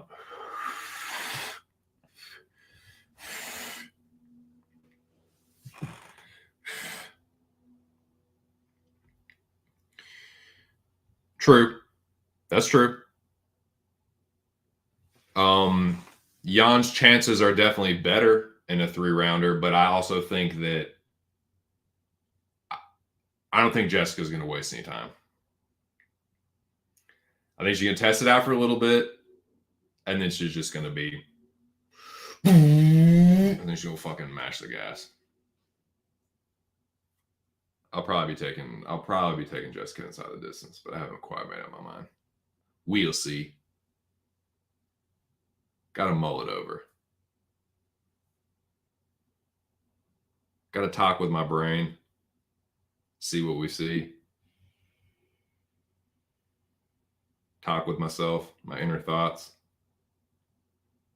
See what we come up with. Do some tape study on some of these debutantes. I'm actually just look at them with an open mind and not be like, oh, this guy's debuting, he's going to lose. Jesus Christ, was that the fucking wrong look last week? Yeah, I think the sub prop is always kind of sneaky with her, man.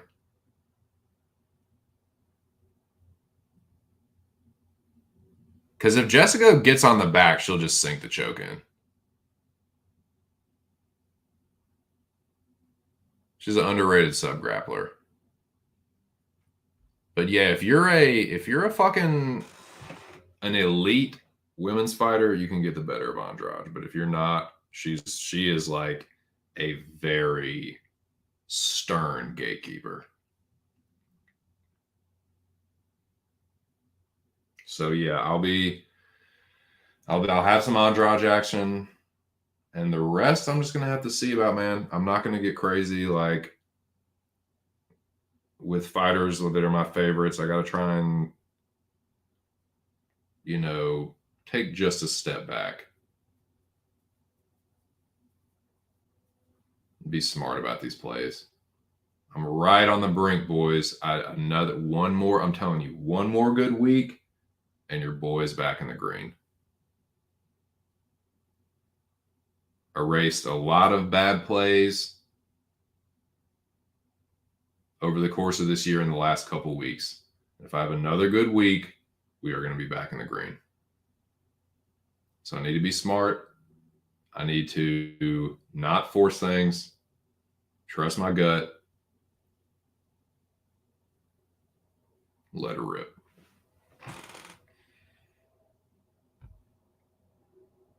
I'm not sure she will take that approach.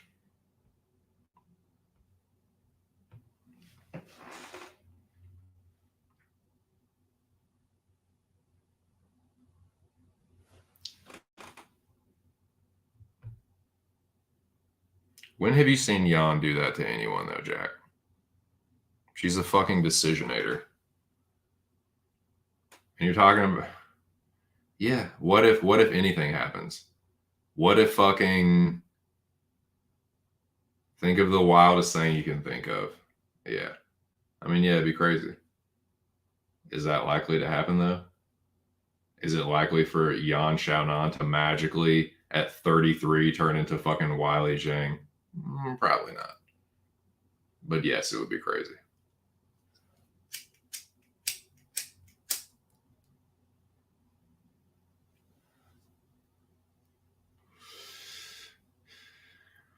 Yep.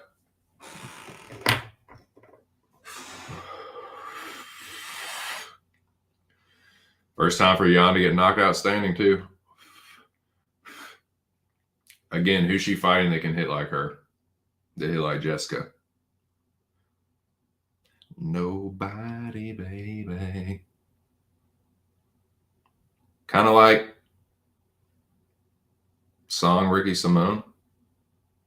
Who would Ricky really fight that hits like that? Nobody.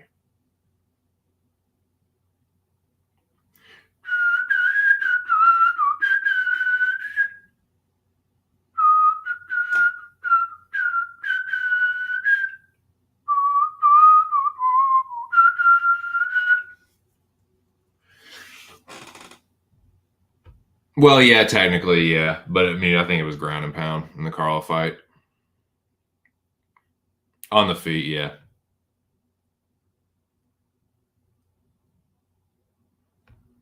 Wasn't it ground and pound, though? That's why I said standing. That's why I put out the caveat.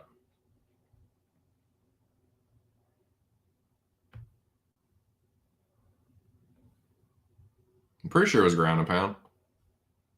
Won't it? Yeah, that's why I was saying knock her out standing.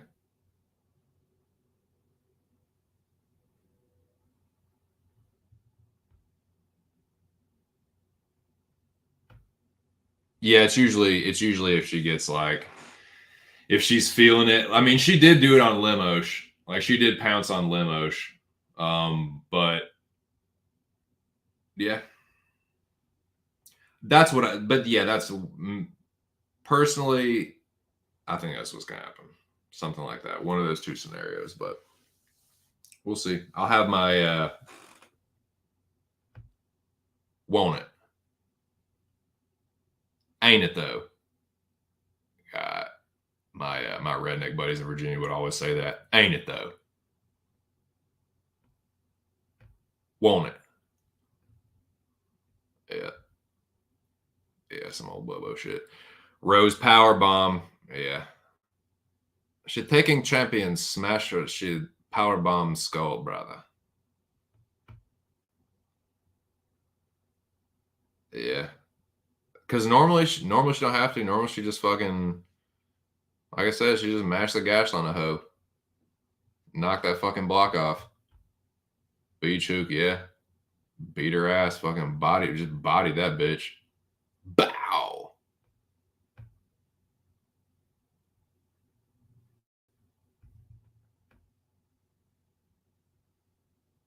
Tax, I ain't paying no taxes. All right, libertarian Artem. Took down Murphy. Rose. Yeah.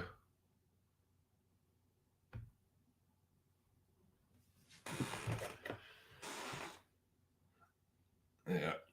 So yeah, I don't I think it's, if it's a sub, it's like club and sub. But yeah, man, I'm gonna get the fuck out of here. But I almost here for almost 4.5 hours. We did hit 420. Cheers, boys. Hope y'all have a good 420. Have a good evening. Y'all can catch me Wednesday on Aaron the Dog MMA, breaking down UFC 288. Then I will be back on this channel Friday for the weigh-ins. But I'm gonna get the fuck out of here now.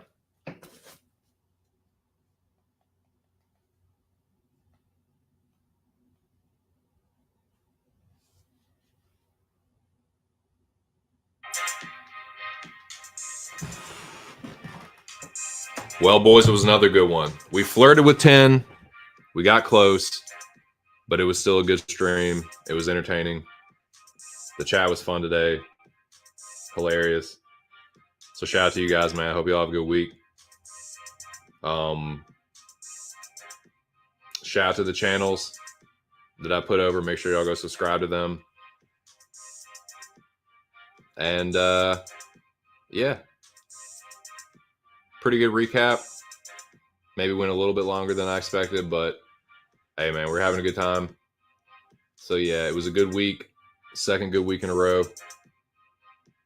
We need to make it 3 in a row, though, boys. Need 3 good weeks, man. Go for the turkey, man. The hat trick. 3 in a row. Be in the green. Can do it, man. Noah can fucking do it. Be smart about the bets and shit this week. And I'll let y'all know what I have on Wednesday. But yeah, dude, y'all have a good one. Trying to think if there's anything else. I think I pretty much covered it, man. This has been just my 2 cents. Catch you boys on the next one. Peace!